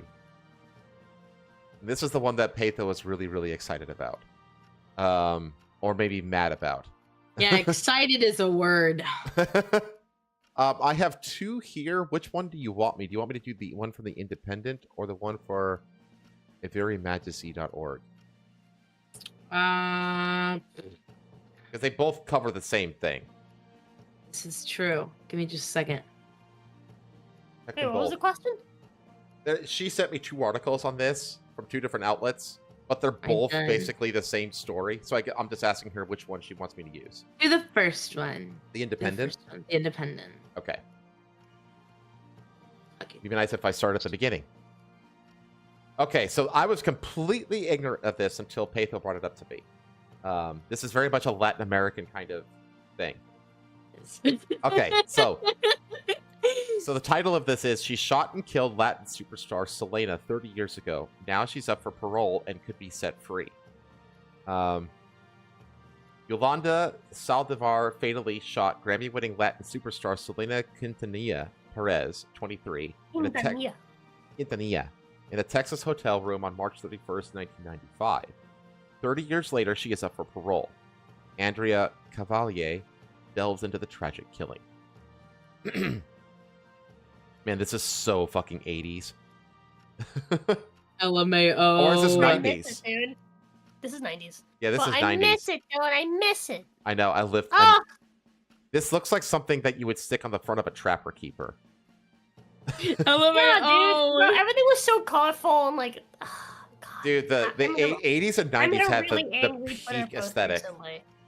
About this, how like, it's like so some fucking cunt was like bitching about like, oh my god, I can't believe they did an animation of like the anime girl having physics in her stomach as she's eating something. It's like, oh, you're the reason why all the buildings are fucking gray. I want you to know this. It's your fucking fault.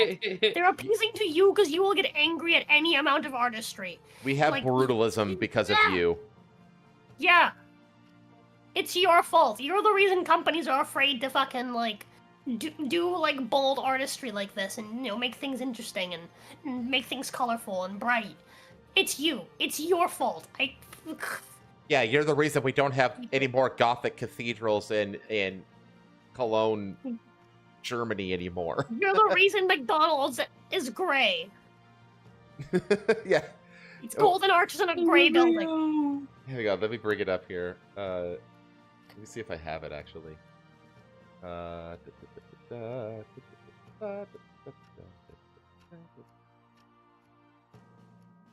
here we go. It's the reason why every company has moved to this, like new age, like everything You're the is reason we don't gray. have this anymore.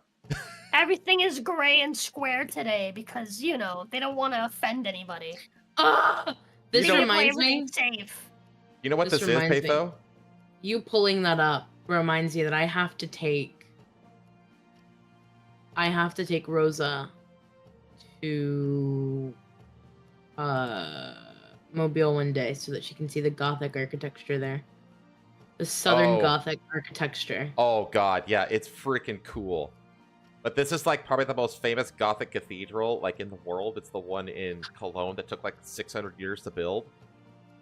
Like, look at like coming around the look at this. I want to get married there. Look at this. I fucking want thing. to get married there. Where is it? It's in Cologne, Germany. We're not going to fucking Germany. You kidding me? Look, just walking around the corner of a I'm building going to see this back. thing. It looks like Dracula lives here. Like, this is the most amazing cathedral ever. There's a lot of other Gothic cathedrals around the world, but this one is just like, holy fucking shit. It is gorgeous.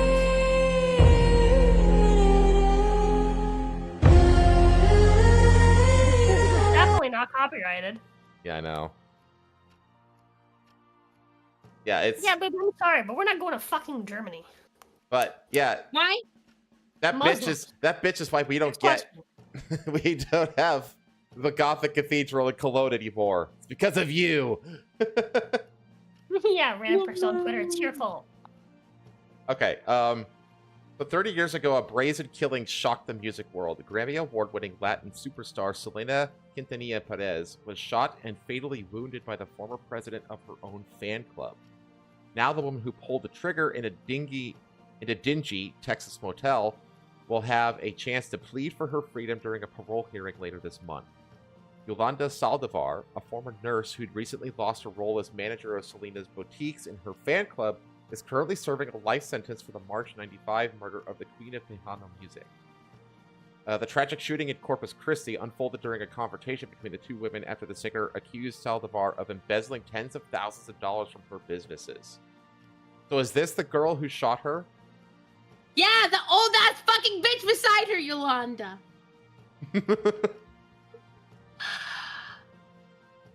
So why did this spark your interest? Is it because you love Selena's music? Because Selena, yeah. What else? Duh, of course. Dude, me and this coworker of mine, when I first started working at PetSmart, right? Like way back when. The first time we met each other, she was like, "Are you Mexican?" And I was like, "Yeah, why?" And she was like, okay. I am not trying to be racist. Please don't be offended. But do you love Selena? And anyways, ever since then, we've been like really close. Like I've house sat for her. I've taken care of her like her pets. And so No, this is a different one. Oh. Not the deck girl, sorry. No, the deck girl is the one when I worked at Cricket. Right, my bad. Anyways. They'll merge in my head. Anyways, she messaged me the other day and she was like, "Hey, though, have you heard?" And I was like, "There's a lot of things. What exactly are you talking about?" And she was like, "That bitch Yolanda is set to be like, you know, to like see whether or not they're gonna let her out on parole." And I was like, "No fucking way." And we ended up talking to each other and we were like, we hope the worst for her. Like, there's stories about her, like when it first happened, that she had to be isolated because there were so many a lot of prisoners people who were wanted to like, kill her for killing Selena. "We're killing Selena!" Dude. Anyways, I don't know whether or not she's been isolated the whole time, because like it's been years now, right? But Wait. Yeah. Bear says that it's because of Yolanda that Mexico is always portrayed with a sepia filter in movies. Oh. Is that a joke? I don't get the, or is that just like an actual real thing? No. It's Okay. a half joke. The half joke? Okay. Well, what's the half truth? Yeah, what's the half truth? I don't understand. No. Like that, yeah. Mexico is always portrayed with a sepia filter in films, but it's not Yolanda's fault, I don't think. Oh, okay. Let's see. But even 3 decades after the killing, Mexican people manifested the sepia filter. Yeah, so real, dude. Selena had like done so much for Mexican music in the U.S. he was like the Michael Jackson of Mexico. Did you know that she didn't even speak Spanish that well? Like, I don't know. I had never heard of her before you brought it up, like 3 hours ago. No way. Texans and Mexicans love Selena. I'm not Texan. Yeah, well, Yeah, you're right. My fault. Original gangster. It makes you feel better. I was equally surprised. Like, when you asked about Selena, I was like, I know that I've heard of her, but I've never like listened to a Selena song that I can think of. And then I asked you if you knew who Celia Cruz was, and so we're even. You know? I think. Bear says that she had the potential to be the MJ, the Michael Jackson of Mexican She did. music. That's This a is shame. correct. That's a shame. That's a real. Also, hold on. I'm gonna need to listen to some of her music then. Dude, it's so good. It's so good. Anyways. No, Wait, continue. she's out on parole in 8 days? Yeah! Oh my god. Less than a Okay, week until she continue. gets executed. Good to know. Yeah! Quite literally. So she maintains that she shot Selena by accident. Yeah, okay. So, Was partly responsible for her own death. Like, you made me shoot you. okay. I think here's the stories. Well, because they're gonna go through it in a second. Oh We yeah, have an okay, yeah. article, we can read it. Continue. Okay. It's gonna make me mad. I'll mute so that you can read this in peace, and then I'll say. Okay, let's get through it, and then you can rant and guide me along through the article. Okay, so born in 71, Quintanilla made her musical debut at the age of 10 in the band Selena y los Dinos, alongside 2 of her older siblings. Again, very Michael Jackson-like, isn't that? Young and in a group with her siblings. She performed Tejano music, a musical fusion style which borrows from Mexican, American, Czech, and German traditions. Huh, that sounds interesting. After winning the Tejano Music Award for Female Vocalist of the Year in 1987, the first of 9 wins, Quintanilla spearheaded a surge in popularity for the genre. Selena won her first career Grammy for the now defunct category Best Mexican American Album at the 36th Grammy Awards in '94, marking the first time a female Tejano artist won the category. She became the highest-selling Latin artist of the 90s, according to Billboard, who inducted her into its Latin Music Hall of Fame in '95. But I guess oh man, she was only 23? Yeah. Selena's life tragically ended after an argument with Saldivar, a 32-year-old woman who was widely painted as an obsessed fan who had weaseled her way into Selena's life. Damn. She turned a work into a shoot. Literally. She literally turned to work into a shoot. The shooting happened shortly before noon at a Days Inn motel in Corpus Christi, Texas. Quintanilla was shot once at the back before she managed to stumble into the lobby as witnesses watched in horror. Before losing consciousness, Selena identified her shooter saying, Yolanda Saldivar, room 158. The young star was rushed to the hospital where she died from her injuries. Oh, God. Police responded to the hotel where they found Saldivar, who sat in a pickup truck in the parking lot threatening to kill herself. After an hours-long standoff, Saldivar surrendered and was taken into custody and charged with Selena's murder. Yeah, dude, women never kill themselves. Who is Yolanda Saldivar? Yeah, they just want attention. They don't want to actually kill themselves. Before Selena's death, her killer was an adoring fan. To not report to police. Who became a significant part of her life. After attending one of Selena's concerts, Saldivar repeatedly contacted the singer's father, Abraham Quintanilla, insisting on creating a fan club in San Antonio in '91. According to Selena and Yolanda, The Secrets Between Them, an Oxygen true crime docuseries that aired in 2024. Okay. Oxygen. Okay. The persistence worked, and Saldivar became the founder and president of Selena's fan club, and also managed 2 of her clothing boutiques. However, shortly before the murder, Saldivar was fired from both positions when the singer's family discovered that she had been stealing money from the businesses.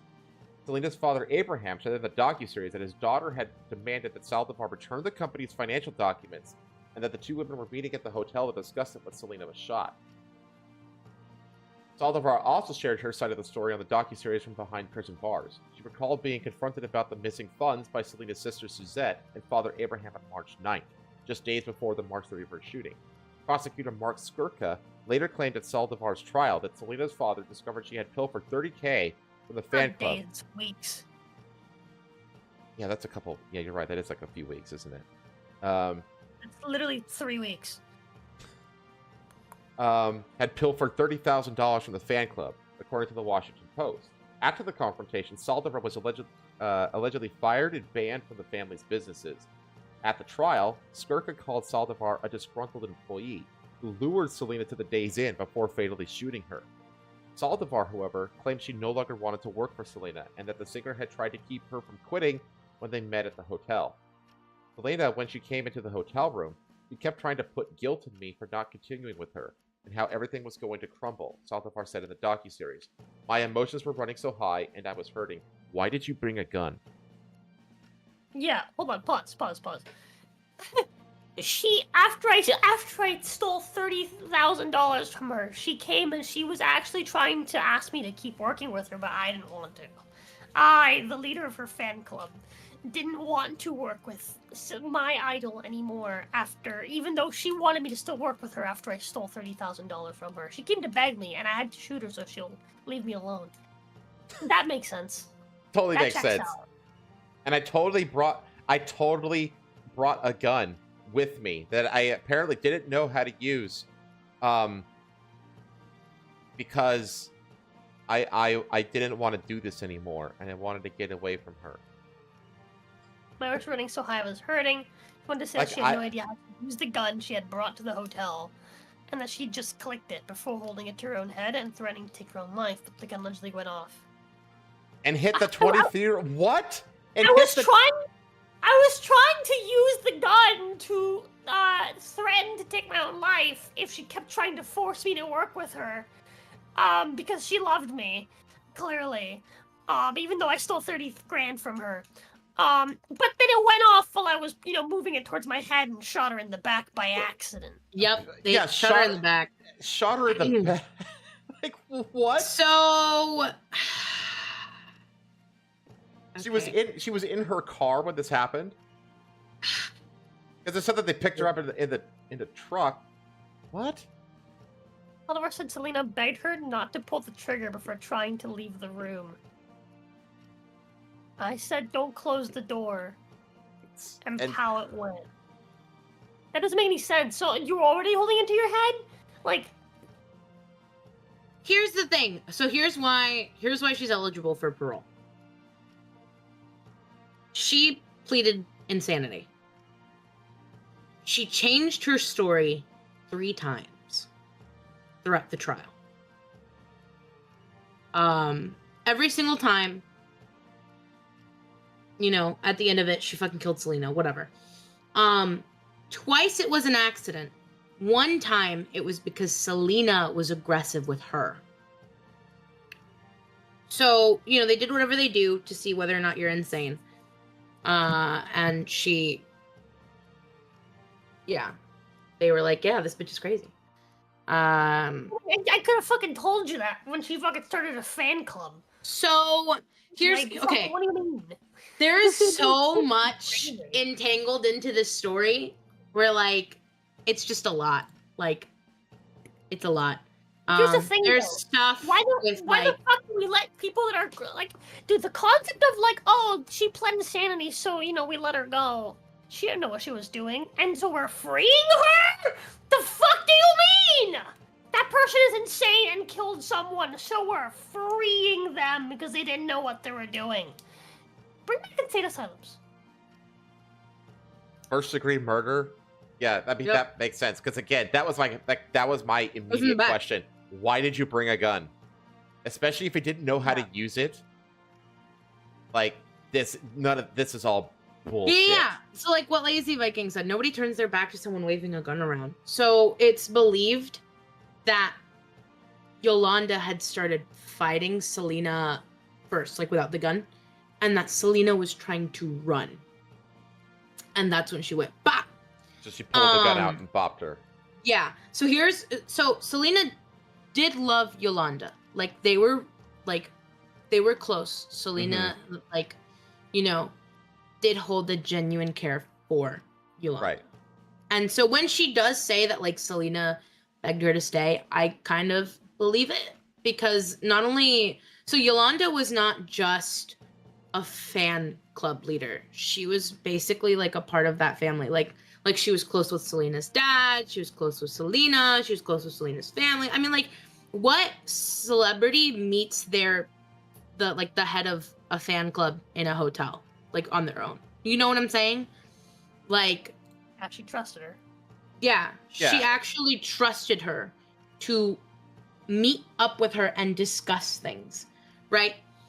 And so, yeah. Yeah, that's what it says right up here. Like, she became like friend, like actual genuine friends with her, you know, and she knew her dad, Abraham, and all this other kind of stuff. Hate Selena's dad. That's a different tangent, but I hate that motherfucker.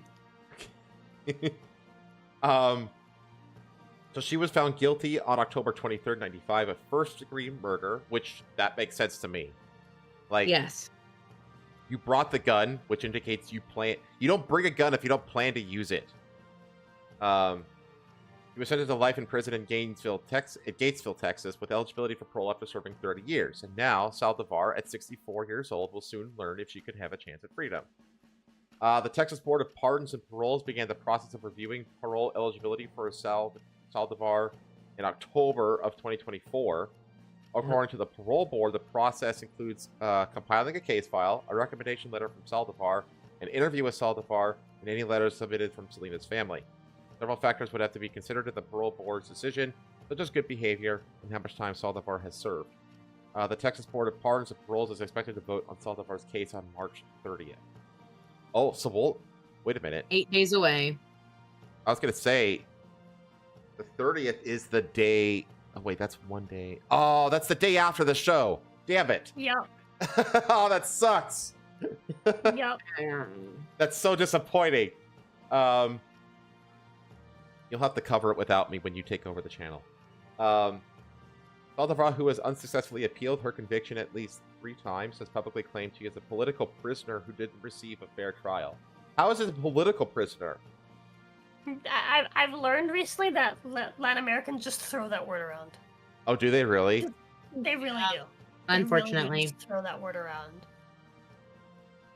A Star's legacy. Selena was often described as the Madonna of the Mexican-American music world, and her immense popularity continued after her death. Her legacy was immortalized by the release of an English-language album, Dreaming of You, recorded shortly before her death.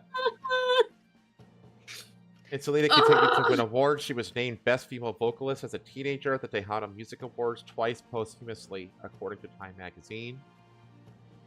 Murals across Texas still depict Selena, and a life-size bronze statue of her was erected at Corpus Christi in '97, the same year that the film Selena was released, starring Jennifer Lopez in the titular role.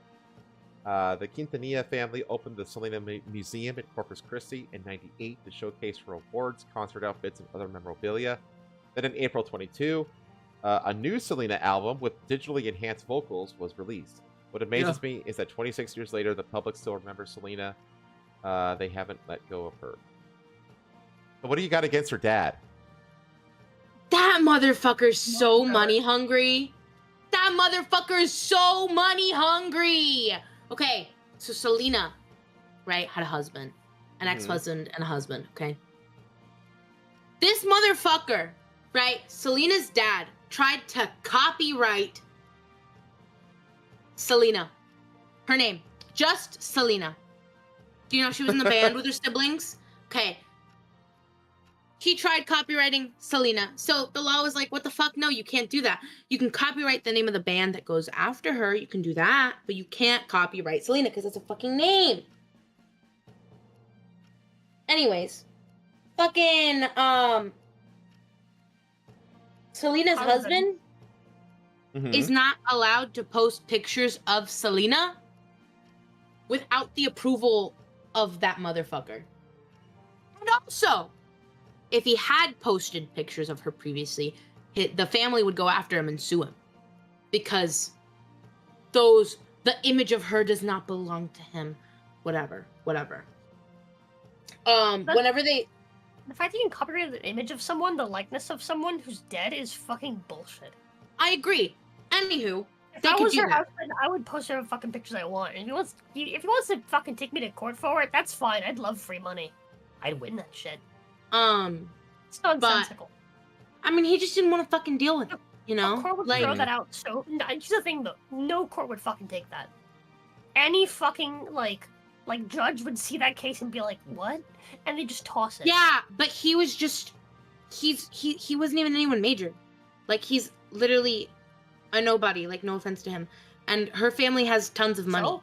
He doesn't Again, have like a proper lawyer so? for that shit.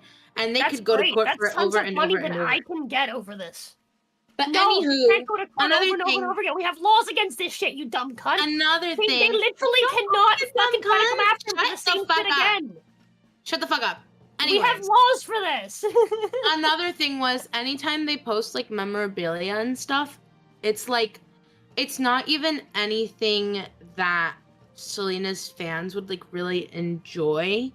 It's always like high priced and like super basic, which is like, you know, like whatever, like it's pop star like stuff, but like she's dead. You have other daughters that sang. You could try to make them pop stars or something, but no! You have to live off of your dead daughter's name. And he's such an ass. Yeah, I hate her dad. Hate her dad so much.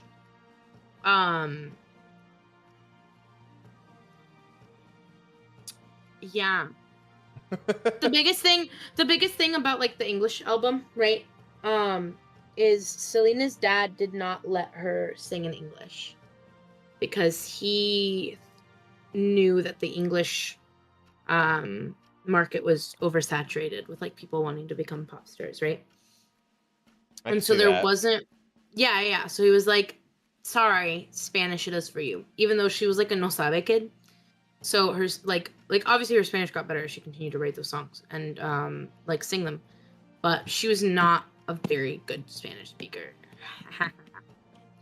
But as you could tell, she was like very, huh? What did you say? Nothing. Anyways, you're mean to me.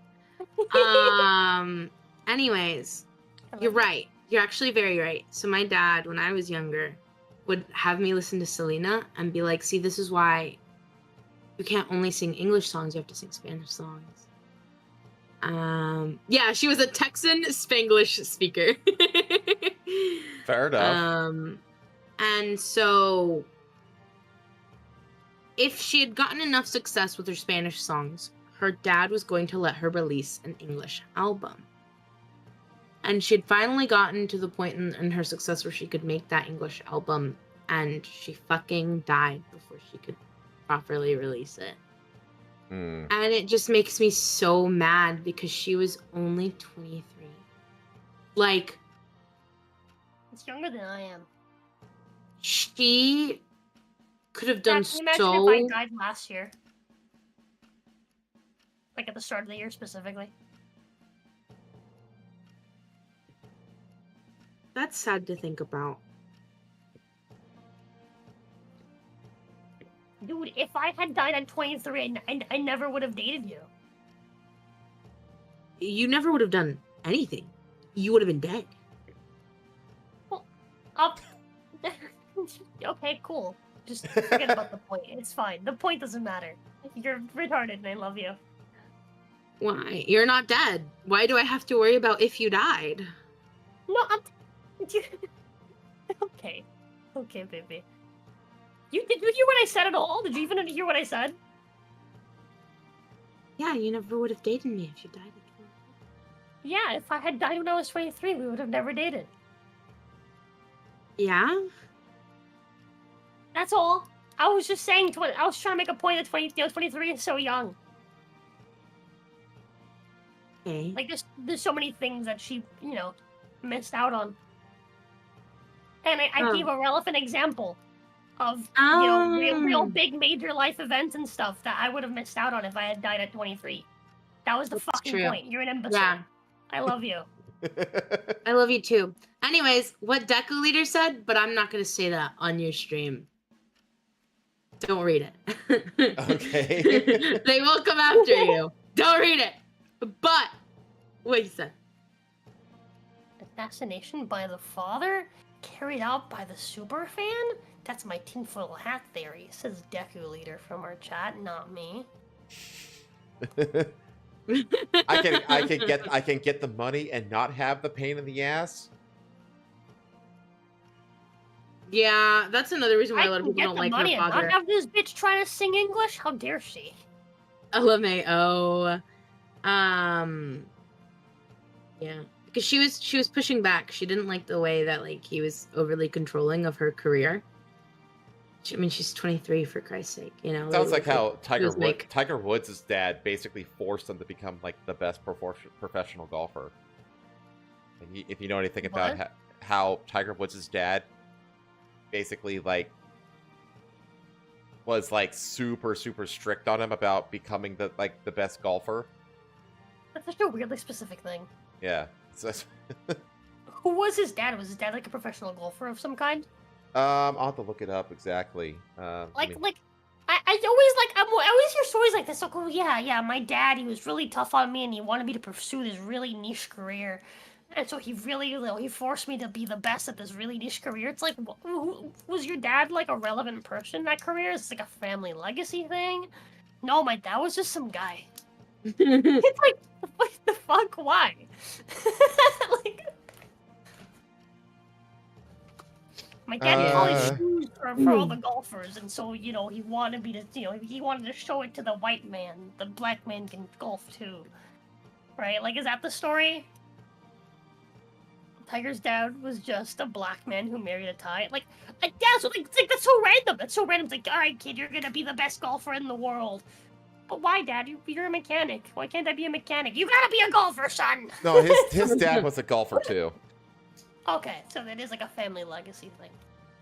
I don't think his dad was like a mega awesome cool golfer though. Was he? Yeah, he wasn't like the best. He said he forced him at age 3 to go on the Mike Douglas show to show off his golfing prowess. He ruined. Tiger later said that he ruined me. I like golf, but didn't want to make a career out of it. It was nothing but golf with him. Before I got breakfast, I had to sink an 18-foot putt or didn't get one. I had to play 18 holes before lunch with him, standing next to me to correct any flaws he saw me in my swing. Then in the afternoon, it was always some junior tournament I had to play in, and I had better win it all, or all I got was an icy stare from him. He was in the service, and I told him to go back and re-enlist. It got so bad. That's just like one little paragraph. Yeah. Jesus. Yeah, he was like crazy strict. And like I said, he basically like treated Tiger like a golfing machine and like made it this like random I mean, he did make him the best though. I mean, it did work technically, but that doesn't make it right. Yeah. No. But okay. You want to do I'm gonna make him the best YouTuber. I'll be like, all right, kid. You're gonna stand there and you're gonna make the same stupid smile at that camera for 8 hours, and if I don't like it, you don't get dinner. Oh, that's funny. All right. Your laugh gonna be hilarious. If I don't laugh when you laugh, no lunch for you. What am I hearing? Sorry. I'm getting my clip of the week ready. Oh, I think it's so. You were so aggressive with that. What am I hearing? I know, right? It's like, calm down. Turn that shit down. It's grind hours. I was in a mood, okay? I was in the middle of doing a voice, doing a silly. Okay, I was playing a role. All right. We've gone well over our time target. So let's do clip of the weeks, and then we'll wrap up here. Okay. You want to go first or second? I'll go second. Okay, I'll do mine first then. So my clip of the week is actually an anime. Oh boy. I know. Can you believe it? So this is the anime that got announced. Right here. It is a geology slice of life TV anime. heard about this. Of course, you're. It's designed for me. Dude, I saw like a fucking post, a repost of this saying like top 10 ways to get like to get men into weird niche hobbies. turn it into an anime. Yeah, dude. Dude, like I'm not like typically like an anime enjoyer, but the one genre of anime that I do like is like slice of life. And they've combined slice of life with fucking the thing that I used to actually be as a professional. Which is, I don't even know if I should play this because of music copyright and shit. But let's see here.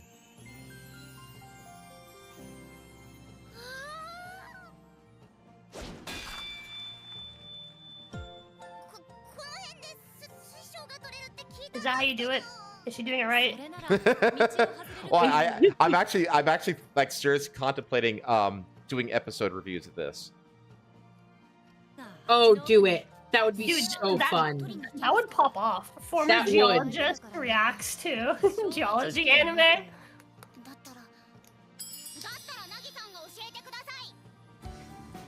Better get subtitles though.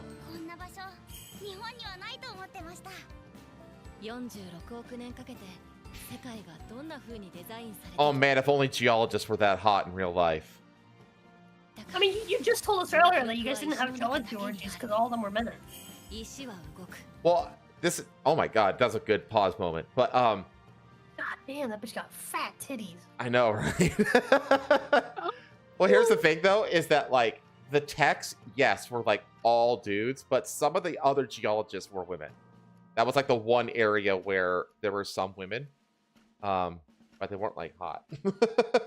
Oh. They weren't like this. They were like this. That's for damn sure. Going like, doing panning for minerals with without a bra and like a button down top on, like.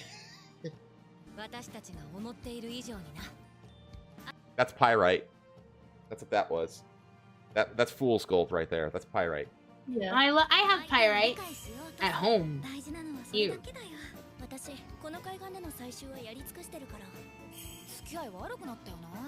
More tits. Jesus.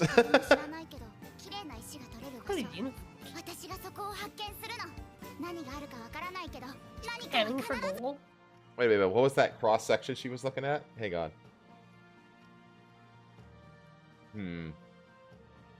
Okay.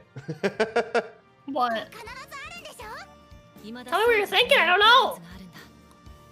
I had to look at it. Assessment? I don't know the context of it, so I couldn't tell you. So yeah, I will definitely be watching this, and hopefully I could do episodic reviews of it. An anime for kids that yearn for the mines. Yearn for the mines. It's even dwarf coded. But yeah, I am like totally into this. Where was it? There. What? The fuck is that? That is oh, what is it? It starts with a B. Beryllium? Beryllium?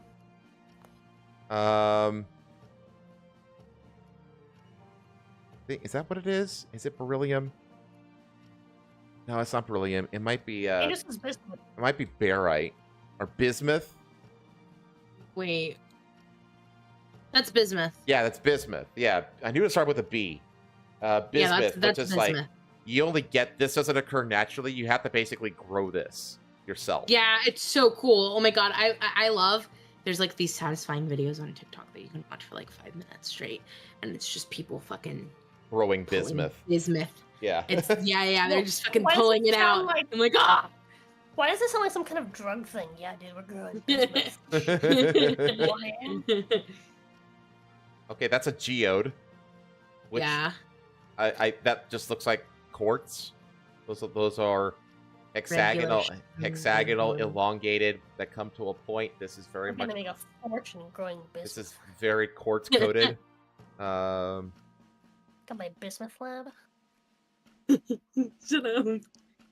God, that's such a nice shot. Fucking tits. I know, right? Ugh. Just like literally glowing tits, like because of the sunlight. Hey. And then the cross section. This is just like they basically just put sand onto a petri dish and they get zoomed in by like 10 times. That's all this is. It's hard to say. This might be obsidian out here. This might be kyanite. The thing in the middle that she's looking at might be kyanite. Kyanite is this like really beautiful blue bladed crystal that naturally, like I said, it just naturally forms in like a bladed form. And it has these kinds of lines and markings in it. So this might be kyanite. There's not a lot of naturally blue minerals. So that's my guess here, but I could be wrong. I don't know. But yeah, I'm curious to watch this, and it'll be a lot of fun. So that's my clip of the week. Yours had to do something related to Assassin's Creed, didn't we? Yeah, I do. Okay, so It's just so funny, dude. It's so funny. this is the AI system of Assassin's Creed. So this is Naue, who's the player character down here. And I guess this is like an enemy samurai. Let's see how good the AI in Assassin's Creed is. Bruh. Bruh.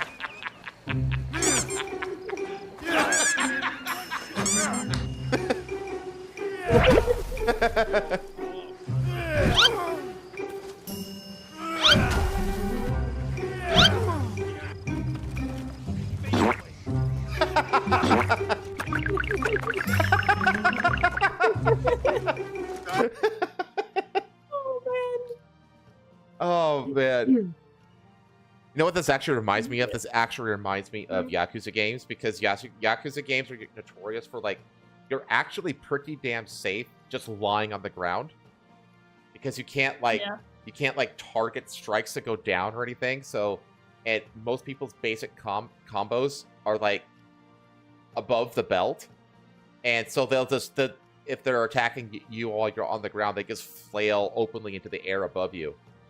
That's funny. Yeah. Have you seen anything on the Yasuke final fight against the Portuguese guy? Yeah, I did, and they kept the music, they kept the sick hip hop, fusion beats. Did you hear? So the lyrics in the background. Not like Ching Chong. No, so it's actually worse than that. Is it the Somali thing? Yeah. Yeah. Let me look this up real quick because I know what you're talking about. Kill them all, Somali. Let me see here. This might actually be best to find on Twitter, huh? Yeah, probably. Let me see here. When you're in a racism competition.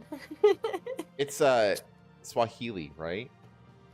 Yeah, Oh, did I say Somali? Yeah, Swahili. When you're in a racism competition and your opponent is the progressives. The BGM lyrics are Chinja Toda Chinja, which translates to "We will slaughter them" in Swahili. This is a game where an African murders en masse to the equivalent of kill the bull or kill the farmer. That's really bad. It's hilarious to me how tone deaf like they basically made a giant violent gay black man, and they're like, does that represents all black people, that represents the black people, black representation, black power, giant gay violent black man. Like, I want to ask Jazz if he feels represented by the giant violent gay man in Assassin's Creed Shadows. That top comment is really saying something. Really convinced Yasuke is an actual token, because at best he really doesn't add much to the story. He's just really there, and if Naoya was the sole protagonist, nothing in the story would really change. Well, Marku, there's two modes of the game. There's what's called a canon mode that you can turn on, and canon basically turns off all the romances. So there actually isn't canonically any romance, but you can turn the canon mode off, and then romances become an option. and you can That's a weird thing. you can be homosexual. Both of the characters can be, actually. There have been screenshots of Naoe's like body, and it's just like, why can you take off the clothes of the character? Like, this has never been like, I don't know. I just think it's weird, right? Like, when I think back to like Assassin's Creed, I think like, oh, every Assassin's Creed character has like their like de facto like assassin outfit, and they maybe have like a few other costumes they can put on, but you can never manually take off the clothes of the character, right? Like, it's just, I don't know, I think dog. the It's weird. closest would be Why Odyssey. Why are there romances? Why are there romances at all? Like, what kind of game? What is the genre anymore? What are we doing with these fucking games? I think we got a similar amount of clothes off in Odyssey. Because Odyssey had like the whole like armor system on it, so you could technically take all the armor off and she'd be in her underwear or whatever. And it was like roughly the same kind of underwear that Naoe is wearing, but still, it's just like, yeah, basically, yeah. I don't know, dude. It's just so weird. It's like, what is this genre anymore? Like, what game is this anymore? Yeah, it's like, this doesn't have anything to do with Assassin's Creed anymore. So far from Assassin's Creed. Like, Yasuke is like the absolute, like, he literally, he has like basically no stealth. He has no climbing, or very little climbing. And the one special thing that he does is he can literally like ram through doors and ram through shit. It's like, he is the, like, it's an Assassin's Creed game. Why is that kind of a character a player character? It makes no fucking sense at all. Like, what are we doing here? Like, I still maintain that the best implementation of, like, because they've had, like, the whole, like, choose male or female shit. Like, that's what Odyssey is. Like, you play the exact same character, they just switch genders, basically. Also, just, like, it's another thing that just, like, doesn't make sense, like, with the story. Like, the whole concept that you're going back and you're going into the past. Mm-hmm. Like, the concept of choice is just counter to, like, the lore of why we're even playing these characters in world. Yeah. Like that's why the whole thing with, like, you know, like, if you play the old games and like you tried to kill civilians, it'd be like, hey, this character didn't play civilians. Stop doing this or you're going to break the simulation. You know, that's part of the day one patch, right? How they made it so, like, what? In the day one patch, they removed the ability to destroy the shrines. Because remember that was like a big thing of contention in the Parliament of Japan, that they addressed like the day of release. So they took that away, and they also made Yasuke a bit less violent, and he gets like in like desynchronization in trouble if he like kills a civilian. Wait, you didn't have that just by default? I don't know exactly the details, but it's something along those lines. Yes. I'm going purely off of cursory memory here, so if I'm a little bit wrong, I apologize, but that's the gist of it.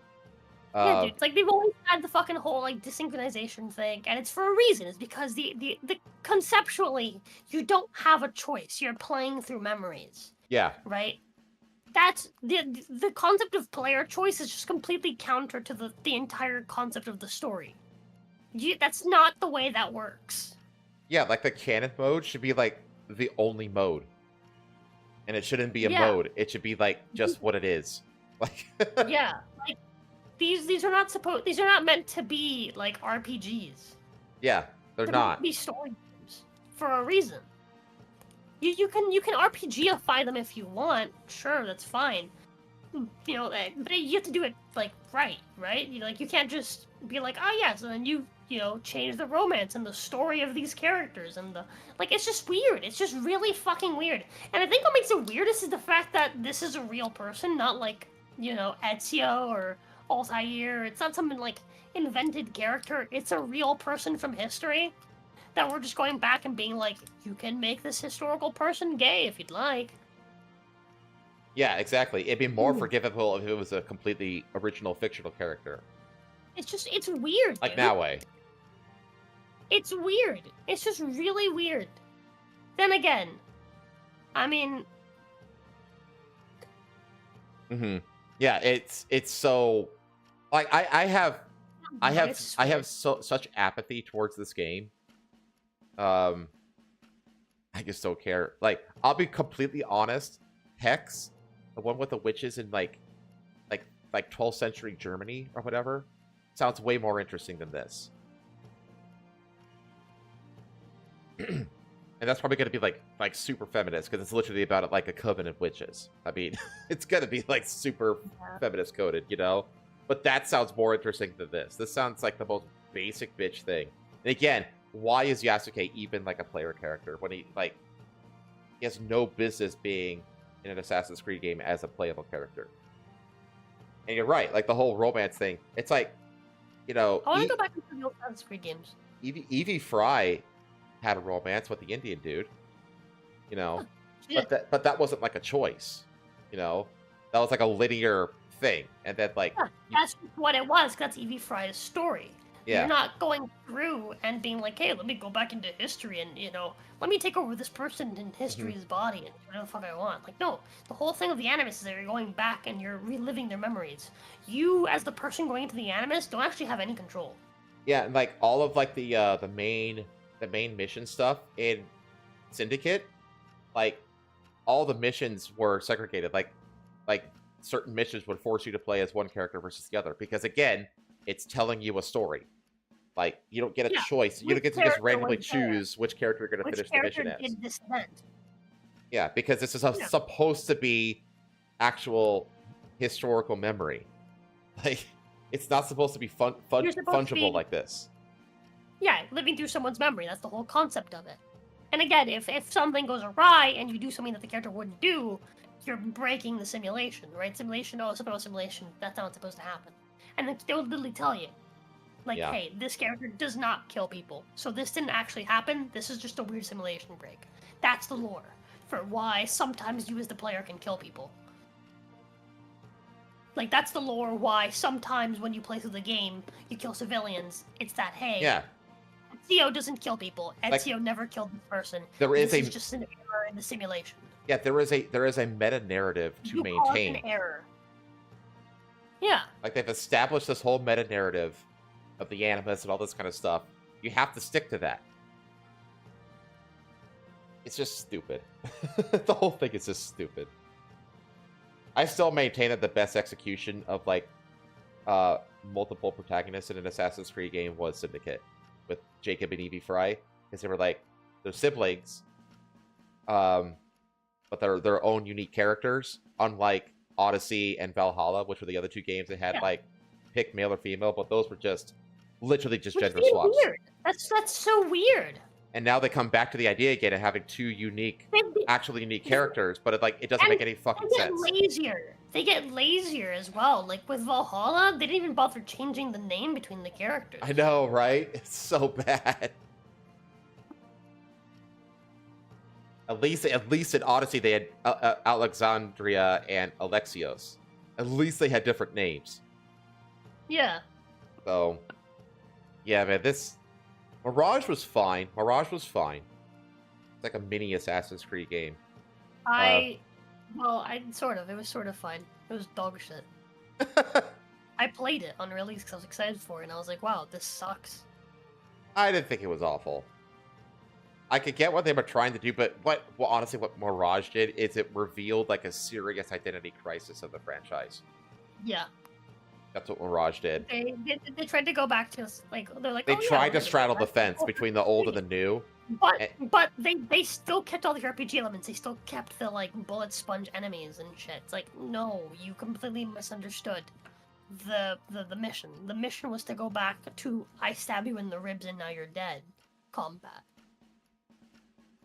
Yeah, it really did reveal like a crisis of an identity crisis. Not Brawler Creed.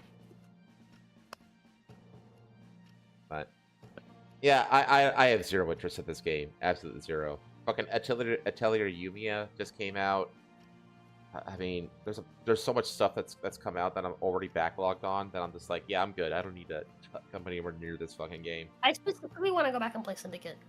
I watched a video recently where someone was showcasing different ways of doing the like speedrunning and like the combat in Syndicate, and I was like, man, the fucking speedrunning in Syndicate is so good. I streamed it for like 2 months and never finished it. I think we should do the online of Syndicate at some point. You want to do an online one?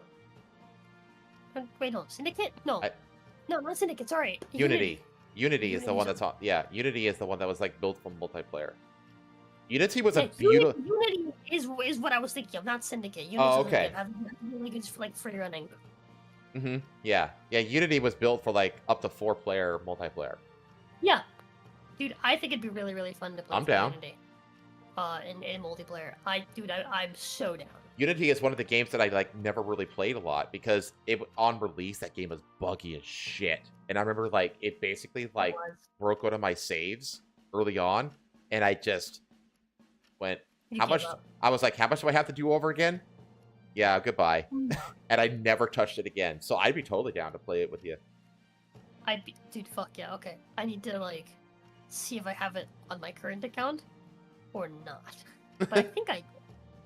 I don't think I bought that. If you don't, I'll grab it for you. It's not like a super expensive game. Fine. We'll see.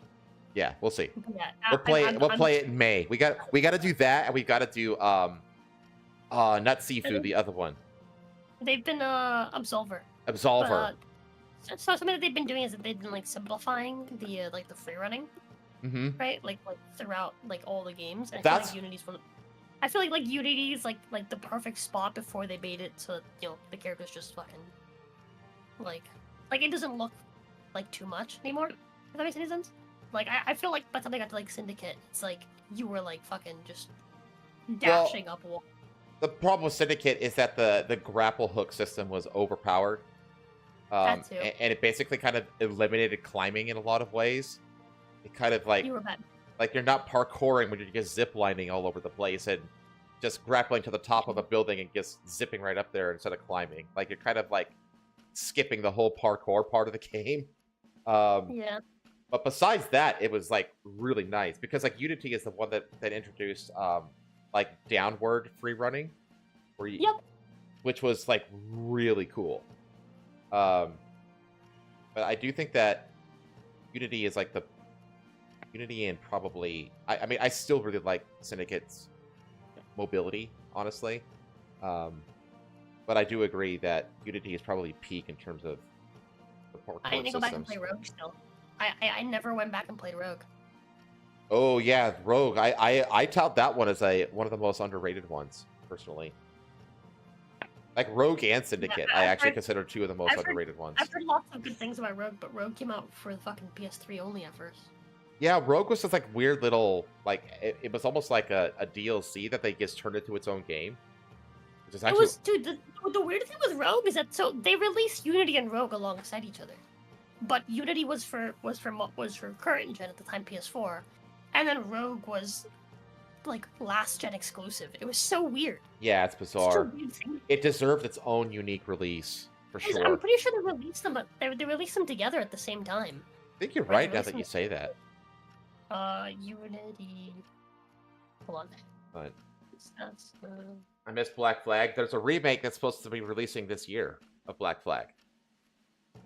That's an Assassin's Creed that I actually played through and finished on stream. Assassin's Creed Unity came out November 11th of 2014.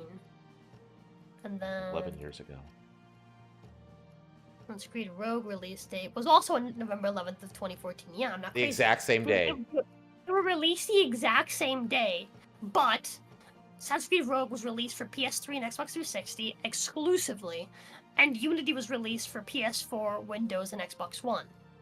So they released Rogue for last gen and Unity for new gen, rather than just releasing Rogue for both.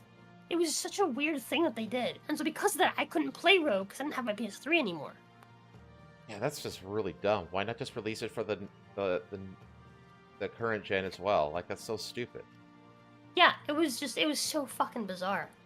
But yeah, so because of that, I never played it. Tailfin says the new game is also about a Black Flag minus the L. I saw a post of that. That's funny.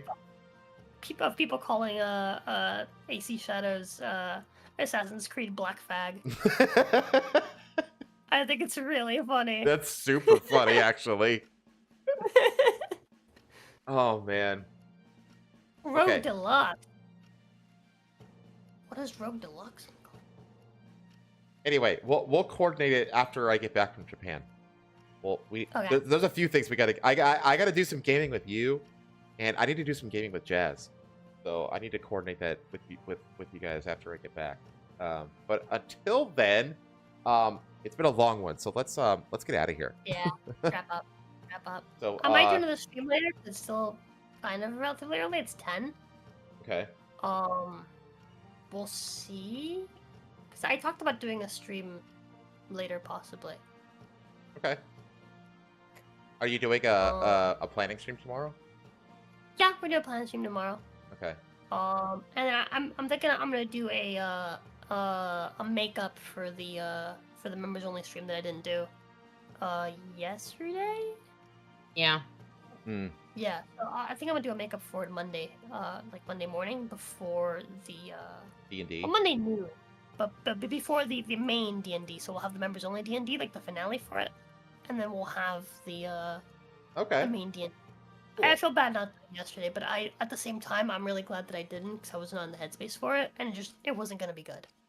It simply just wasn't gonna be good. Wait. NDA. NDA says that I missed a joke. Uh-oh. I don't see it, Joe. I don't see it, NDA. Did it get censored? Type it again, NDA.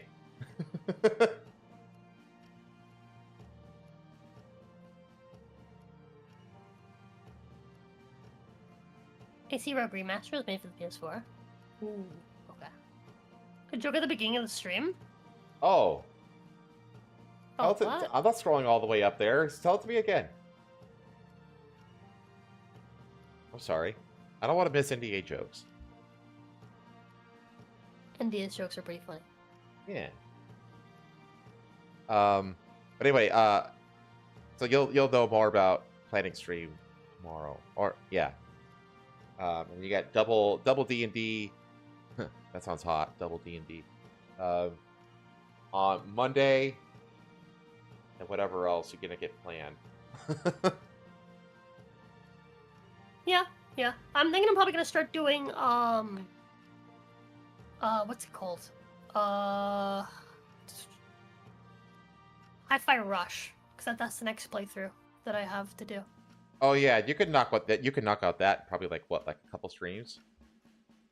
Yeah, and then after that is after Hi-Fi Rush is probably gonna be Atomic Heart. I still need to do Confident Andy and Lily. I'm just gonna wait until I have the Ginny and Jin model, so that's gonna be just for the time being on hold. That's a good one, NDA. Cheese sampling tier list is on hold until I can afford it, because cheese is fucking expensive. And honestly, What, Atomic Heart? No, cheese sampling. Oh yeah. That's keep that one on the back burner. I feel like I lowballed that like way too hard in my head. I was like, yeah, $200 to sample cheese. That's fine, right? $200 is a good price for that. No, I'm an idiot. No. I'm a fucking idiot. I'm actually contemplating just grabbing it and putting it back into the one-time goals left with 200 out of a new amount. That's probably the best thing to do. I do think you should do that, Yeah, because I do too. 200 is not enough.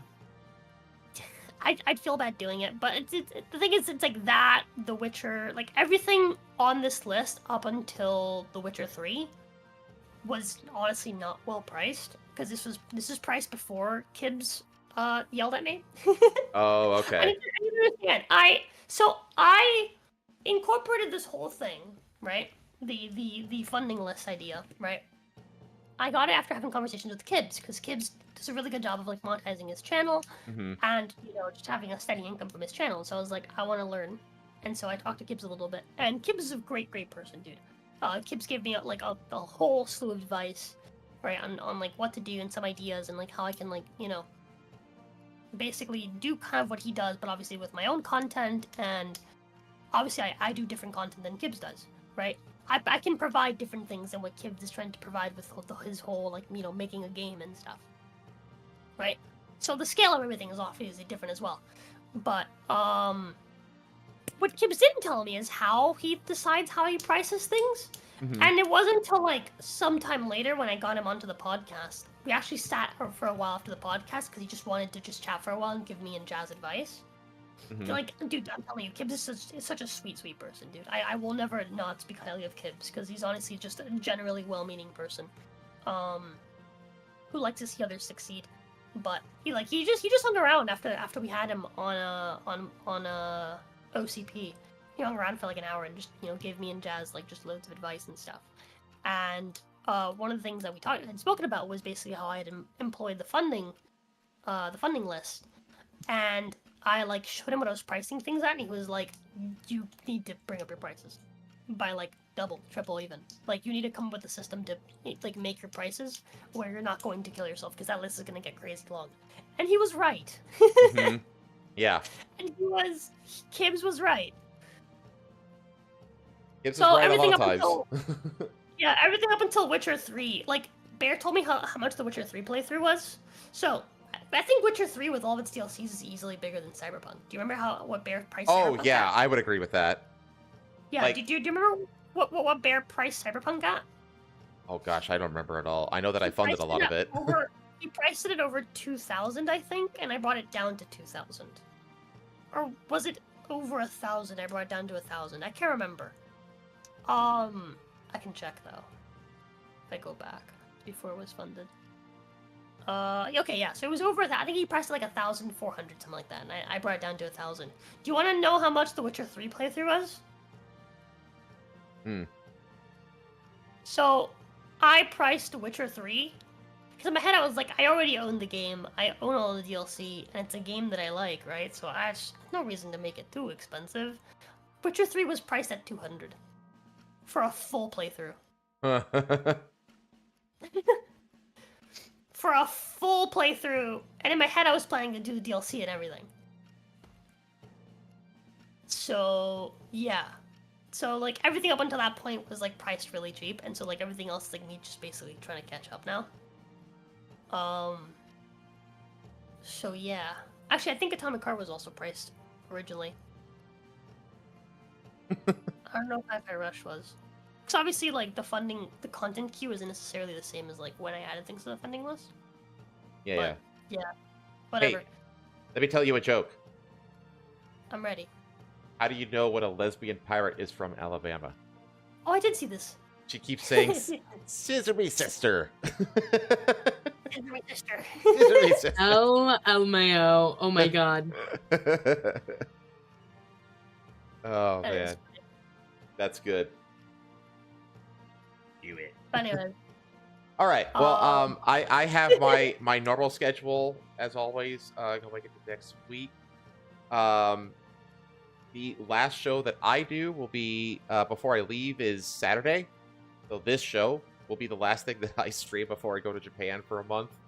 And then at that point, I'm basically going to hand my channel over to Roza Coatl and my editor and let them do whatever. So, Yeah, both channels. What is content that you want me to do on your channel in the meanwhile? Yeah, let's actually maybe if you're doing planning a stream tomorrow, if I can get my IRL work done in time, I might just hop on tomorrow during your planning stream and we can talk about it then. Mm-hmm. So And But, I'll try to keep my ear to the ground like every week to see if I can find some stories, and then maybe I will do Welcome to the Foxhole. I feel like I'm gonna be bad at it doing it by myself. Like I feel like you very much like control the structure, and I'm just kind of here to say things and to be silly. So well, it's probably gonna suck, Chet. It's probably gonna be really like just completely sporadic and random, but I'll try my best. honestly, I think it'd be a good experience for you. I think so too. You should just do it with Patho.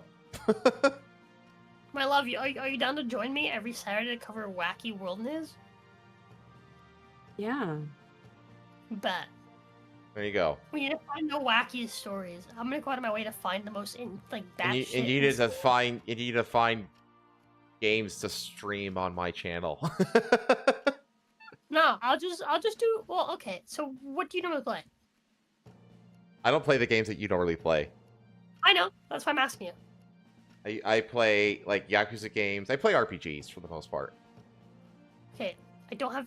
Actually, that's a lie. I do have Yakuza games. I've never played them, but I do have. I have very specifically.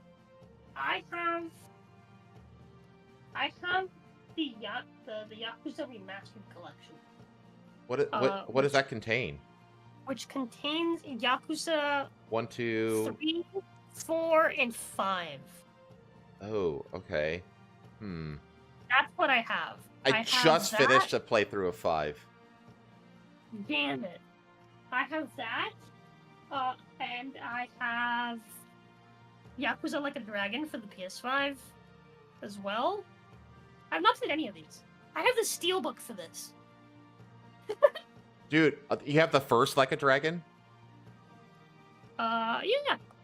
Yakuza Like a Dragon with with Ichiban. Yeah, that's actually not a bad jumping on point to the new stuff. Actually, that's the only jumping on point to the new stuff, actually. It's like, that's the game that, like, because before that was Yakuza 6, Song of Life. The Song of Life was pretty much like the end of Kazuma Kiryu's story, for the most part. Like, he's still in subsequent games, but he's not, like, the main character. He kind of is in Like a Dragon 2, but he's... I kind of want to go through Yakuza, like, in order eventually at some point whenever I do get down to it. But obviously, I need to own them at that point. Start with Yakuza 0. Honestly, Yakuza 0 is probably, to this day, one of, if not the best one in the whole series. Yakuza 0 is phenomenal. What else do you play? I play Red Dead Redemption 2. And I have that game. And I've been playing Subnautica. I can do that. Subnautica, I don't know. I've never played Subnautica. Honestly, I'm fine with you doing whatever you want. I'm just, even if you don't do anything, I'm still gonna just give you access to the channel. So if you want to do anything, you can. Because my editor is gonna be posting shorts while I'm gone, so there'll at least be that, you know. But Can if I play Minecraft on your channel? Yeah, sure. Play it on. Yeah, you can totally play it. Because one of the things that I advertise as playing is survival crafting. That's what Minecraft is. So you're totally free. But my God, wait. I'm basically just gonna hand the channel to the three of you and just let you run amok. What days do you normally stream? Tuesday, Wednesday, Friday, and Saturday, obviously. Right. But again, like, because it's you. On Fridays, even when you don't do the show. Wait, what? Do you normally stream on Saturdays, even when you don't normally do the show? Saturday is only the show.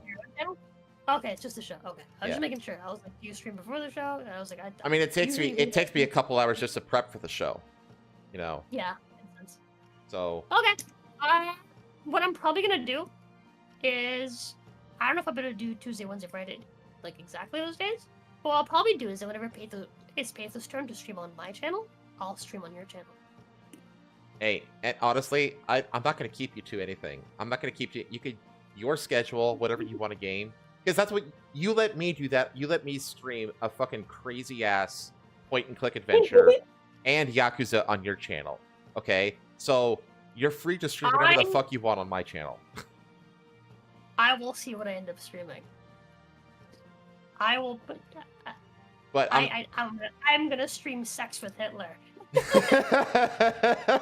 I don't want to be in the wacky game department. You need to, as long as it's YouTube friendly, sure. It's not. I can't play. Okay, then no. No, it's very much a porn game. I bought Jazz. I think like the Sex with Hitler collection.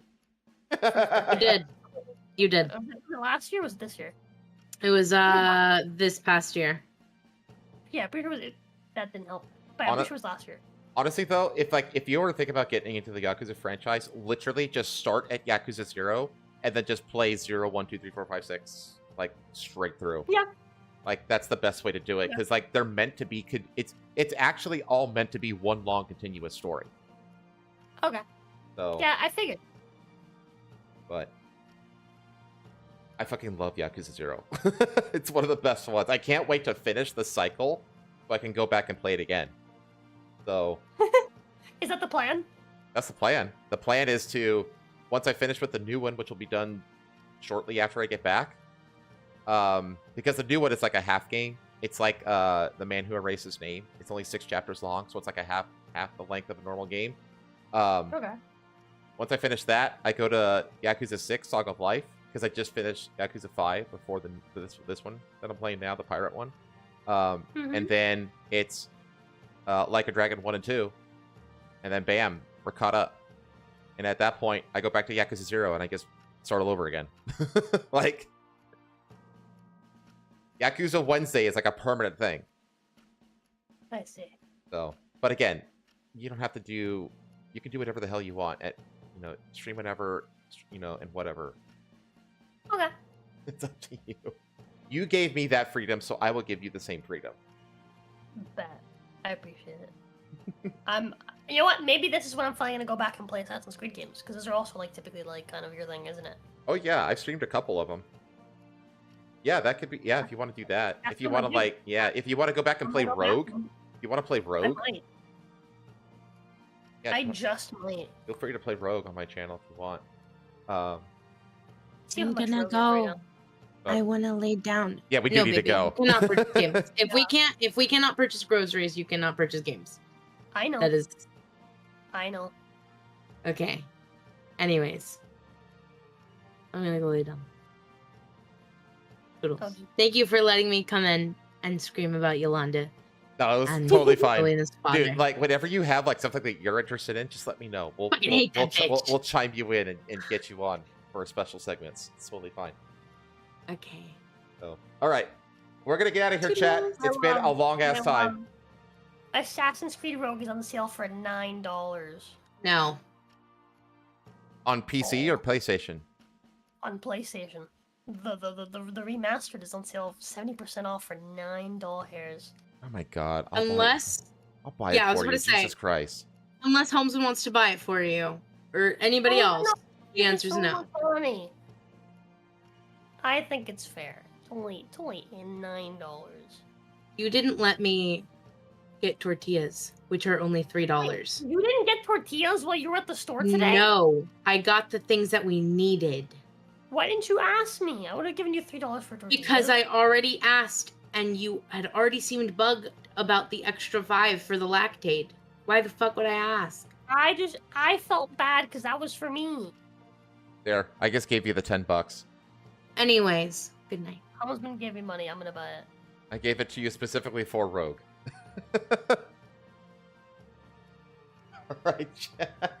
I'm buying it. When do I I'm leave buying from? Rogue. When do I leave for Japan? I leave. I go to Albuquerque first to catch up with my parents, and that will be next Sunday, so a week from tomorrow. And then I leave for Japan on Wednesday,